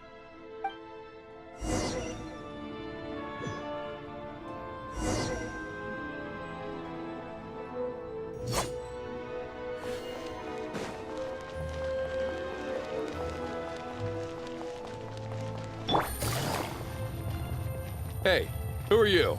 This part of the Armory Palace is under restricted access. What do you think you're doing? No questions, please. We're short on time. Fear the coming storm. Where are you?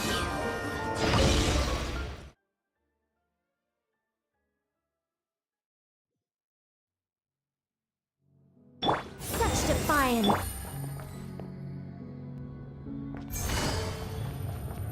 Do you have a pass? Where are you coming from? So, you're intruders, huh? Then don't blame me for what happens next!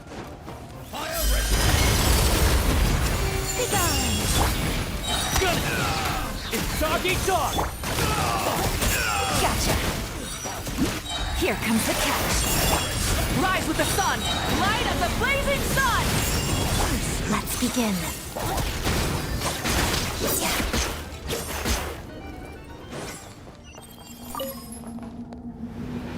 The Armory Palace is hidden this deep in? This place is much bigger than I imagined. They're conducting top-secret research, after all. The deeper it's hidden, the better, is standard Fatui logic. The style doesn't really look like the Fatui's handiwork, though. They must have... We're in for a tough Intruders! Stay alert! One down! Quietly now. Heaven's will, made mine. Pyroclastic surge!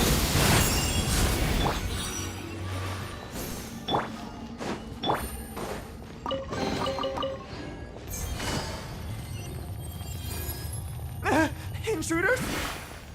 Just what are you guys trying to do here? Short words, your... Begone! Here, boy!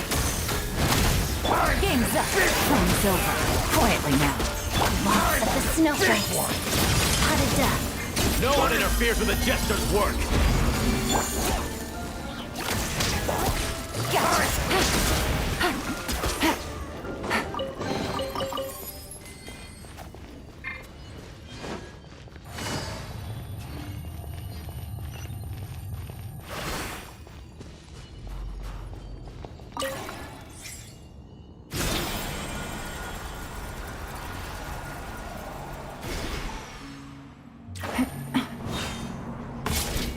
I think not. Looks like no one's guarding this place. There's something off about that decoration over there. Look out! Let's deal with these before we move on. Begone! Bullseye!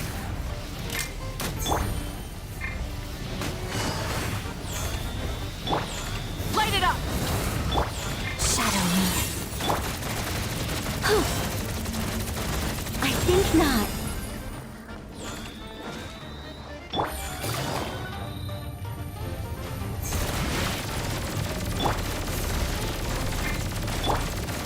Gun it!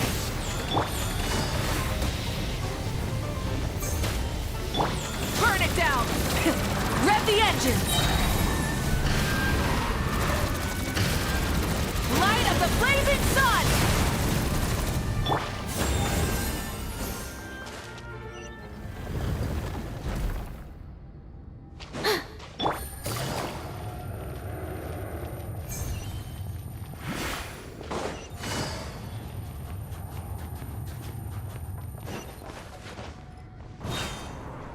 Take it easy.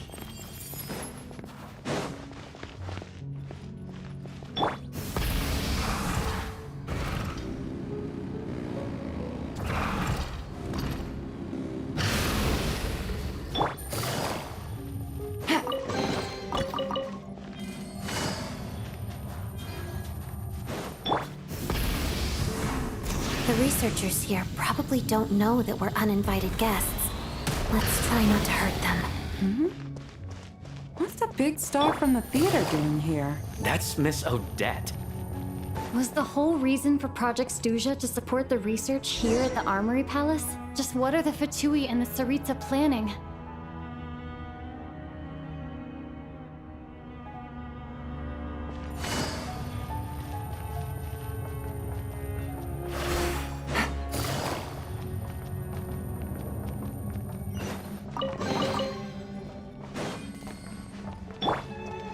Full throttle! Whoa! Who are you? Never seen you around. Looks like there's no way through here. Maybe using the power of this prism could help? Such defiance.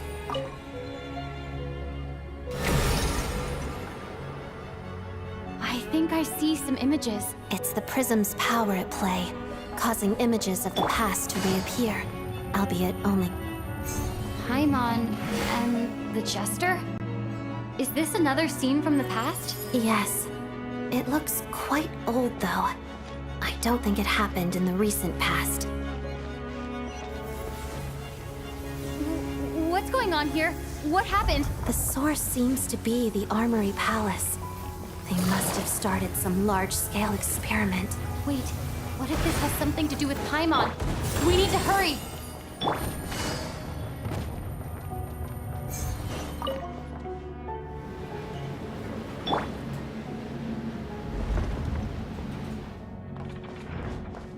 We're almost there. The Armory Palace is just up ahead. Paimon, please be okay.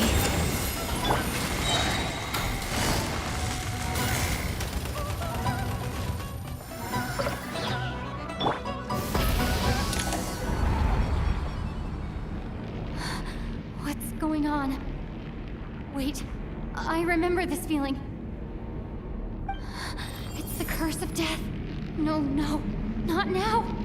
Why is the curse of death striking again already?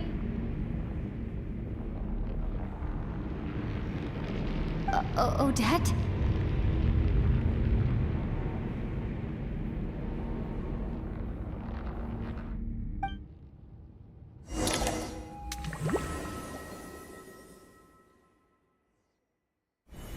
Is this the afterlife again? I need to find a way back to reality. Is that Odette's core Ignis? Could that be what just woke me up?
Odette!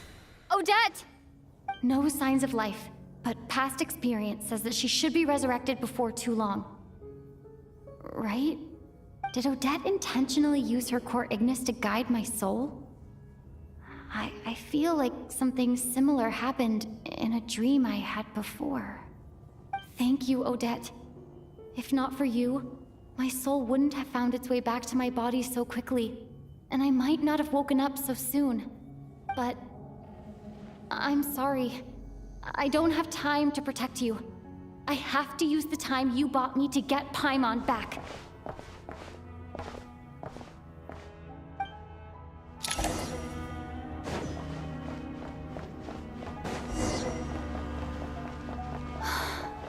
Sure enough, everyone here has been affected by the curse. Paimon! Paimon! No, wait. Paimon probably didn't escape Renova's curse either. She won't be able to respond to me right now. I'll have to find her myself.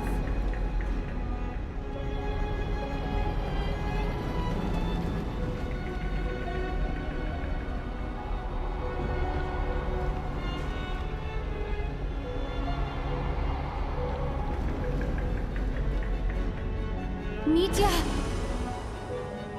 Is this the laboratory he works in? What happened here to trigger the curse of death again so soon? I'll have to ask him when he wakes up. Finding Paimon has to take priority now.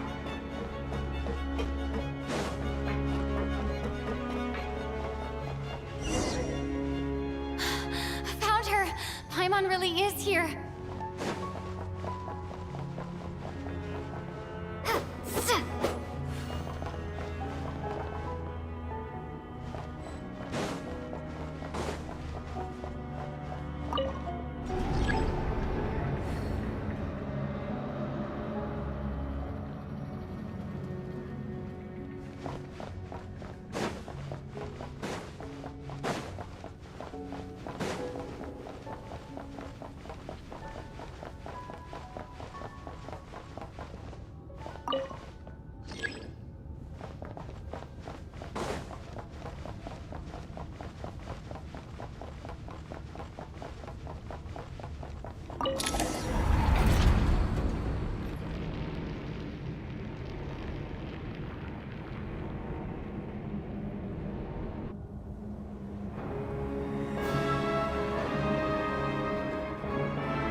You don't learn, do you? You've already been involved in one mass death, and now you show up at the scene of another. This might have passed for a coincidence the first time, but a second time? Am I to assume you are intentionally interfering in Snezhnaya's affairs? Judging by your expression, it seems that you understand little of what is going on here. In that case, a word to the wise. Do not interfere in Snezhnaya's affairs. A civilization that fails to learn its lesson constantly depletes its own worth. It will one day lose any reason for its existence. And as a descender, you are perfectly suited to be the lifeline to which a dying civilization might desperately cling. Consider your position carefully. No advice needed. I'll make my own judgments. Suit yourself. When the day of reckoning arrives, not even a descender can hope to escape unscathed. The time for resurrection fast approaches. The mortals here are not yet worthy to behold my form. So that will be all for today.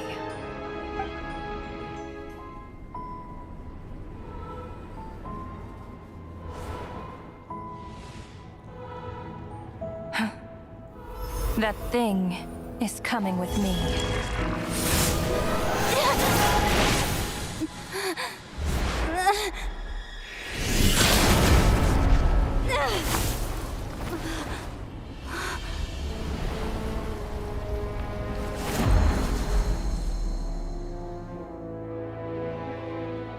You awoke sooner than I thought.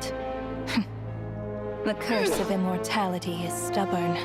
Unable to enter the ley lines, yet not content to remain a spirit. Ruler of death, what do you want? You perplex me. Both you and you. That thing may be a creation of Celestia, but it possesses none of Celestia's power, let alone authority. Your obsession with it baffles me. No matter, the resurrection will soon begin. It's worthless anyway. I'll reclaim it next time.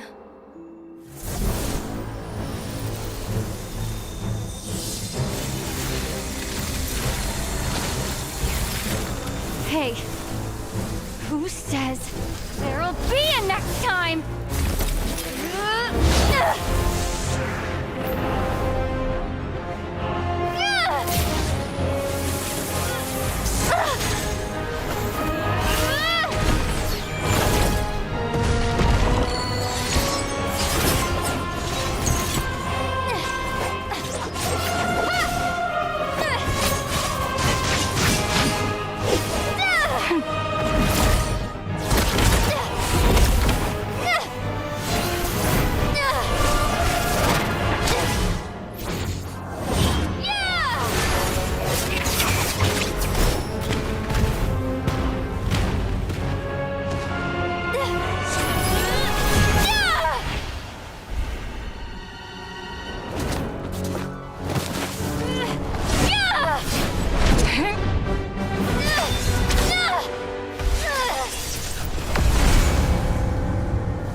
too, Paimon. What are you talking about? We haven't even been apart for that long, have we? It was... different this time. You seem to be in pretty good shape. Yeah, Paimon's back in tip-top condition. It's the weirdest thing. Paimon fell asleep earlier, and when she woke up, she found herself here. The Jester and that guy talking to him used some kind of energy on Paimon, and she could kind of feel it canceling out that other thing that was making her feel unwell. So, Mitya helped too? Apologies for leaving in such a hurry at the theater earlier. I was in a rush to verify some theories. Rest assured that your companion is perfectly safe. We reversed the effects that the experimental energy had on her. The Jester specifically instructed me to do so. I suppose this is our first official meeting, Traveler. I could not let Paimon suffer in her condition for a moment longer, and so I simply took her without explanation. I hope you do not mind.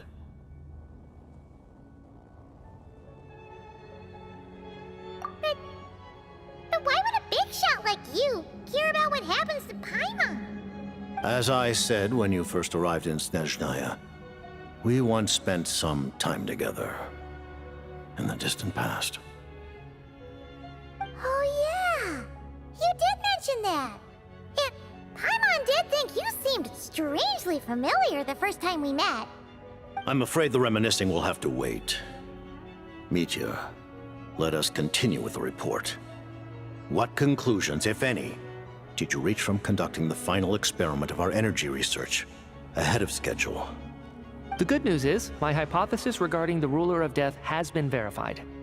As for the bad news, I recommend we suspend the experiments and Project Mistleton until further notice.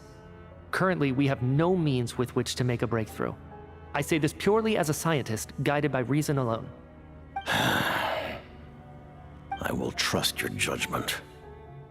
We shall put the project on hold until the Ruler of Death has been eliminated. Wait, what are you guys talking about?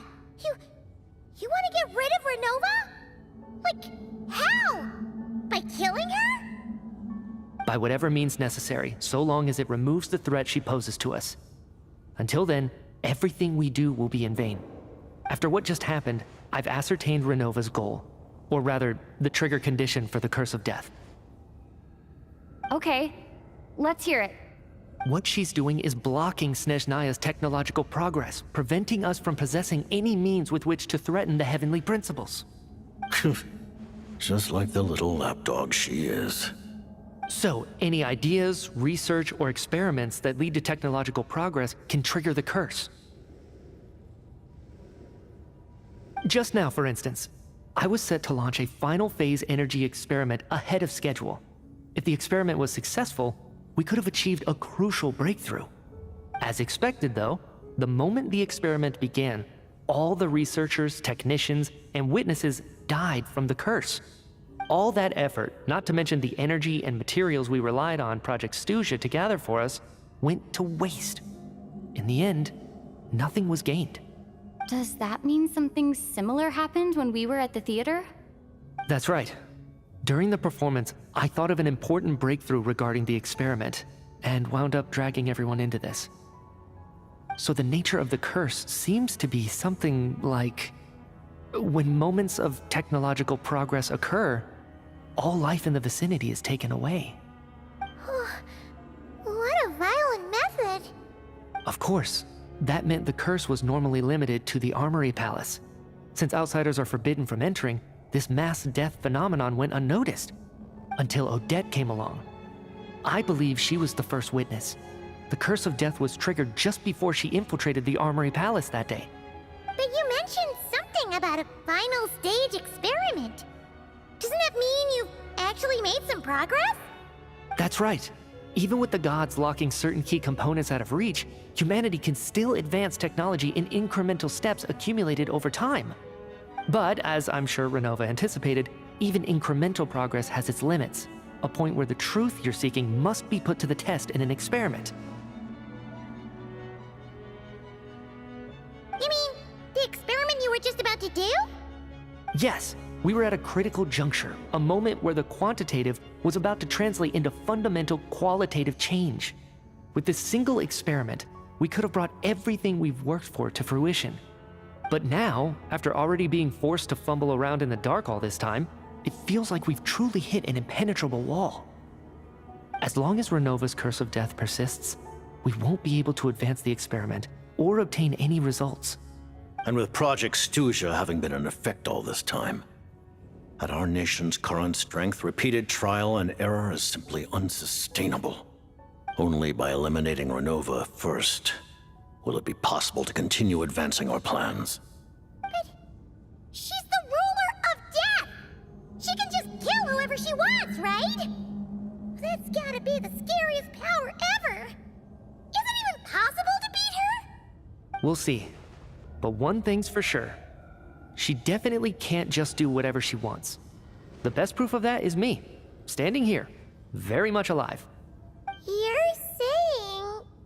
Wouldn't it be easier to just kill all of us researchers for good? Why resurrect us over and over again? Why let us advance our technology to this point? So, you're saying even the ruler of death has limitations we don't know about? Exactly. And I think that's where the key to our breakthrough lies. Regardless, the ruler of death has always been an obstacle we must overcome. Indeed, we must face life, death, time, and space. After all, our goal is the heavenly principles. The Fatui want to challenge the heavenly principles? For a long time, I've had a vague suspicion the Fatui and the Tsaritsa were targeting the heavenly principles. But hearing the Jester admit it is still a shock. No wonder that Tsaritsa's goal has always been kept a secret from the people. What kind of road will that lead Snezhnaya down? In that case... Lord Jester, I would like to request some leave. I'd like some time to organize my thoughts and go over the data. Granted. Get some rest, put the experiment out of your mind, and take care that the curse of death doesn't affect any civilians.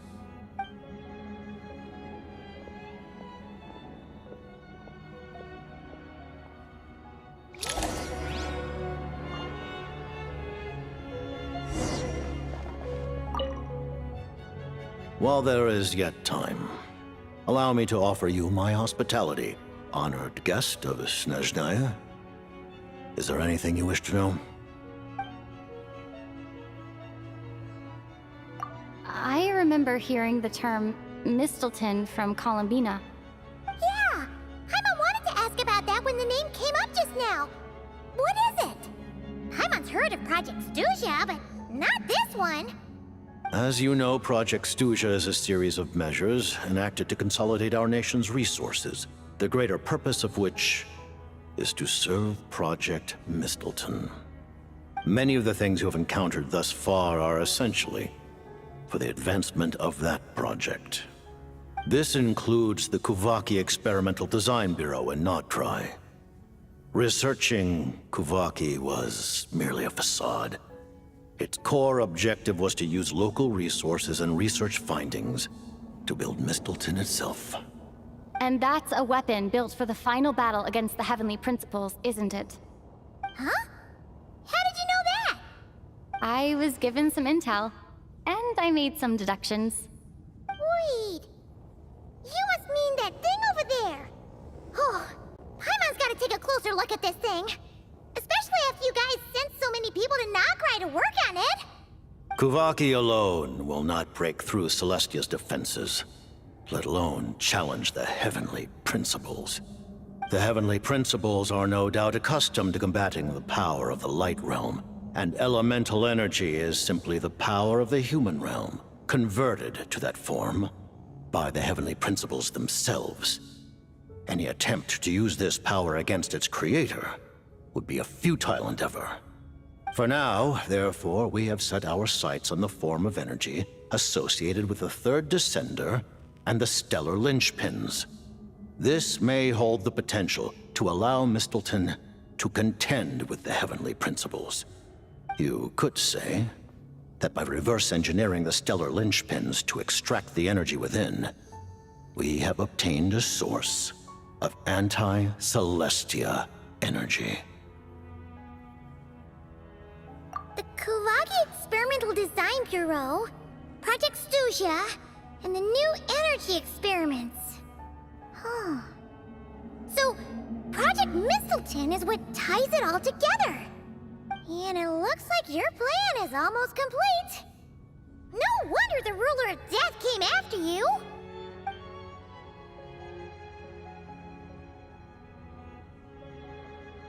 Her Majesty the Tsaritsa has embarked upon an expedition to vanquish a monster. Were it not for this, I imagine she would have been delighted to grant you an audience. Seems like the powers that be in Snezhnaya don't intend to hold my past conflicts with the Fatui against me. The Harbingers have been granted significant autonomy in retrieving the Gnosis.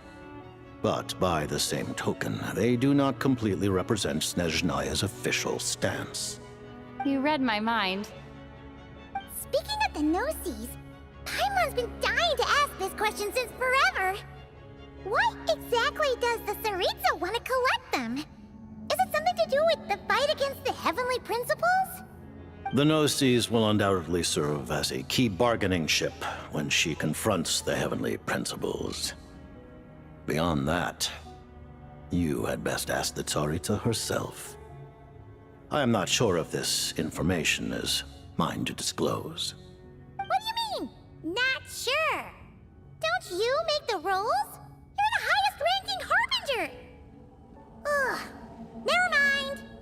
Taking on the Heavenly Principles is something most people wouldn't even entertain in their wildest fantasies. Why is the Tsaritsa so fixated on this? In Teyvat today, civilization is nothing but an illusion. Something whose very existence can be negated at any moment. Our civilization may very well be destroyed in the struggle, but as things stand, the Heavenly Principles could choose to negate our existence on a passing whim. And we must not sit back and accept that fate. Only by changing the state of affairs, only by overthrowing the Heavenly Principles, can our civilization truly be said to have taken root. Otherwise, the fate of the people of Khaenri'ah and Hyperborea is a cycle doomed to repeat itself. Accepting potential destruction in return for getting to control your own fate. Furthermore, perhaps this is still somewhat difficult for you to understand. Are you aware that all the rules of this world are made up of curses? Huh? All of them? Paimon knows about the Curse of Death you mentioned, and the Curse of Immortality that you and Dainsleif have. Then, the birth of the Hilichurls, the rules of Natlan's Ode of Resurrection, those are curses too? Farina's long life seems to stem from a curse placed on her by Focalor as well. Yes. Even a god's love for humanity is a curse the Heavenly Principles inflicted upon the gods. What? The Tsaritsa has always had ample reason to hate the Heavenly Principles.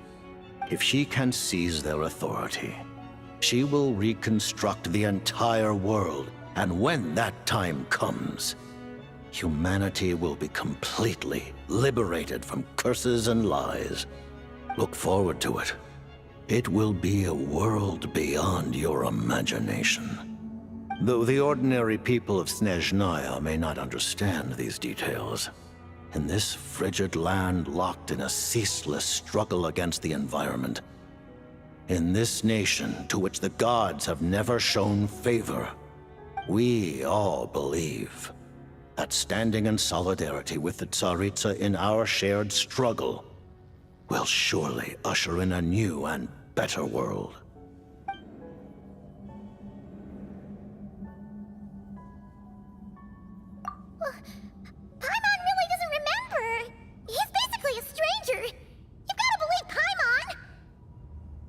Allow me to explain. The reason Paimon reacted to the anti-Celestia energy developed by the Armory Palace is because she comes from Celestia herself. More specifically, she is one of its creations. Paimon? A creation of Celestia? Oh, right. I was blinded by anger earlier, but thinking back on it, Renova also said that Paimon is a creation of Celestia, but she lacks Celestia's power or authority. As you know, the lunar fragments in Nodcry were pulled down from the sky using Fatui technology. But the first application of this technology was in Khaenri'ah over 500 years ago.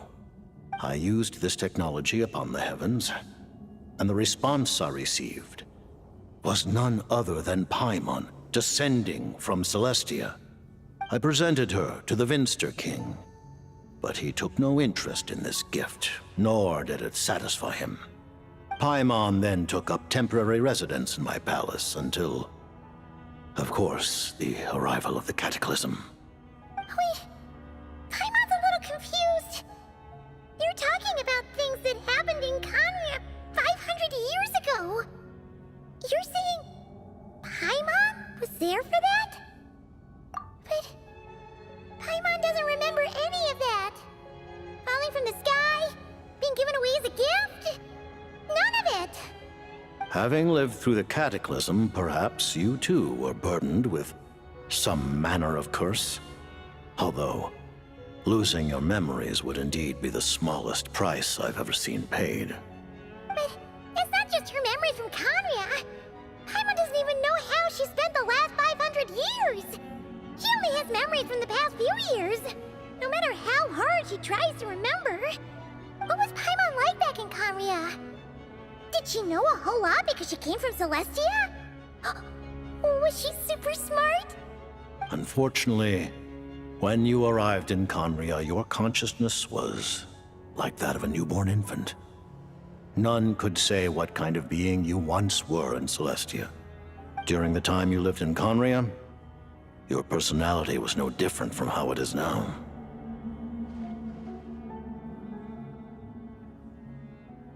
Aw, man! Paimon's plan to get her memories back and become super smart is ruined before it could even start. You know, even though Paimon lost her memories, she still feels weirdly close to you for some reason. That must mean you took pretty good care of Paimon back then, huh? On the contrary, I completely ignored your existence. I was entirely focused on my struggle against Thruptatyr the Wise. But now, as I see it, it is as if you are the only sane thing that survived that era of insanity. And thus, are worthy of protection. Noted.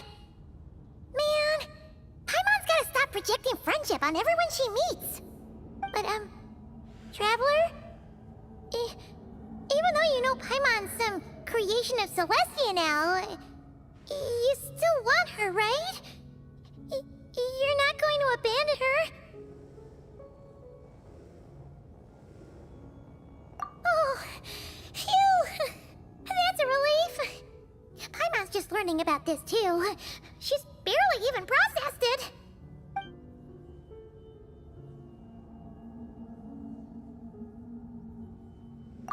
Thank you for telling me so much. I'm a bit surprised, honestly. I didn't expect you to be quite so transparent with me. Given the circumstances, the Fatui need not hide anything from our allies. Allies? To advance Project Mistleton, we must first resolve our issue with the Ruler of Death. And if I presume correctly, you have no intention of letting her actions go unpunished either, do you? That's right. Ever since she said she intends to reclaim Paimon when we next meet, I figured reconciliation was out of the question. Against an opponent of this caliber, deliberating over our allegiances would waste time we do not have. We must join forces unreservedly with whomever we can, if we are to stand anything like a fighting chance. You're going to challenge the ruler of death? Just for Paimon? But Paimon's only... Thank you. Oh, thank you. Oh, gee. Now Paimon doesn't even know what to say. Anyway, Paimon's super touched. The Tsaritsa will return in triumph in short order, and the Fatui shall hold internal discussions regarding the enemy. The time for us to meet again will come very soon. Got it. Thanks for your help with Paimon. I'll be sure to look after her for you. There was just one other thing. Well, just a request, really. Paimon really wants to see what this Mistleton thingy you're gonna use against the Heavenly Principles looks like. Of course, Paimon knows it's top secret and stuff, but she just had to ask. It's okay if the answer's no. Certainly you may. Oh, for real? Actually, maybe it's best not to. What if her Nova suddenly pops up again? She might take this chance to... While the technology is not yet fully developed, it has nevertheless reached the stage where Celestia's creations are unable to damage it. In that regard, you may rest assured. Oh. Wow. No wonder Paimon felt so out of sorts recently, even though it was super far away. Alright then! Paimon's ready to take a sneaky peek at this top secret super weapon!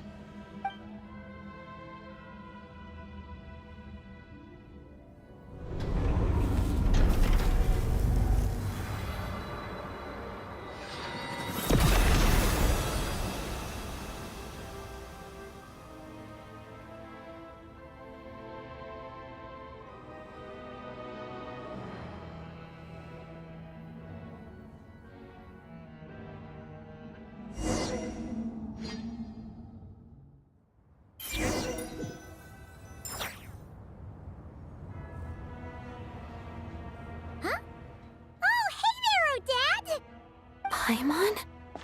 You're okay. Thank goodness. You look well. Have you recovered? Long story short, yep, Paimon's all better. What are you doing here? Were you waiting for us? That's right. When I woke up, I wanted to go in after you, but the guards had woken up as well. It would have been tough to take them on alone, and there was no easy way to sneak past them. So I returned the way I came and waited for you here. It was thanks to you that my soul found its way back to my body so quickly. Thank you. Huh. That actually worked? Nice. I just figured I'd try my luck when that ominous feeling struck me.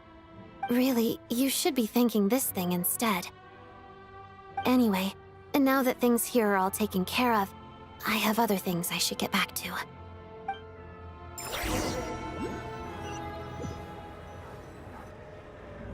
Ah, Director Chuganov, you're back. We just received notice that Project Stuja has been suspended, so we've convened an emergency meeting. This is the preliminary plan. In addition to expanding production capacity, we've also discussed feasible layoff plans to optimize revenue and expenditure structure. Our calculations indicate that the factory's profits will increase by at least 30%. Just give the word, Director. That won't be necessary. Leave the energy for those who need it. Whether they use it just to get by or to run a business, that's up to them. Start preparing to halt production and lay off the staff. Make sure the workers are able to land on their feet and that they are duly compensated. Thank you all for your hard work during this time. Am I hearing you right? Why? After all the tough times we made it through, now is exactly when we should start to turn a profit. I just suddenly don't want to do this anymore. Huh. Does there have to be a reason? Iskra, it's time to rest. Dear esteemed members of the Rokot, given the effects of Lelek's radical actions upon our organization's reputation and social stability, A decision has been made to permanently withdraw this codename from use. Considering that Lelik did what they did for the benefit of the people, the Rokot has nevertheless negotiated with the authorities, ultimately securing a waiver for all penalties due to them. Lelik will be suspended for a period of time. Depending on their future performance, they may be allowed to adopt a new codename and continue acting as part of the Rokot. The purpose of this notice is to remind everyone once again that motives and methods are equally important when one operates in the shadows.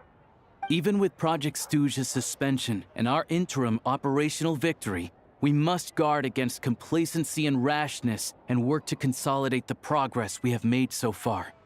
We act only for the greater glory and solidarity of our nation. May the aurora shine ever on, and the tundra always stand firm.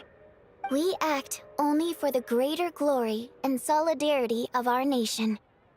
May the aurora shine ever on, and the tundra always stand firm. Looks like it's finally over. You mean for us? Just thinking out loud. I've never seen the Snezhna Grad Vecha so lively before. I never once thought I'd come here. But I understand everything now, Rosaline.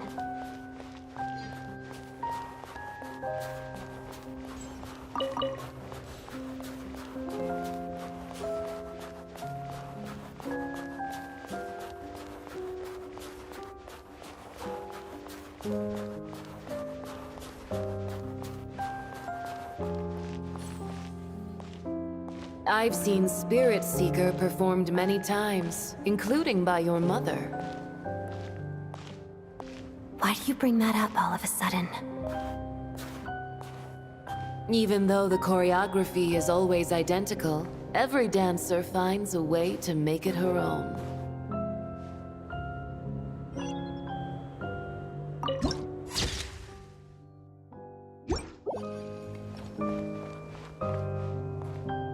So you actually want to talk to me about ballet? I just think it would be a pity if the dance was lost to history. She didn't teach it to you, did she?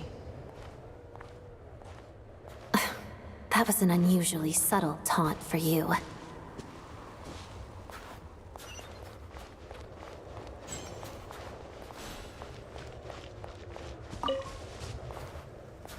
We embraced one another on the snow-swept plains, melting the ruthlessness of time. But when our bodies, in pieces, are cast to the winds, what of our love will remain behind?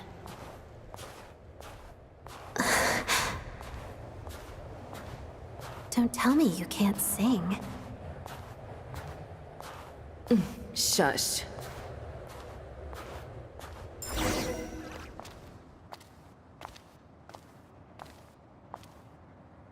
I understand her hatred.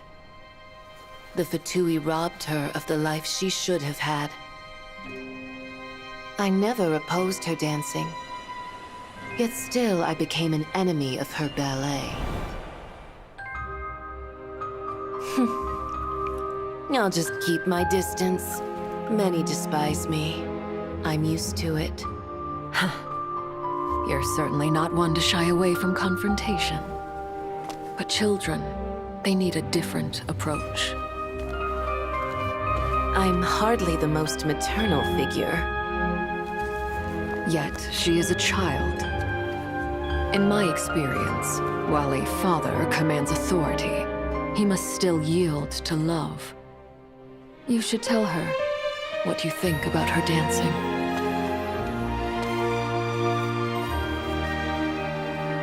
Odette will soon take the stage at the Koralyevsky Theater. This could be your chance. Geonosis secured. It went smoothly. I'll be there. Have them send me an invitation.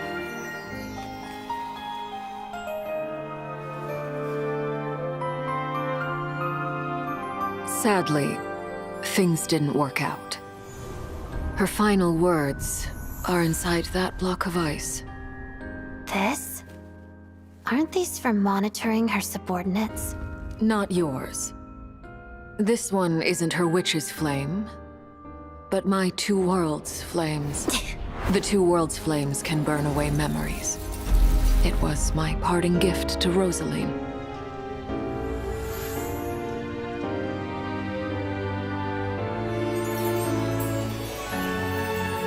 If all goes to plan, she and I will both live to see that Tsaritsa succeed. I believe she'll find peace. But if anything happens to me, she needn't follow in my footsteps. The cryo energy will fade away in time. Then the two worlds' flames will burn away all memories of the Fatui. She'll be free to dance. She deserves this. I will handle the aftermath. The choice is yours, child.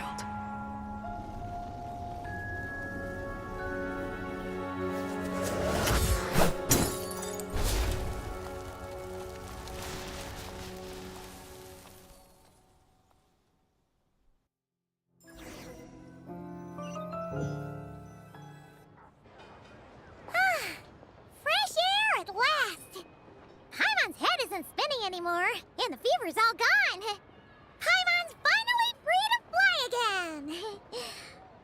Oh, it's nice to finally know where Paimon came from, too. It did make Paimon a little nervous at first, but it's such a relief now. Like, who cares if Paimon's a creation of Celestia? She's probably not anyone that important. Probably just the fairy of food and fun or something. And like you said, this doesn't have to change anything between us. You're not gonna just... Hey! Hurry up! Why are you walking so slowly? You've spent the last few days lying in bed and stuffing your face. I didn't think you'd be able to fly this fast. Says who? Paimon's as agile as ever. They don't call her White Floaty for nothing. Paimon originally wanted to check out the bookstores in Snezhnograd, but she's more in the mood for flying around right now, so let's save that for later. Wait, they've got light novels from Yai Publishing House here too. Huh? And this is Paimon's favorite mystery story from Fontaine! Wow! They got a sequel! The local Snezhnaya books look pretty interesting too, but also kinda heavy. Not the easiest things to look around. I thought you were in the mood for flying around. Paimon can read while she flies. Hey! Look at these two dolls! Which do you like better?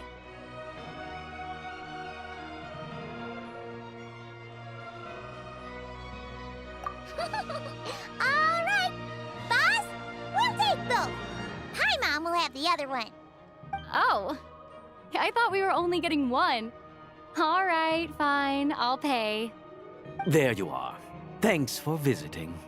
Paimon will grab this and then... Huh? Huh? Huh?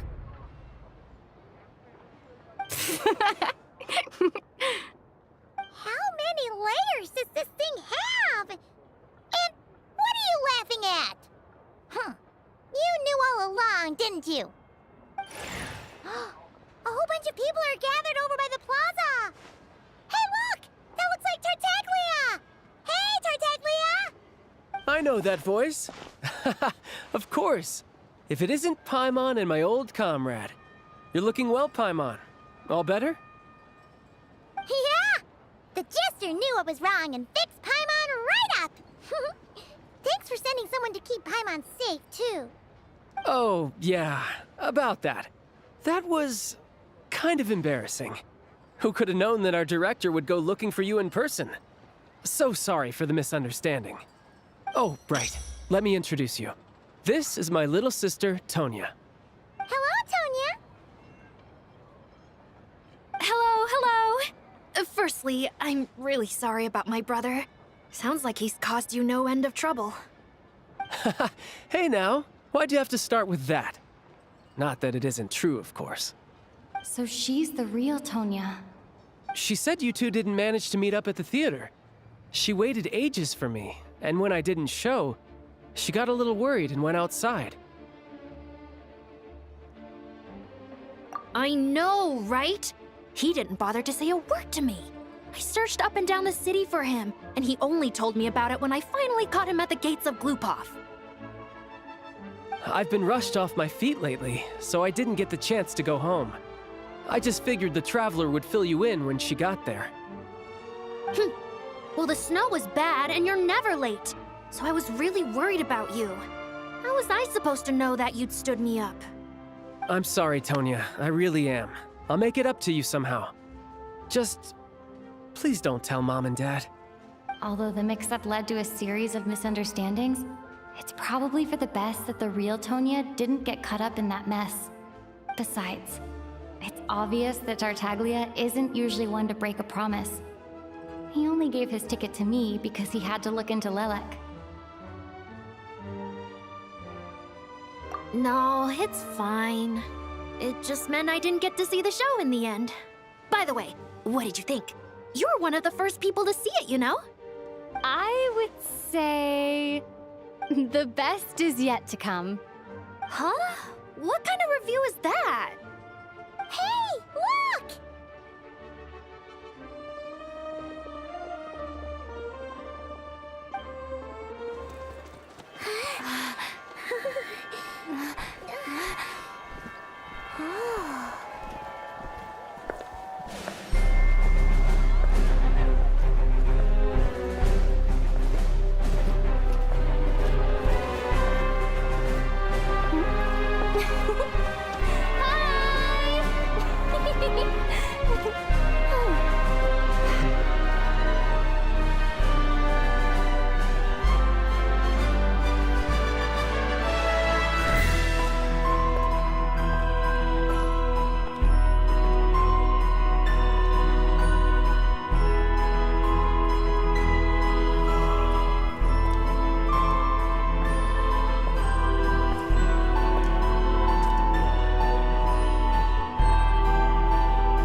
All geared up.